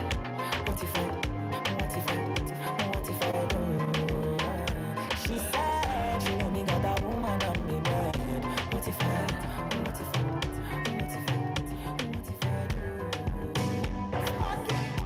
I stay high, I'm never steady on my grind. Me no fear no one at all. Cause I do I leave my side. Energy 100%, oh, and them no fi comprehend, and them no fi understand. I'm catching flights and day for dance. Nobody better than I. Nobody better than I. Nobody better than I. Nobody better than I. Nobody better than I. Nobody better than I. Nobody better than I. Nobody better. Never say what you so you go with my pieces of life. Yeah. Enemies turn into frenemies, so just to survive. Yeah. But the devil on my back, that's why I'm steady on my grind. You know where I'm from, I'm never going back. Yeah. So give me 140. Make sure you feel my body and soul. Pray for the best, leave the rest to follow. Blood in my eye, go test me, go look, cause the white people know. But the devil on my back, that's this one steady on my mind. You know where I'm from, I'm never going back. No, no, no, no, no, no. Nobody better than I. Nobody better than I. Nobody better than I. Nobody better than I. Nobody better than I. Nobody better than I. Nobody better than I. Nobody better than I. You're gonna my one side. You make me give number. Me no feel look and pass. She give me eye contact. Oh baby, Jack, come on. Oh baby, Jack, give me this your love. Me I go show you love. As long as you know with me, Joe. Your body must go kill him, and I know mine to be one of them. Columbia body name, I want to make my mind a rest. He better make a with you, cause he's so low short than they cost. Baby, turn around, make a come on top. Feel like I take it by now. You look a boss like Kana. You to me love and Maya. Put all the love for Gaza. You make me want to get dance, girl. But my young control shift to your pants, girl. Come taking my banana. Yeah, yeah, not this kind. Your body they standing, oh no, no. Your body they draw like a bono. Your body they hot to your bono. Feel like I take it by now. You like a boss like Kana. You to me love and Maya. Put all the love for trust. So you get what you never show me love. That time I think they play along. Right now I want this for the club. Oh no, yeah, yeah, I'm on that. I'm a da. She want them from. Like if I want time, now she come from. I think too long. She want to test in my cockara. My damn, I tell you. I know they one day do like stay. Me I supposed to go holiday, but I want to stay. Thought I was lazy. So baby don't play me. When I hear the shit be screaming my name. Drive me not crazy. She wanted on a date. She told me on the phone. Said she wanna know if I come back again. If I come back again, I give her like. I'ma let you kick it. She make her go. I'ma let you kick it.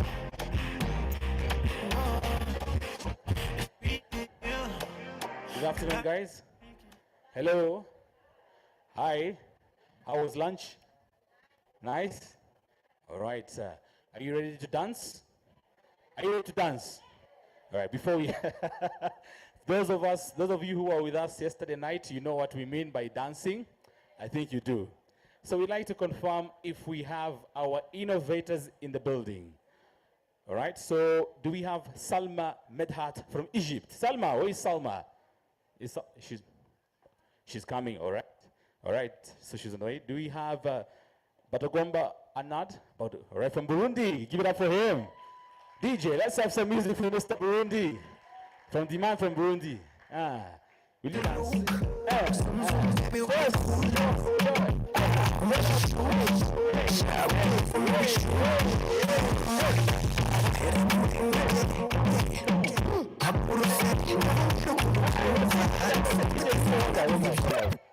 They're saying you have to come to the front.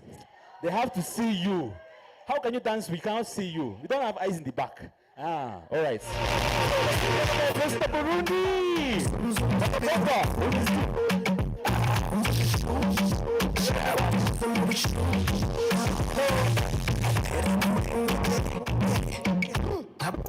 To dance, you have to put Burundian music, and I will show you Burundian dance. Okay? Okay.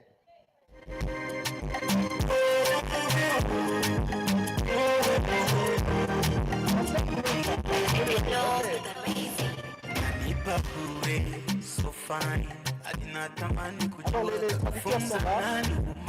Le Burundi est un pays francophone, donc je vais parler en français.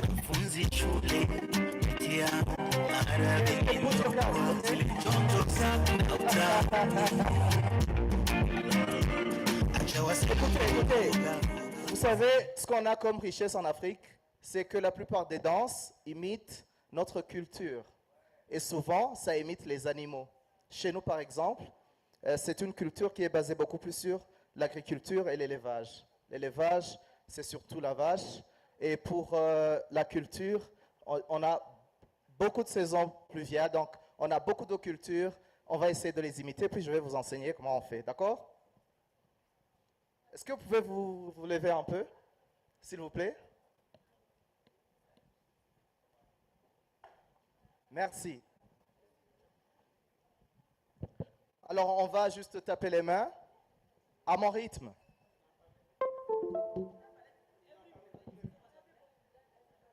Okay, can I speak for everybody? In English? Okay, I'm just asking you to stand up. Stand up, please. Yeah. We are just clapping hands. And you just need to see how I move, okay?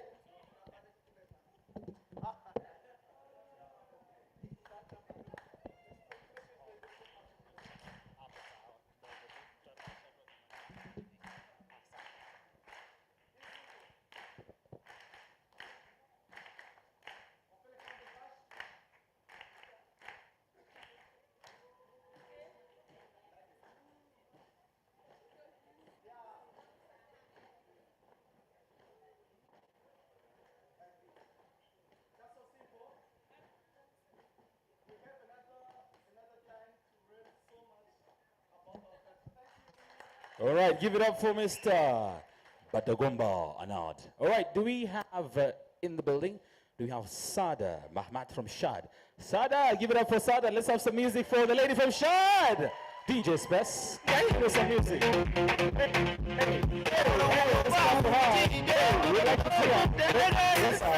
Yes, sir. Yes,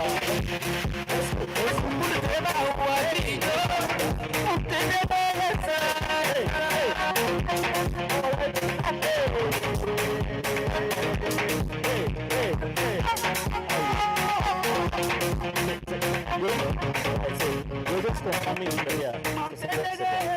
C'est bon. We're just confirming you're here. So that's good. Bonsoir à tout le monde. Moi, je suis francophone. Il va falloir distribuer les casques. Moi, c'est Saada Jadid Mohamed. Je suis du Tchad. Merci, Sada. Merci.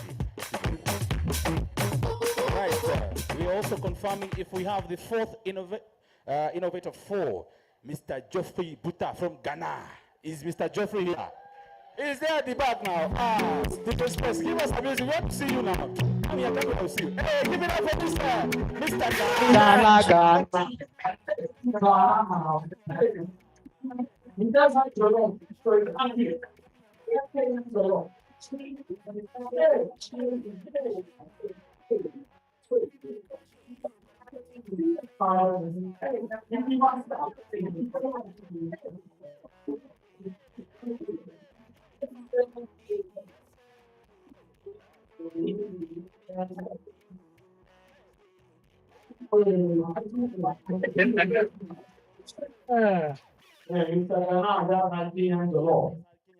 If you guys have the law, you get the list. Let's go to the law there. Next time. That was not the law.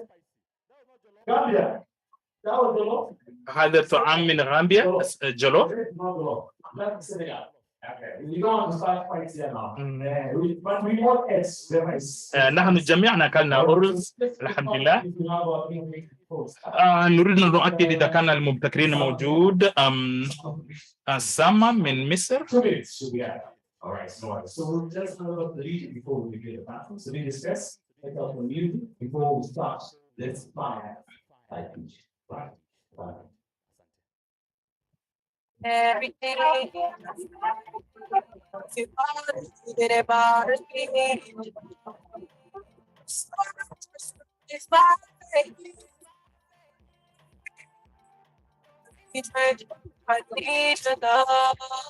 let's start the love. Don't feel the love. Don't know the love. Don't like what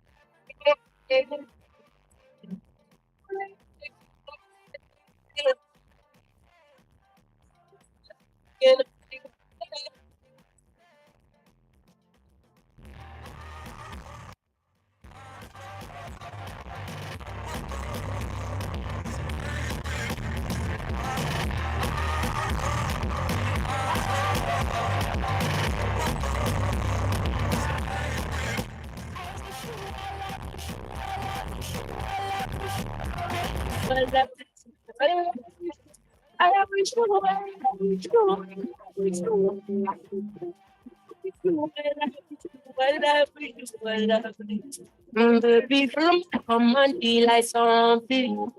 Put down on me, you with your coca body. Come and be like something.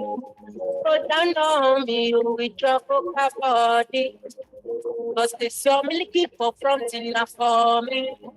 All I'm for me, I don't go to make honey. And if you're milking a fighty, I saw me to look. Tell us on me, oh baby, some boy, oh, baby, gonna, waka, waka, when you enter my licha. Baby, gonna, will you give me sugar, ala.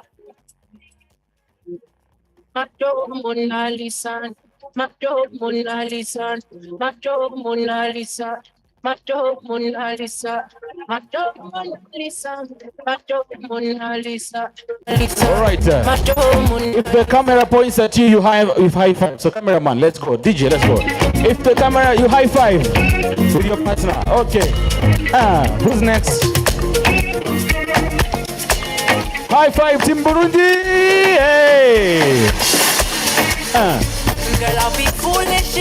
Be on the lookout. Cameraman is looking for you. Cameraman, high five, high five, high five. Hey, thank you. Hey, you high five each other. Now you're on the TV. Yes.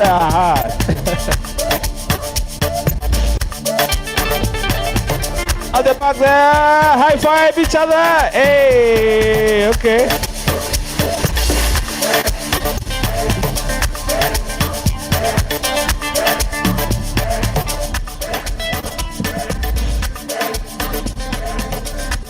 Yeah, the back there, the ushers, the rapporteur, say hi. Hi.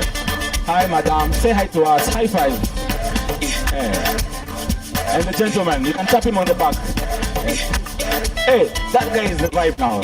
Hey, that's the vibe now. Cameraman, just stick there. Don't move. Don't move, cameraman. It's the energy.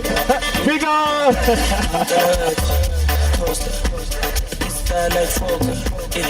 Pull up in a beam. Hey, hey. High five. Hey. Serious and a big time player. Trip to big and I went. Flexer, yeah. Tina said gym, yeah. Too hot like a heater. Neck down frozen. High five, high five. Very on. Liquor, yeah. Trace home, picture. MJ on the sheet, trailer. Funny vibes every night. The cameraman knows where the energy is. Pull up in a beam. Yeah. Too much, too clean and tall. All right, ladies and gentlemen. Hey, ladies and gentlemen, just flown in from Egypt. Give it up for Salman Medhat. صافي كل سلمان خلينا نسمع الأغاني المصرية.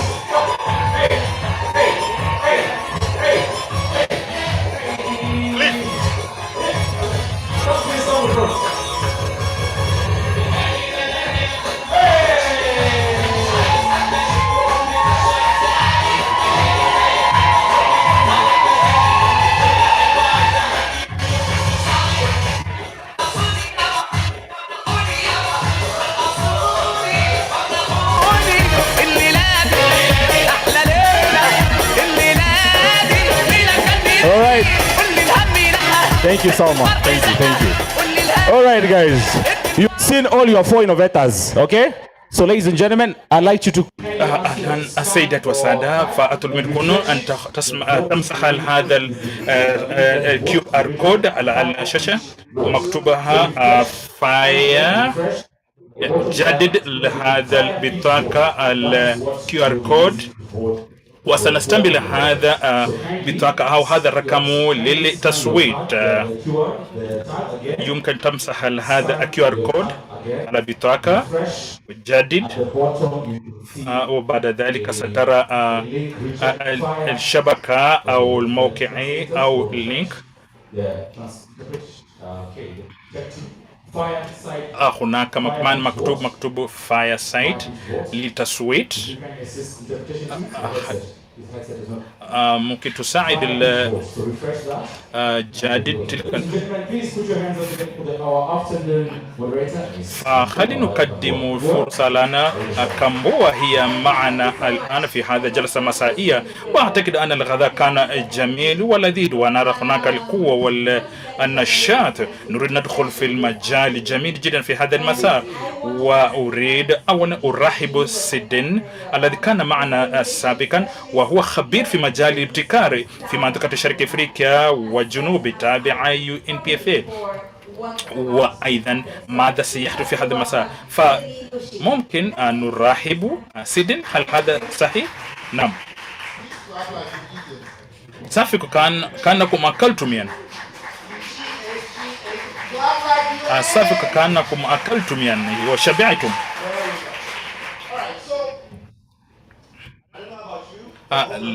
لا، عندما كنا صغار كنا نضع النار في مكان ومع أجدادنا وآبائنا، ويخبرنا القصص القديمة كيف كان تغيير العالم. لا أدري إذا كان هذا صحيح، ولكن كنا نسمع القصص والروايات، وهذه القصص كان لديها تأثير في حياتنا عندما كنا صغار. وهذه القصص كان لديها الأفكار التي تم تغيير العالم. ونأخذ نفس الفكرة. خلينا نأخذ بعض الشباب ونحاول تطبيق انتمام إلى هذا القيمة، ونخطي الفرصة. أخبرنا حولك باستعمال الهاتف. أخبرنا، أعطيني الفكرة لمدة 30 ثواني الذي يمكن أن تغيير أو كذا على هذه الممارسات الظاهرة في قارة أفريقيا، أو تحسين حياة للطفل ممكن 10 سنة، أو نخلق المنصة آمنا. فبعض الشباب أخذ هذا التحديات وقاموا ببعض المجهودات. نعم، وهذا من بعد سيكون هناك بعض الفيديوهات، وسنأخذ من تلك الفيديوهات، وسيكون هناك تصويت بعد ذلك. واليوم سنسمع ما سيحدث. والفكرة هنا هو ما عنده علم، ما في تدريب. أولا الناس لا يعرفون ماذا حدث، وسنخبركم لماذا أخذنا هذا القرار. نريد نسمع الأفكار. نعم، نريد نسمع الآراء.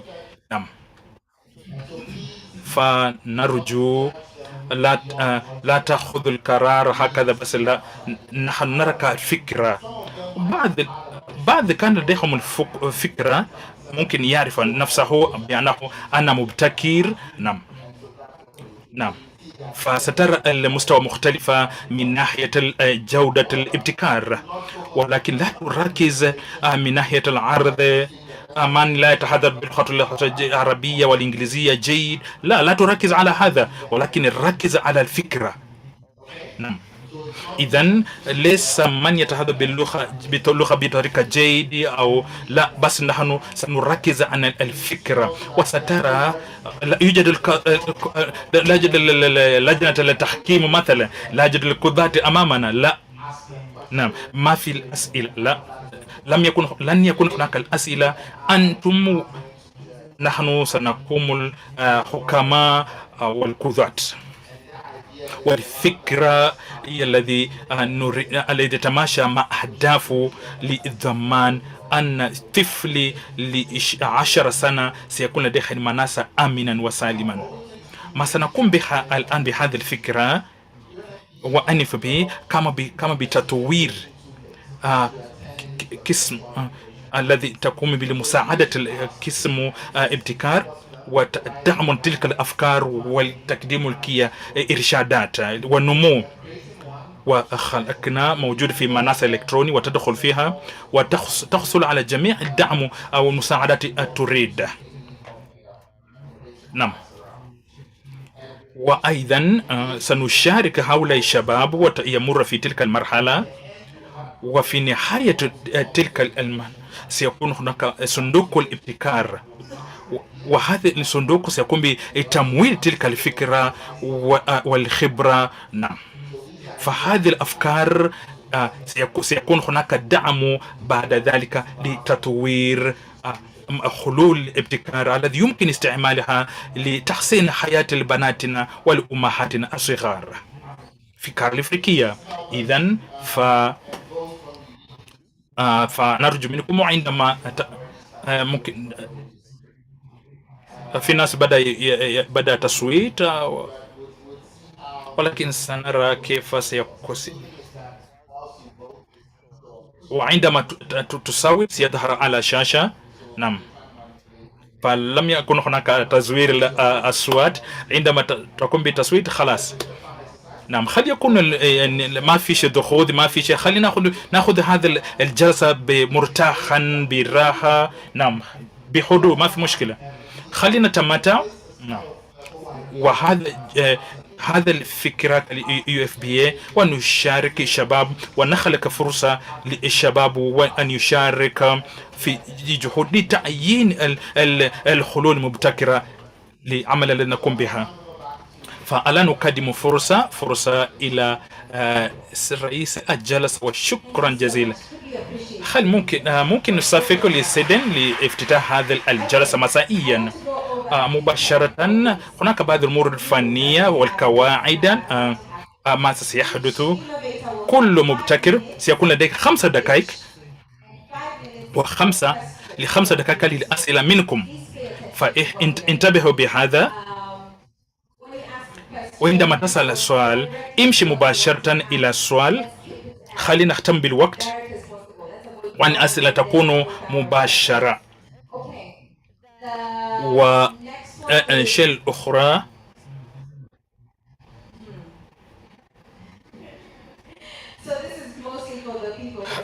هذا المبتكرين، ما هي السوق المستهدف، وما هي حلول سيأتون بها، والدخل. نعم، وهذا أيضا وأنتم كمشاهدين ومتابعين سيكون لديكم الفرصة لتصويت كما قيل لكم، واستعمل QR كود على هواتفكم، ويمكن الحصول على هذا عندما يختتم المبتكرين. سيبدأ التصويت ويكون حريا وشفافيا، وكما أشار ما سيحدث. نعم، والذي سيحصل على الأكثر صوتا فإن شاء الله سيحصل على هدية. هل أنتم مستعدون في هذا الجلسة؟ سأدعو إلى صديقي ويرحب جميع المبتكرين أن يأتي إلى المنصة. فعندما يأتي إلى المنصة فيمكن أن تصفق لهم، خاصة لم يعطيكم حتى فكرة بأنه سيشارك في هذا. نعم، نعم، نعم، فرصة. شكرا كامبوا. السيدات والسادة، الآن نريد نبدأ هذا الحركة، ونريد نبدأ هذا المبتكرة الأولى، وأن التصويت سيبدأ عندما جميع المبتكرين أختم أعمالهم والعرضهم. نعم، لا أدري ماذا ستصوتون عنها، لا أدري ما سنقوم بها. وأن التصويت سيبدأ بعد أن يختتم جميع المبتكرين. المبتكر الأولى سلمى من مصر. سلمى من مصر، تفضل تعال إلى الأمام. خذ المنصة. اسمي أنا من مصر. أنا مدير التنفيذ وقبل أن أخبركم حول الشركة.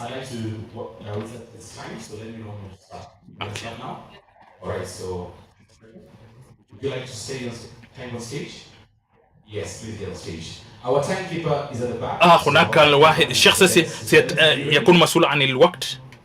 5. سلمى تفضل، انتظر الوقت. بدأ 5 دقائق، يبدأ 5 دقائق الآن. قبل أخبركم شركتي، هناك شخص مهم جدا اسمه ندى، وعندما كانت 12 سنة وهي تدخل في حافلة إلى المدرسة، وفي شخص لمس عليها ولم يكن شخص تساعدها، وكل واحد يتوقف مع هذا الرجل الشيبان من عمرها. وهناك كل وقت ندى تمشي للمدرسة هي خائفا تاخذ يجب ان تاخذ بعض الانذارات واهتمامات، لان حتى لا يتم لمس عليها.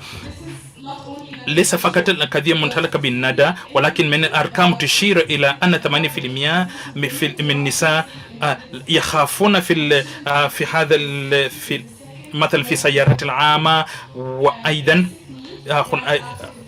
نعم خاصة مثلا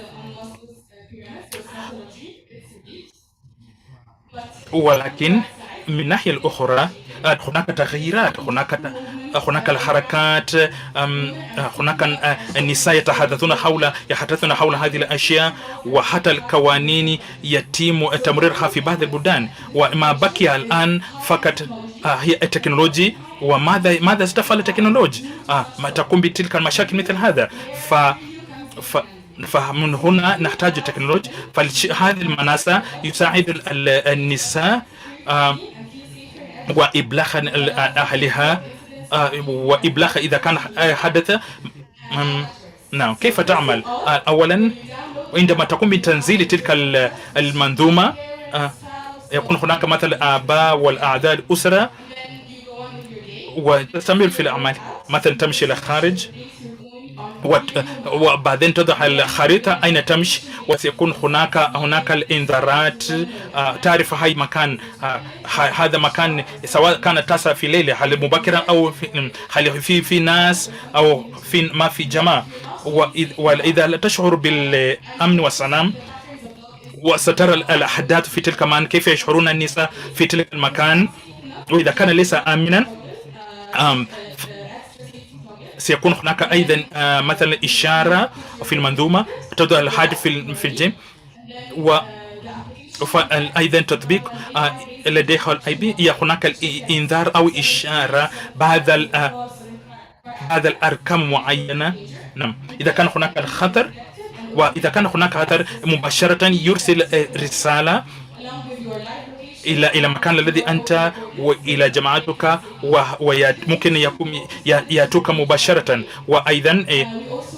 وأيضا نقدم الآلة أخرى سأخبركم فيما يتعلق بالكيو&اي أو في الأسئلة والأجوبة. نعم وعندما انطلقنا هذه المنظومة في السوق وجدنا حصلنا دعم كبير والمشاركة أو مستعملين تقريبا أكثر من 3000. نعم وتمكنا تخفيف التكلفة والذي نعم لأننا نحن نهتم بالقضايا المتعلقة بالنساء، وأيضا وهناك الشكل التجاري، وأن عندما تقدم أي مثل الأحداث معينة مجانا تدفع فقط الرسوم سنويا فقط. وأما إذا كان جلسة القانونية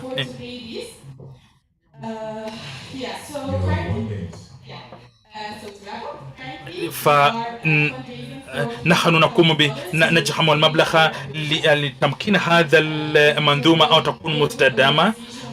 ولدينا الجوائز كثيرة نعم في أفريقيا، ولدينا جوائز كثيرة. المهم نحن اثنين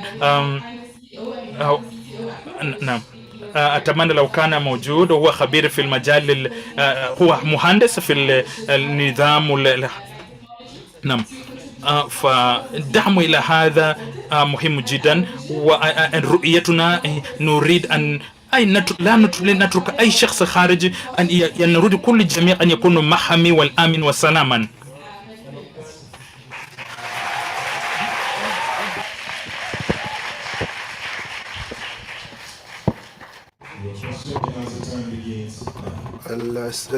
وقت الأسئلة والإجابة تبدأ الآن.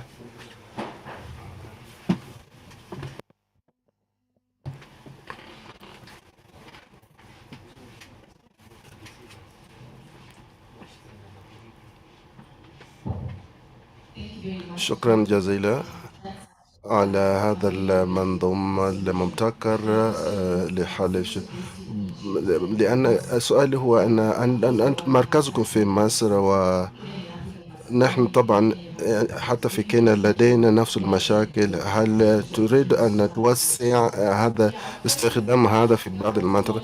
طبعا التكنولوجيا بتاعنا ليس فقط في مصر فقط، ولكن عليك أن تنزل هذا البرنامج من أب ستور، ولكن سيكون هناك طبعا التسويق في بعض البلدان، ولذلك بدأنا بصندوق التموين حسب موقع جغرافي.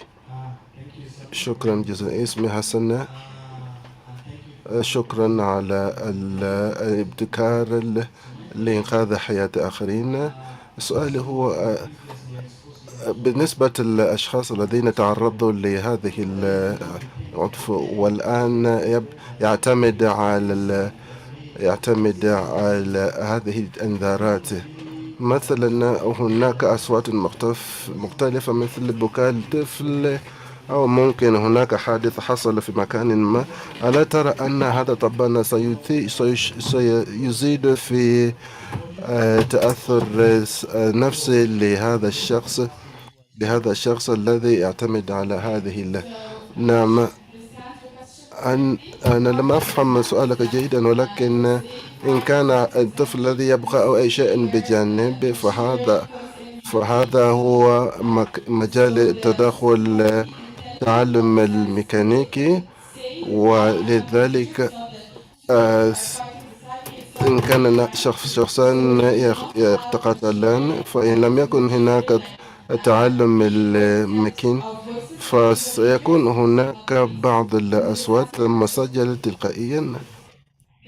وشكرا.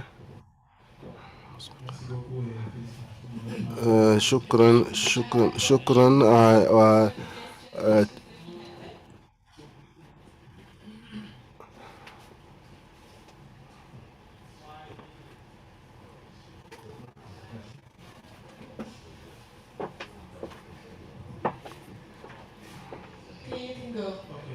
نعم.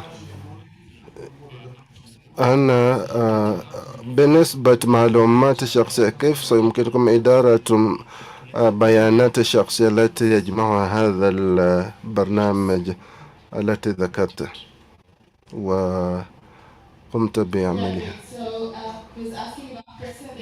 بالنسبة طبعا هناك سرية شخصية، وهذا من أمور مهمة جدا التي وضعنا في حسباننا. ففي بعض المعلومات يمكننا الحصول عليه إن لم يكن هناك البلاغ. إن كان الشرطة تم البلاغ إلى الشرطة وهم يريدون هذه المعلومات، فبذلك يمكننا الحصول على تلك. وعندنا فريق شرعي التي يقوم بعمل في ذلك الأمور. وسؤال آخر.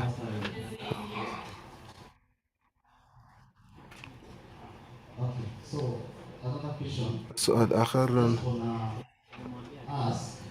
أريد أن أسأل.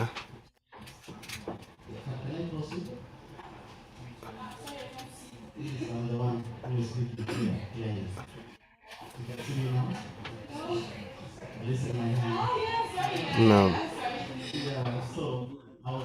كنت أريد أن أسأل، أريد أن أشجعك على هذا الابتكار، وكنت أحاول أن أفكر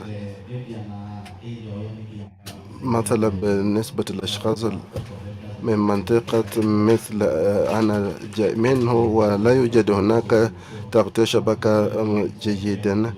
كيف سنستفيد من هذه المنظومة؟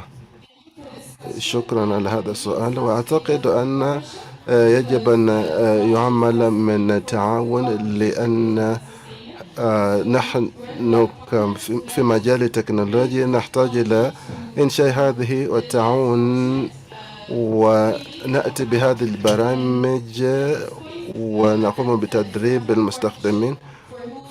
فهذا هذا سيكون طبعا لمن له قدرة على شراء هذا. شكرا وتصفيق له. سأكون موجودا لو عندك أي سؤال. شكرا.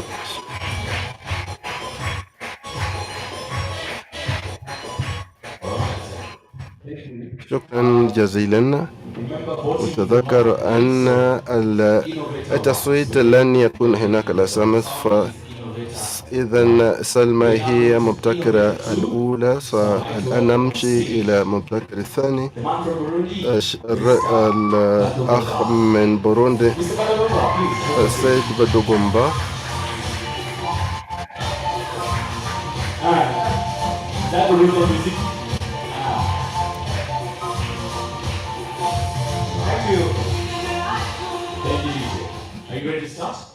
هل أنت مستعد دينيس؟ هل أنت لديك 5 دقائق تبدأ الآن؟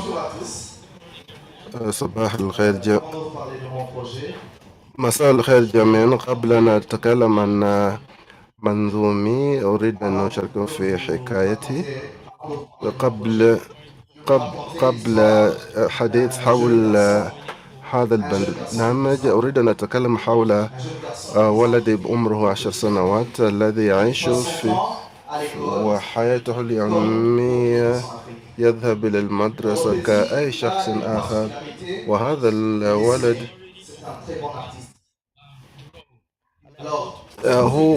هو يقوم برسومات ويتساءل لماذا كل هذه الممارسات الضارة؟ كيف يمكننا الحصول على الحلول لهذه المشاكل؟ ولكن لا يحصل على أي إجابة. لأن هناك ممارسات تقليدية، وأيضا هناك فقر والناس لا يريدون أن يستمعوا إليه، وبذلك بدأ يتكلم باستخدام قلمه. وأخته الصغيرة لما نظر إلى أموره الفنية طبعا كانت معجبة، وبعد ذلك بدأوا سبل للتواصل مع آخرين. وبعد ذلك فكل المنطقة والدولة بدأوا يشجعونهم ويشكرونهم على. وبعد ذلك قال أنه سيتخذ مجال الرسومات والفن كهوايته.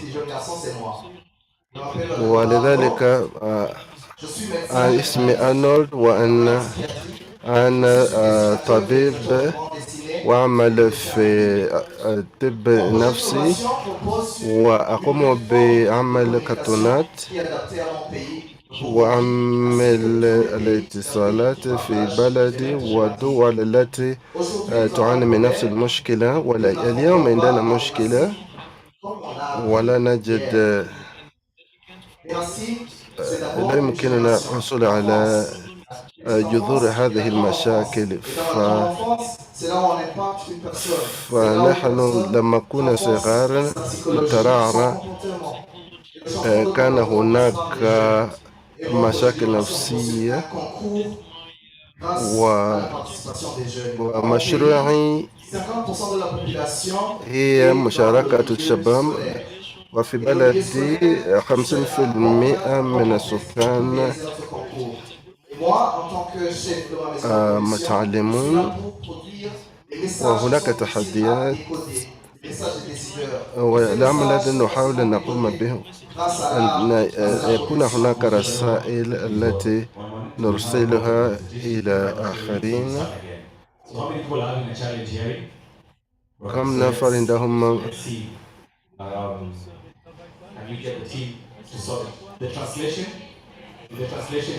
هل الترجمة شغال؟ It's there? هل Is there الترجمة an echo? شغال؟ Or you can't hear? Can we get the translator to come here?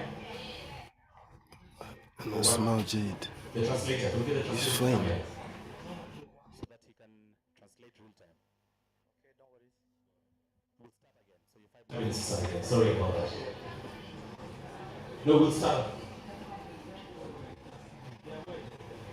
Okay, due to translation, we'll be allocated 2 extra minutes. We'll have 7 minutes of each in case of the translation. Okay, so let's set your timer for 7 minutes and we'll begin. So let's just test. Are you the mic's okay? Bonjour. Parfait. Right. Is this better?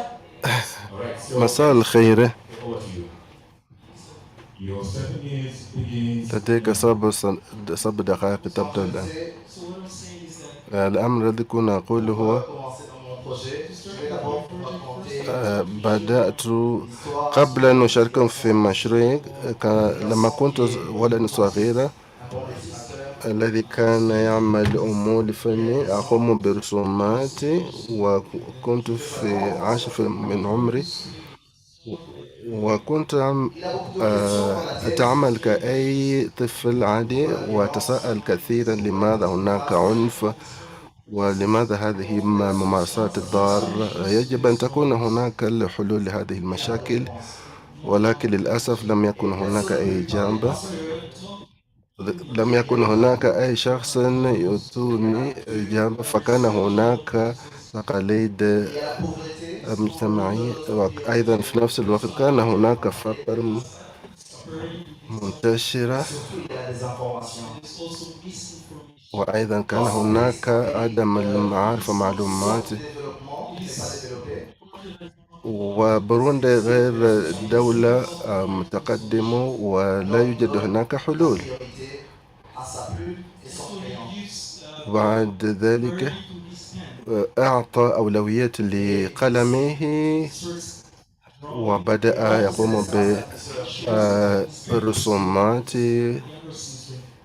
لأخته الصغير فهذه الأخت كانت معجبة بهذه الرسومات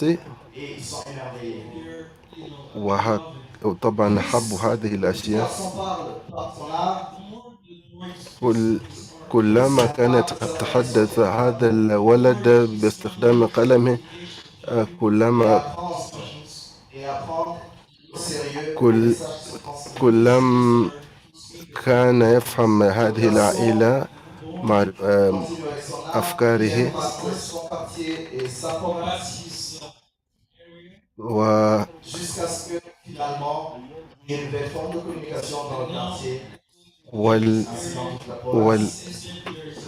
والآن في منطقة سكنه هناك أساليب كثيرة ومختلفة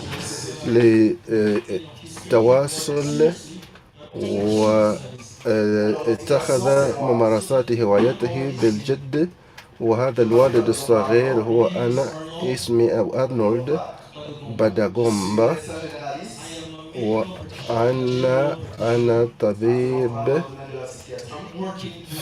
في مجال الطب النفسي وأيضا أنا رسام وأقوم برسومات وأيضا الكتابة كتب.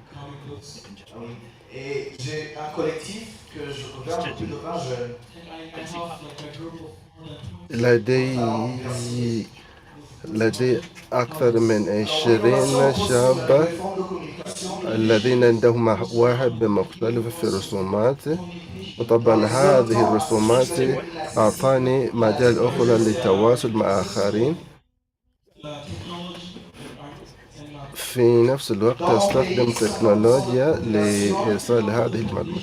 وفي الدولة هناك أكثر من 50,000 هناك أكثر من 50% من أشخاص يعيشون في القرى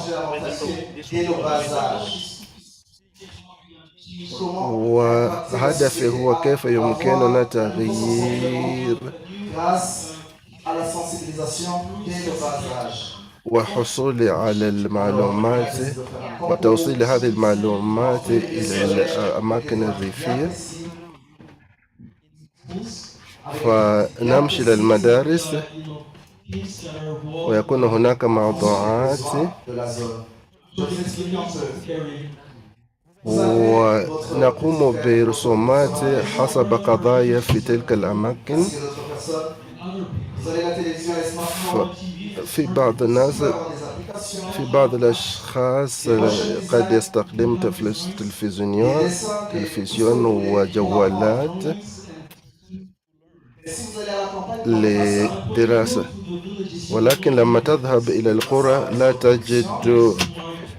وأنا أشكر المركز الذي أنشأته لأنها غير الرواية والمفاهيم، لأننا نتواصل بالجد ولكن بدون عنف. وكيف فهم هذا؟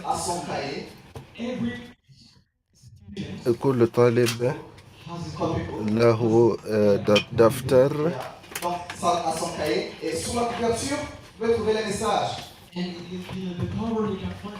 وطبعا على الغلاف هناك رسالة.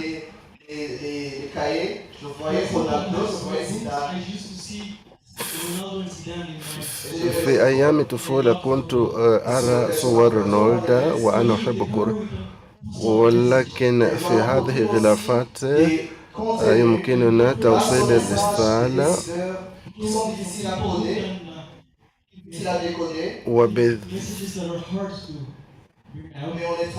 في بعض الأوقات قد يكون صعب لبعض الأشخاص لتوصيل معلومات، ولكن الآن من السهل توصيل هذه الرسائل، والآن أصبح الأمور سهلة. وطبعا المسابقة سيكون على الموضوعات، وهكذا نحن متأكدين من الذي سيفوز في المسابقة على حسب ما في فكره. وطبعا الطفولة وقت مهم جدا للتعلم وأيضا معرفة مفاهيم المجتمع. وطبعا يكون لدينا أصدقاء، نحن صديقاؤكم، تحصل على معلومات جديدة التي وبذلك طبعا ألن ترى أن هناك ناس كبار وقد تعلموا كثيرا منه. هل هناك أسئلة؟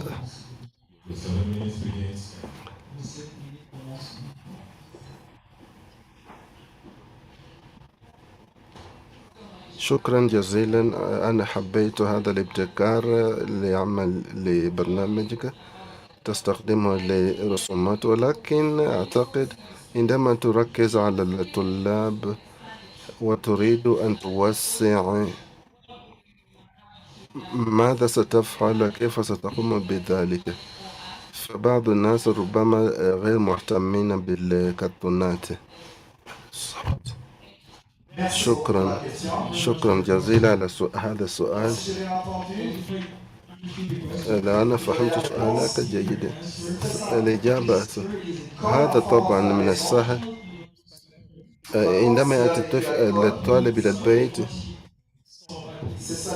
هو سيقوم بالحديث على ما رأى أو تعلم في المدرسة. وشيخ سوباري قال أن يوما من الأيام في كتابه كل بالغ كان طفلا في يوم من الأيام، وفي هذا الزمن يجب أن نتعامل مع الأطفال لأنهم سيكبرون. لا أدري إن قمت بإجابة لسؤالك.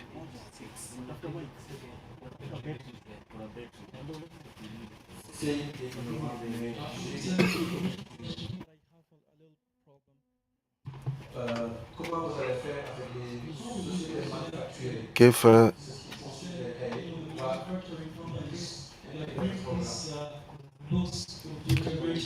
كيف تقوم بطباعة هذه الكتب لتوزيعها على الطلاب؟ الأمر الذي جئنا بهذا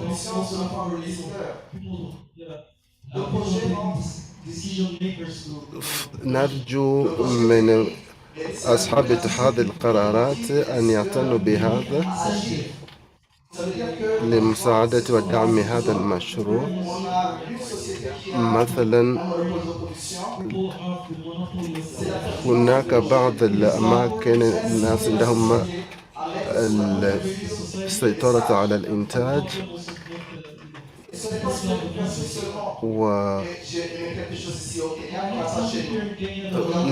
هنا في كينيا أنا أحب لو أنت تقوم بطباعة الرسومات ورسائل. لو يمكننا الحديث قد نتحدث عن ختان الإناث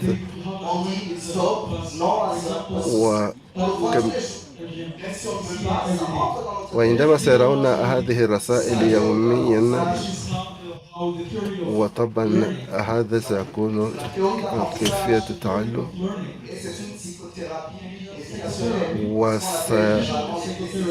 وسيكون فيه تعلم النفسي.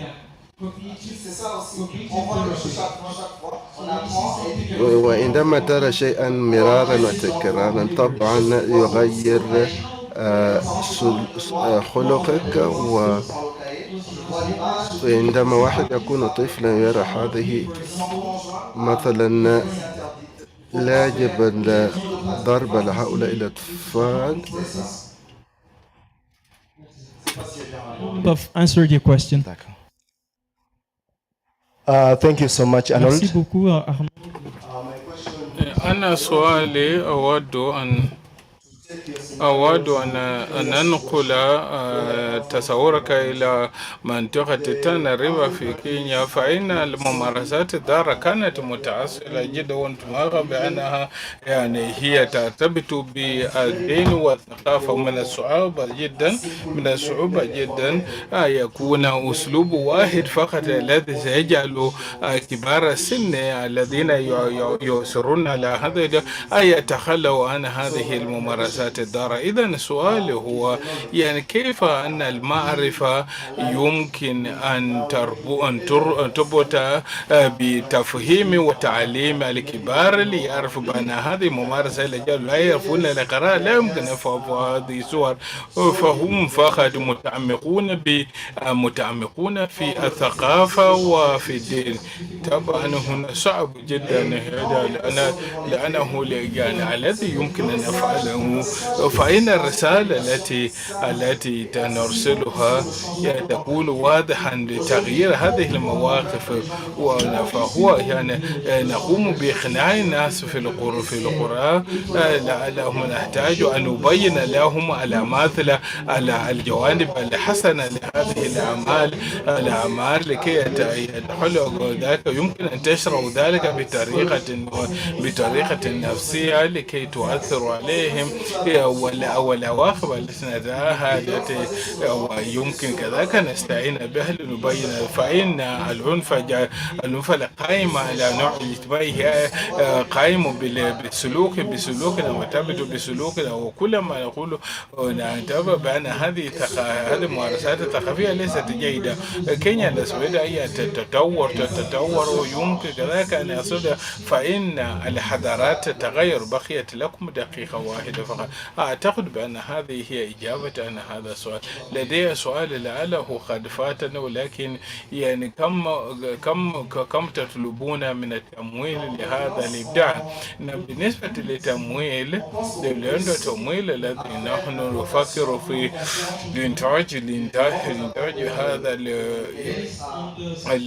يعني هو يتوقف على عدد الأطفال الذين يتم تعليمهم، والذي يعني لقمنا بإصدار هذه الكتيبات على حسب عدد الأطفال الذين نريد أن نصل إليهم، ولكن الآن لدينا الحماس لكي نقوم بذلك ولكي نكون رواد في هذا المجال. يمكن أن أقوم بتجربة أخرى، وإذا نجح هذا المشروع فذلك الذين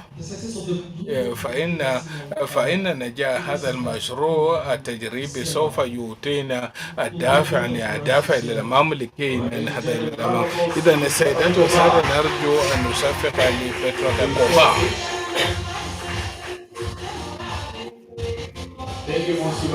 شكرا جزيلا. بونغومبا هو المبدع أيضا، المبدع الثاني. الآن ننتقل إلى المبدع الثالث، والمبدع الثالث هو السيدة سادة من تشاد، فلتتفضل مشكورة من تشاد.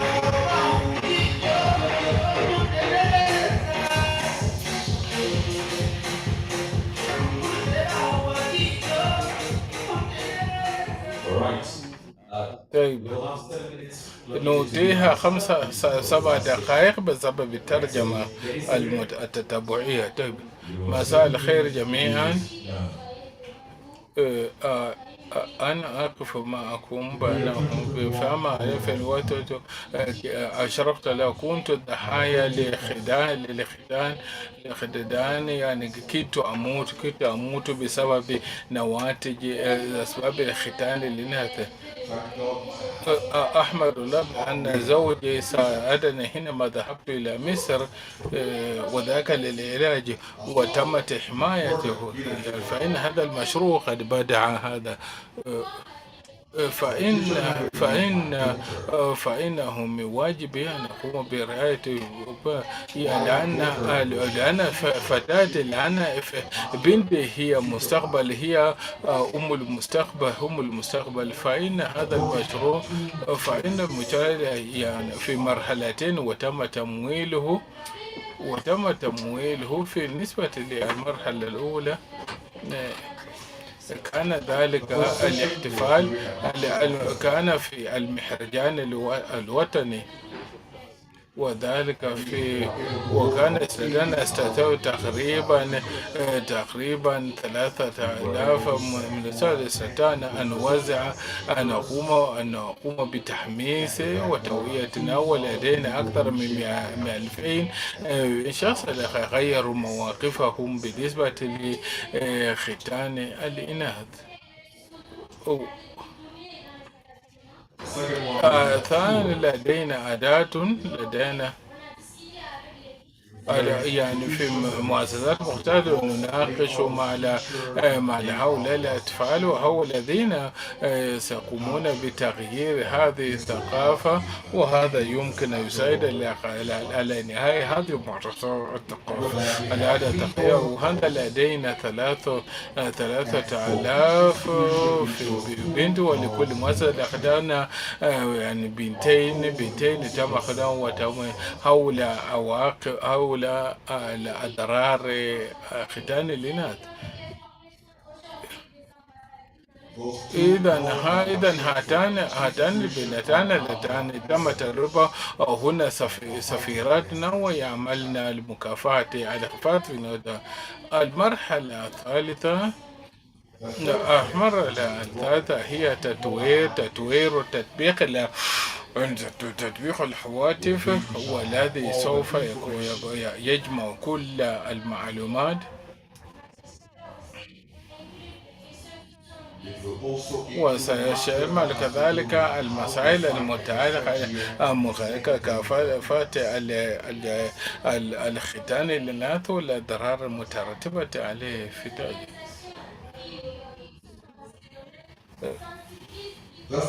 أي نعم، هذا هو الإبداع الذي قد قمنا خذه. استطعنا أن نقوم تعفيز عدد، توعية عدد الناس، فأنا في مكان خاصة أن الشباب وذلك هي بسبب هذا المشروع هو إبداعي في المجال، لأنه يستهدف شباب ذكورا وإناثا لأنهم مستقبل البلد. وشكرا جزيلا.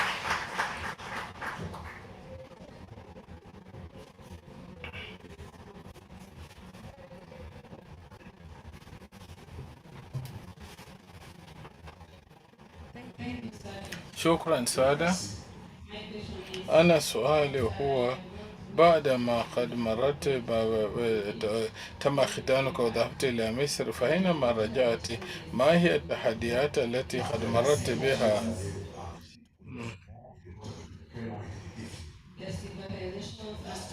أي منها الوصف والوصم بالعار يعني وكذلك العلاج الذي تلقيت في مصر، هل استطعت أن تنقل هذه العلاج للأشخاص الآخرين الذين قد تضرروا أنت، وماذا تخططين أن تفعليه بما أنك من الناجية وأنا قد تم تحميسك؟ نعم. شكرا جزيلا لهذا السؤال. بعد هذا لقد قمت لست في المناسبة. شكرا لهذا السؤال، وشكرا كذلك إلى سؤال لتجربتي الحياة. لقد استطعت أن أفكر في عدد من الفتيات اللواتي يتمنى هذا يعني وكنت لكي لا تكون هناك أي فتاة الأخرى ليست تتأثر بختان الإناث.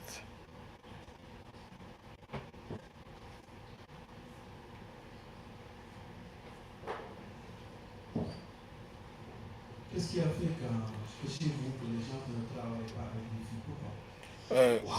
يعني كيف أن الناس يعني لا يعملون في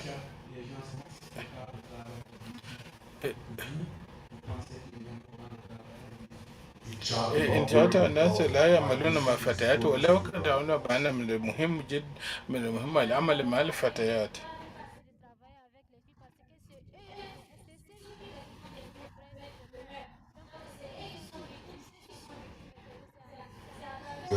لأن فتياتهن ضحايا لهذه الممارسة، إذا يجب علينا أن نعمل معهن ليتعلمن وليغيرن عقولهن. من المهم جدا أن نعمل لهم في قلب هذه العادة. لديك دقيقة واحدة لأرض.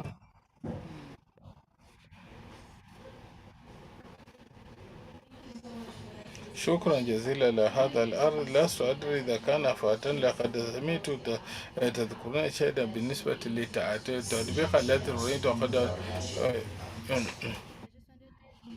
كنت أريد أن تحدثين عن هذا التطبيق وكيف يعمل هذا التطبيق بالنسبة لقد قمنا بالتعاون مع صندوق الأمم المتحدة للسكان، ويشتمل على جميع المعلومات لتوعية الناس، وأيضا سيساعد الضحايا، لأن هناك بعض الأسئلة التي ستكون هناك هنا. فهذا التطبيق سيكون مجانيا، وإذا قمت بتنزيله يمكنك أن تستخدمه بكل سهولة بدون أن تكون متصلة بإنترنت. نعم، فإن فترتكم للإجابات لقد بدأت.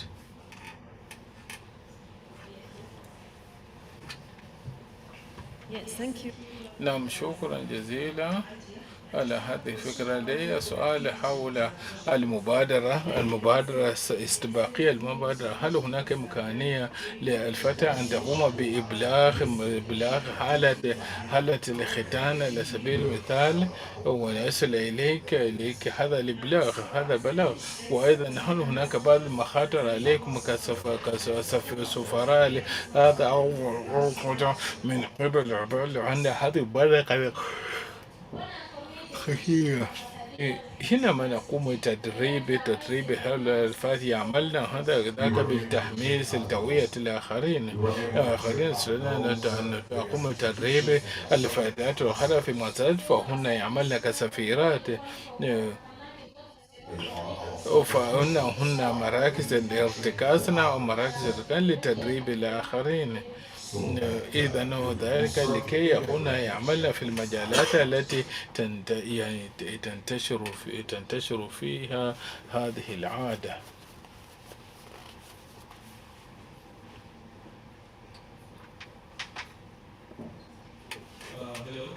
تحية لكم. أنا سؤالي هو بالنسبة للأسف فإن الختان يوم يتم ممارسته في المناطقات الريفية، ولكن كيف تخططون أن تعملوا أن تستخدم هذه المجتمعات هذا التطبيق لأنهم لا تتوفر لهم خدمات ثانيا يعود بأنه يعني بالذات ما نوع الموارد التي تطلبونها لهذا العمل أو لهذا الإبداع.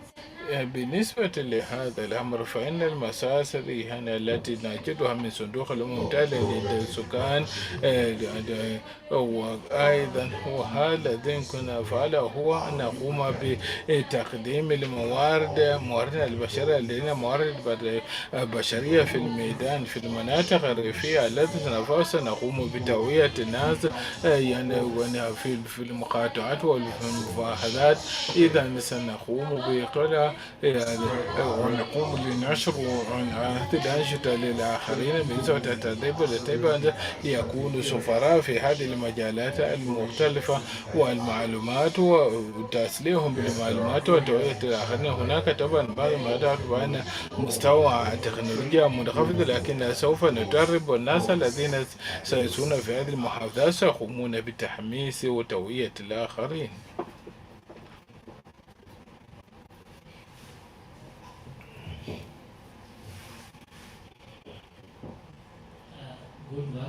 عمل جيد تقومين به. لقد وقفت سؤال بأن كيف تستطيع أن تتغلب على ضعف الإقبال على منصتكم. كيف يعني تضمنون أن منصتكم هذه يتم استعماله بشكل واسع؟ منصتنا يعني نسوي يعني للشباب مصممة للشباب يعني ستكون مفيدة وخاصة للشباب، وذلك في بلدي في معظم الشباب لديهم تلفونات أو الهواتف الذكية. إذا سنقوم بتوعية هؤلاء الشباب وهم الذين سيقومون بتحميس الآخرين من خلال تلفوناتهم وهواتفهم سيقومون بتحميس الآخرين. نستهدفهم لأنهم يعرفون المستقبل، وإذا تم توعيتهم سيستطيعون أن يقوموا بمشاطرة الآخرين بهذا، وأن سيغيرون كذلك مواقفهم فيما بينهم بين أغانيهم. هذا الذي كنت أريد أن أقوله.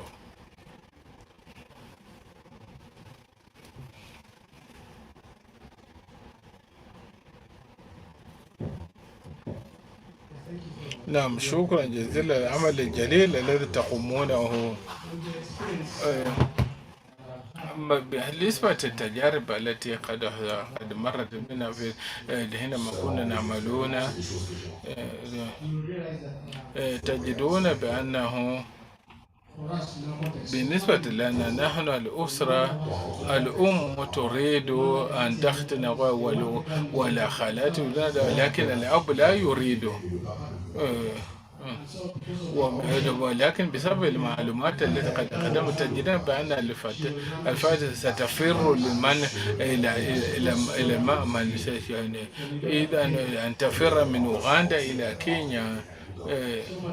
ولقد وجدنا مشكلة بأن لدينا الأسرة المنقسمة إذا كانت الفتاة في القلب في هذا الأمر يعني فإن مسؤولة في الأسرة تكون صعبة. وأنا لا أرى أن هذا يختلف عن سياقهم. إذا كيف تخططون تتغلب على ذلك؟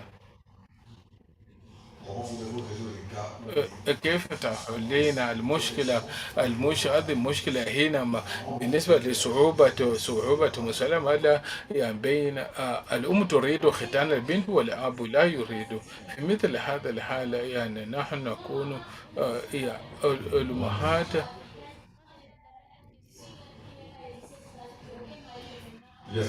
نعم، التحدي الذي نجده في معظم الدول الأفريقية بأن أمهاتنا يفعلن إذا لم تكن البنت قد مختونة فلن تتزوج. إذا هناك حاجة إلى توعية، يعني تغيير المواقف، يعني ذلك لأننا نكافح أو نزاد من أجل تغيير كي يكون كل فتاة تستطيع أن تقرأ. إذا نحتاج إلى مستوى عالي من التوعية وخاصة بالنسبة للمرأة والنساء. إذا نحتاج إلى أنه يعني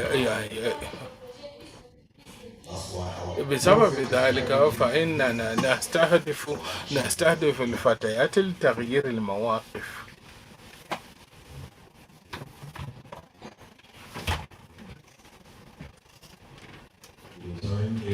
لقد انتهى وقتنا. فلنشير بالسادة. الآن سننتقل إلى المبدع الرابع. السيدات والسادة، فلنرحب الآن جوفري من غانا، فليتفضل مشكورا.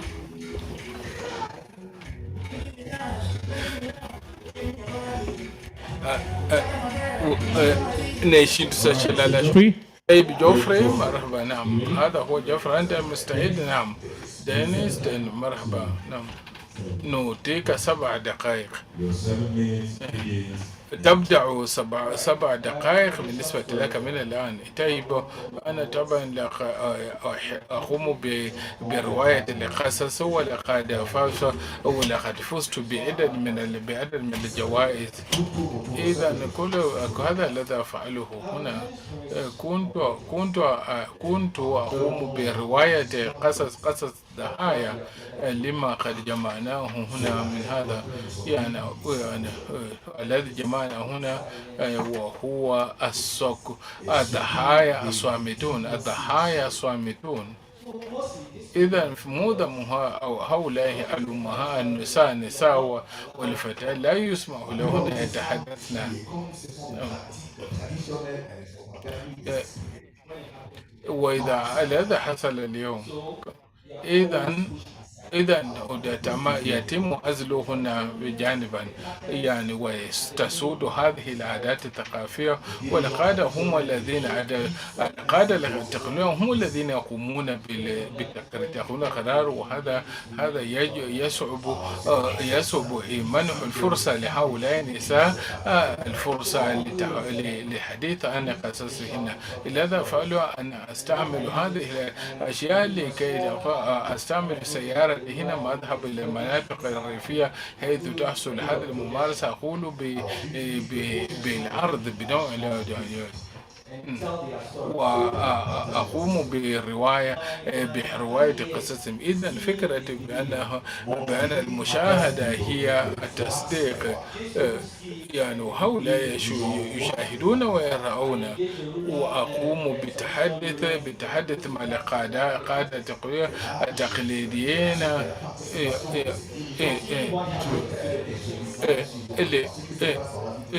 ما يحصل في حياة الناس. وكنت أقوم بذلك أينما أجد نفسي. لقد قمت بشاف في ليبيريا، وكذلك في فريتاون، حيث هذه تمارس هذه العادة. ومن خلال هذا كنت أقوم بذلك، أستثمر ذلك المعالي للتغيير. وهذا هو العمل الجانبي الذي أفعله لمساعدة الناس. وذلك وكنت أقول ذلك على مستوى المتداني. كنت أفعل على المستوى المتداني فلا يمكن أن نؤثر على عدد كبير من الناس.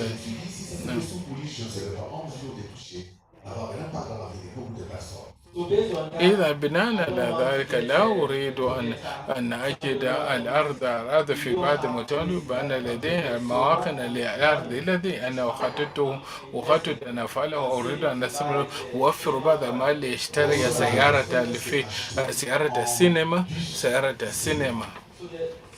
إذا سيارة حافلة السينما هذا المقاطع الفيديو والصورة التي التقطتها بسبب هذا الوصف لا أذكر لا أعرض أسباب وجوههم يعني، وذلك لنشر قصصهم من غير أن نظهر صورهم. أذهب إلى المناطق وسأدعو الناس لكي يعرضوا كذا ليفهم ماذا نقوله. إذا أدعوهم ونقوم بعرض هذا الفيلم وهذا الفيلم، ولا إذا بشتاء هذا الذي أفعله أو أقوم به.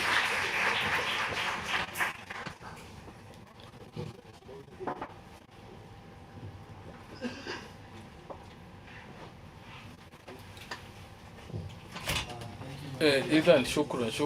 اسمي حسن.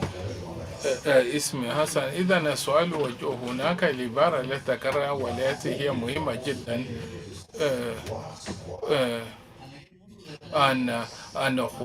أن المشاهدة هي التصديق، ولا أعرف بسبب القوانين والصور وما إلى ذلك مكان. لأنما إذا قرر أحد الضحايا يقول لا نرجو أن نظهر ألا تأخذ صورتي أو ما إلى ذلك، يعني أود أن أخاطب أن تذكر أن تورد الصورة يعني يعني مع الجمهور. هل تستطيع أن تقوم أن تذهب أن تشجعه أن يكون جريء أن يتحدث هذا لكي يكون تضيق ذلك لدعم ما يقوله. إذن كما قلت من قبل بسبب وصف الأتعار لكنه يجب عليه على المراتعان اللتان قد وافقتا وأن أعرض وجههم، وذلك في شمال غانا حيث تحصل هذه العادة أو تمارس هذه العادة. لدي سؤال. أنا أعترف بإبداعك، ولكن هناك أشياء الذي ما لم أفهمه. أعتقد بأنه حتى في غانا لدينا أشخاص الذين يتحدثون لغات مختلفة كما هو في كينيا لدينا ما أكثر من 40 لهجة. إذا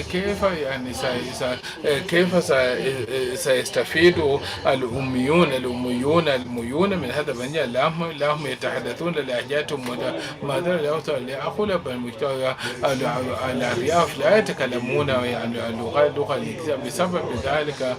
بسبب ذلك هناك ترجمة في ليبيريا حيث قمت بمثل هذا العمل، وهم طبعا لا يميزون بين ذلك. إذا أردت أن أبحث عن المترجم لترجمة ترجمة جاء في فيديو. إذا كلما أريد أن أسافر إذا ذهبت إلى كينيا كان أقول يجب أن أترجم ذلك، وإلا يعني تكون لها أشياء هنا التي ستكون عبارة عن فيديو، والذي كنا نقول لكي يكون لهم شعور. كان لهم شعور ذلك، وكان في غانا مثلا يكون إذا يمكن أن نجد أشخاصا من هنا الذين هم يرغبون، هم يمكن أقوم بتصوير رجال يتحدثوا عن أنا الآن لقد دخلتم في وقت الرسالة. شكرا جزيلا. أود أن أسألك كيف تقوم بقياس أو بتقييم أثر العمل الذي تقوم به. إذا أتذكر بأن من الذين هم في يعني تم اختياره للمشاركة في البرامج يعني بسبب ما كنت أفعله. قال أن القادة المحليين يعرفون ما أفعله. إذا بناء على ذلك إذا كانوا يحبون ما أقول يجب أن نذهب إليهم. إذا معظمهم هم محبون يتم تصويرهم وتسجيل مقاطعهم. يعني المسألة هي فقط بالنسبة للوصل، لكنهم مستعدون يقوموا بذلك يتبادل. إذا القليل الذي فعلوه يعني قليل بأن الناس يعتنقونه ويقبلونه. نعم.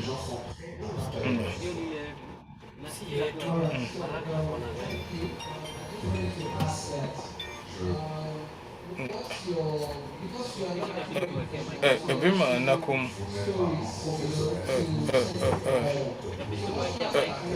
إذا ما هي الاستراتيجية التي لديكم بالنسبة لهذا؟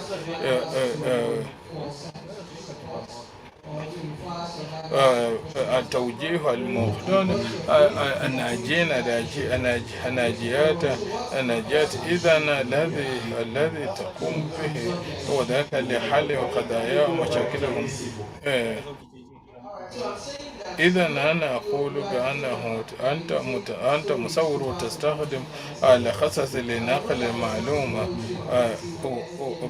تعتبر المباركة أو هناك طبعا المشاركون هو الضحايا هم. هل لديك استراتيجية معينة أو الخبراء الذين يوجهون الضحايا إليكم لتقديم هذا ليحدث ما جرى؟ بما أننا أحتاج إلى موافقة منهم يجب أن نقول. إذا بالنسبة لي على سبيل المثال مكتبهم إذا لديهم يعرفون بعض القضايا ما يحصل. كلما كنت هناك أجد الاهتمام وأقوم بتصويرهم لكي التسجيل. كما يا سيد جوفر تبى نعرف عملك هذا وتبى نفهم التأثير هذا. أعرف أنه كيف تريد أن تجعل هذا البرنامج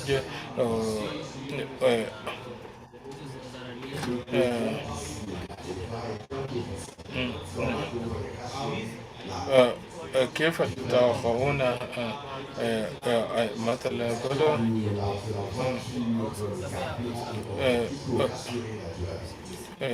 لضمان الاستدامة؟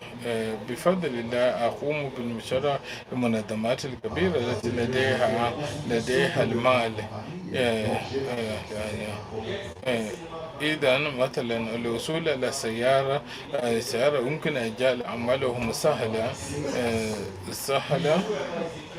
الذي يرغب في ذلك في عمله ينصح به.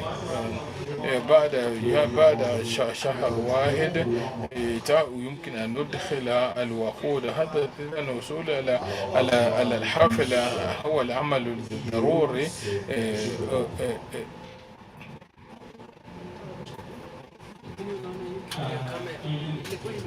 اسمي جوزيف كولو ملكا وأنا من يوغندا. أريد أن أعرف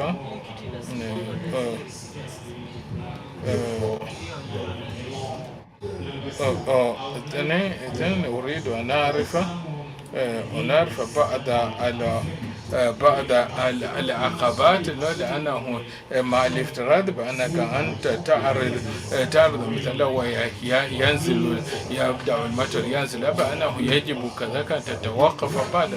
بعد ما توقف ماذا يحصل إذا مثلا إذا توقف هذا؟ يعني بأن العرض لن يستمر لمدة طويلة، لأن هذا سعني بأنه في النهاية فإن مهمتك لن تكتمل. أعتقد بأن قد أخذ بأن إذا توقفت السيارة سوف نسلوها ثم تتحرك، يعني يمكن كذلك يمكن أن نقوم بإصلاحها وأن تتحرك، ولكن طبعا بالنسبة الأرض هو المشكلة أن تكون لنا شاشات مختلفة. هذه هي المشكلة التي لدي، يعني يكون، ولكن إذا بالنسبة للسيارة السيارة هذه يكون لها شاشة إذا كان المطر ينزل طبعا الأشخاص الذين سيتواصلوا معهم سيعرفون بعد ذلك التواصل إلى الأمام واصل إلى الأمام.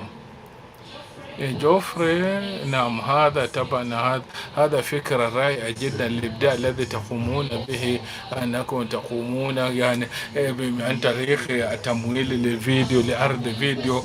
أنا سؤال أنا وجهه ما ذكره يوسف، يعني ما هي التحديات التي قد شاهدتها حتى الآن يعني من للتعامل مع هذه الدول خارج بلدك مثلا في فري تاون أو ما لديك؟ حقيقة هي مجتمعات الريفية والعوامل الثقافية وغيرها. نرجو أن تذكر لنا المشاكل التي قد واجهت في هذا بعض التحديات والأعمال التي قد مررت بها. لقد انتهى وقتها. إذا معظمها هي عبارة عن سيارة تتوقف أحيانا. حينما تتوقف السيارة يجب أن تسلعها ثم تتحرك إلى الأمام، لكن للوصول إلى هناك يعني أن تجد سيارة جيدة قد يكون هذا أن نحصل على سيارة أفضل يقول يمكن أن يساعد بالنسبة للتغلب على هذا لتنفيذ المشروع.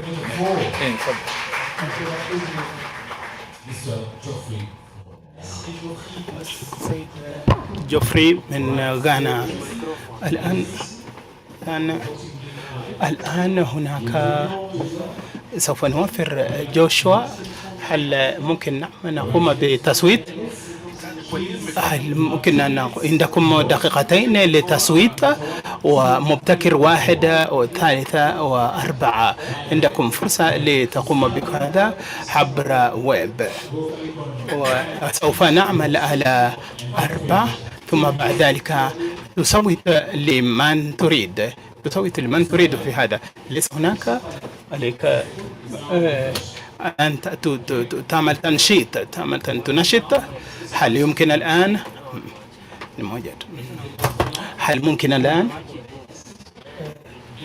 شنطة عليك إذا كان ممكن ترفع يدك. إذا المبتكر 1 2 و4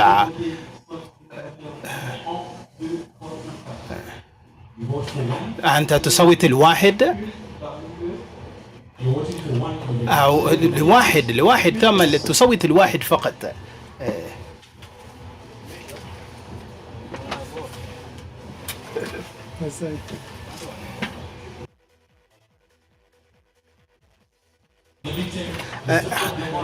السيد عبد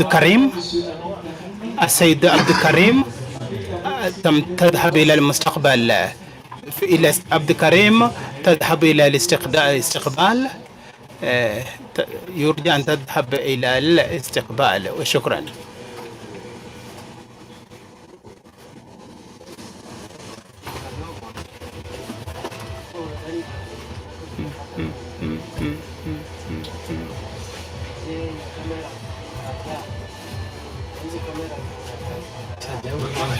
لدينا دقيقة واحدة لتصويت. عندنا دقيقة واحدة فقط لتصويت. الذين لم يتم التصويت عليهم أن يصوتوا.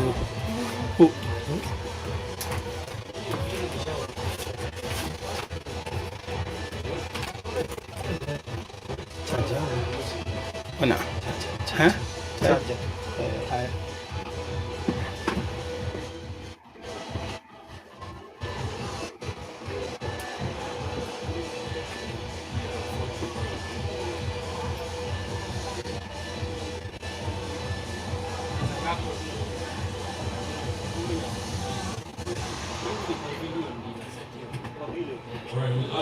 سوف نضيف لكم دقتين إضافية. دقتان إضافية نضيف لكم.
ممكن أن تكفل.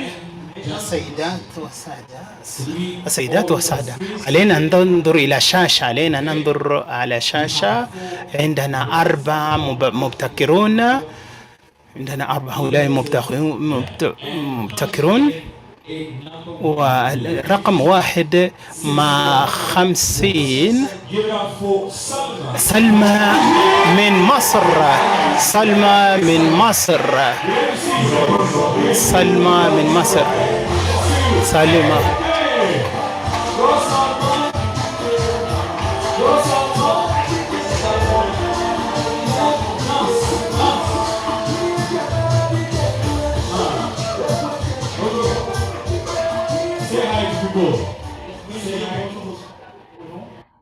تقول تحيي الناس.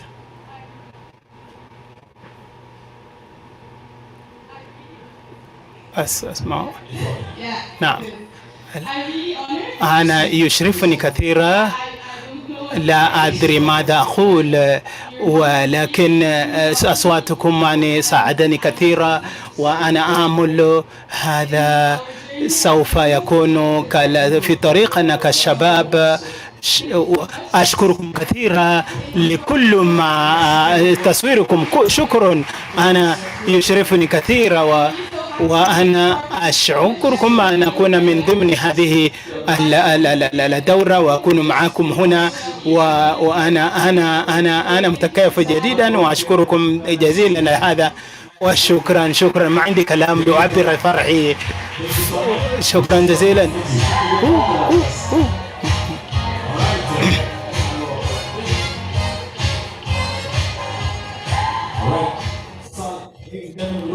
الآن نحن نريد أن نقدر مع الأخ وبوروندي، ثانيا من بوروندي، عليك أن تقف نقدرك. شكرا. ممكن الجلوس. كذلك نعتقد سادة من تشاد لهذا، وكذلك جوفري من غانا كذلك نعرفه. شكرا جزيلا، نقدر جهودكم. السيدات والسادة، نحن جئنا إلى نهاية هذه الفترة، والآن إلى هنا نحن نعطيكم بعض الإعلانات ومداخلات، والناس الذين كانوا يتحدثون عبر الحدود عبر هناك في الانترنت. المنظمة الأولى الذي بلاك العالمية انترناشونال، نصفق لهم بلان انترناشونال، هذه منظمة نعترف بهم وهم. وثانيا الذي نعترفها جلوبال FGM، وكذلك الشباب لمكافحة الختان الإناث. عندنا هدية لشخصين، وهنا هل عندنا كارولين موجودة؟ كارولين تفضل إلى المنصة. كارولين ممكن عندنا هدية لمشاركة.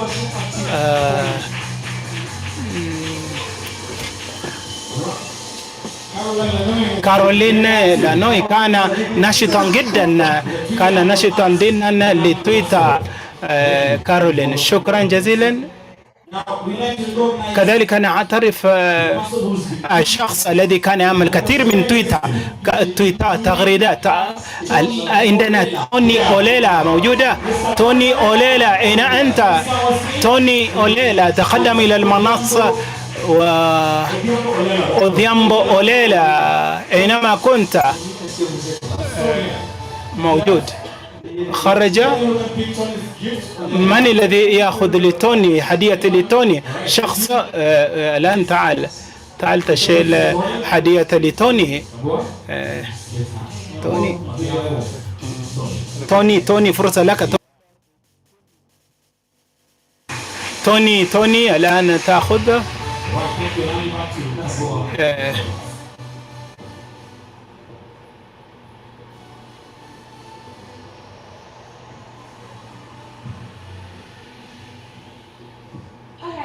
نعم، هذا كان رائع جدا.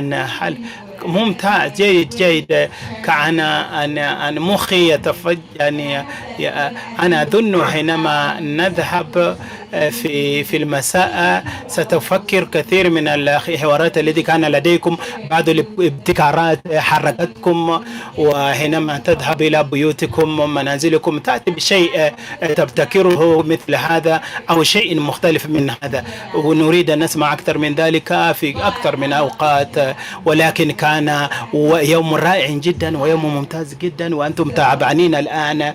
والآن نعم نحن لا تقول لنا، نحن نريد أن نقول كان شكرا جزيلا لحضوركم هنا. لقد انتهينا لليوم، لذا تضع في الحسبان تقول واحد تسلم أحياء عليكم، تعرف تتعرف أكثر وتعرف ماذا يكون على غدا، يكون آخر يوم، أن تكون هنا في وقت مبكرا. شكرا أن تكون معنا، يسرني أن تكون معكم ويكون أحسن، وأظن سوف نتعامل في مواقع الاجتماعية. شكرا جزيلا لكم وجزاكم الله خيرا.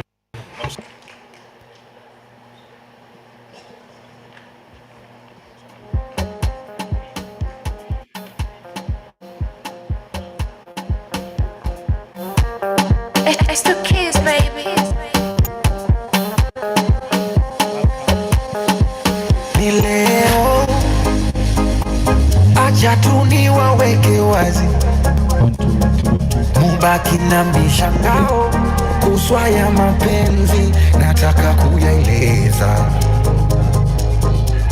Na leo tena waiteni paparazi, warushe kwa mitandao.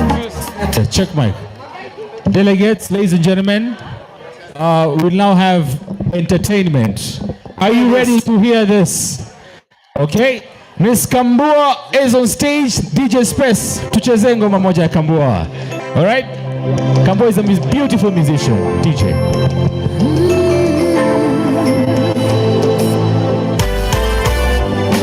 Bado nasimama, bado naendelea, bado najikaza nifike kule. Bado nasimama, bado naendelea, bado najikaza nifike kule. Bila neema na rehema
Bado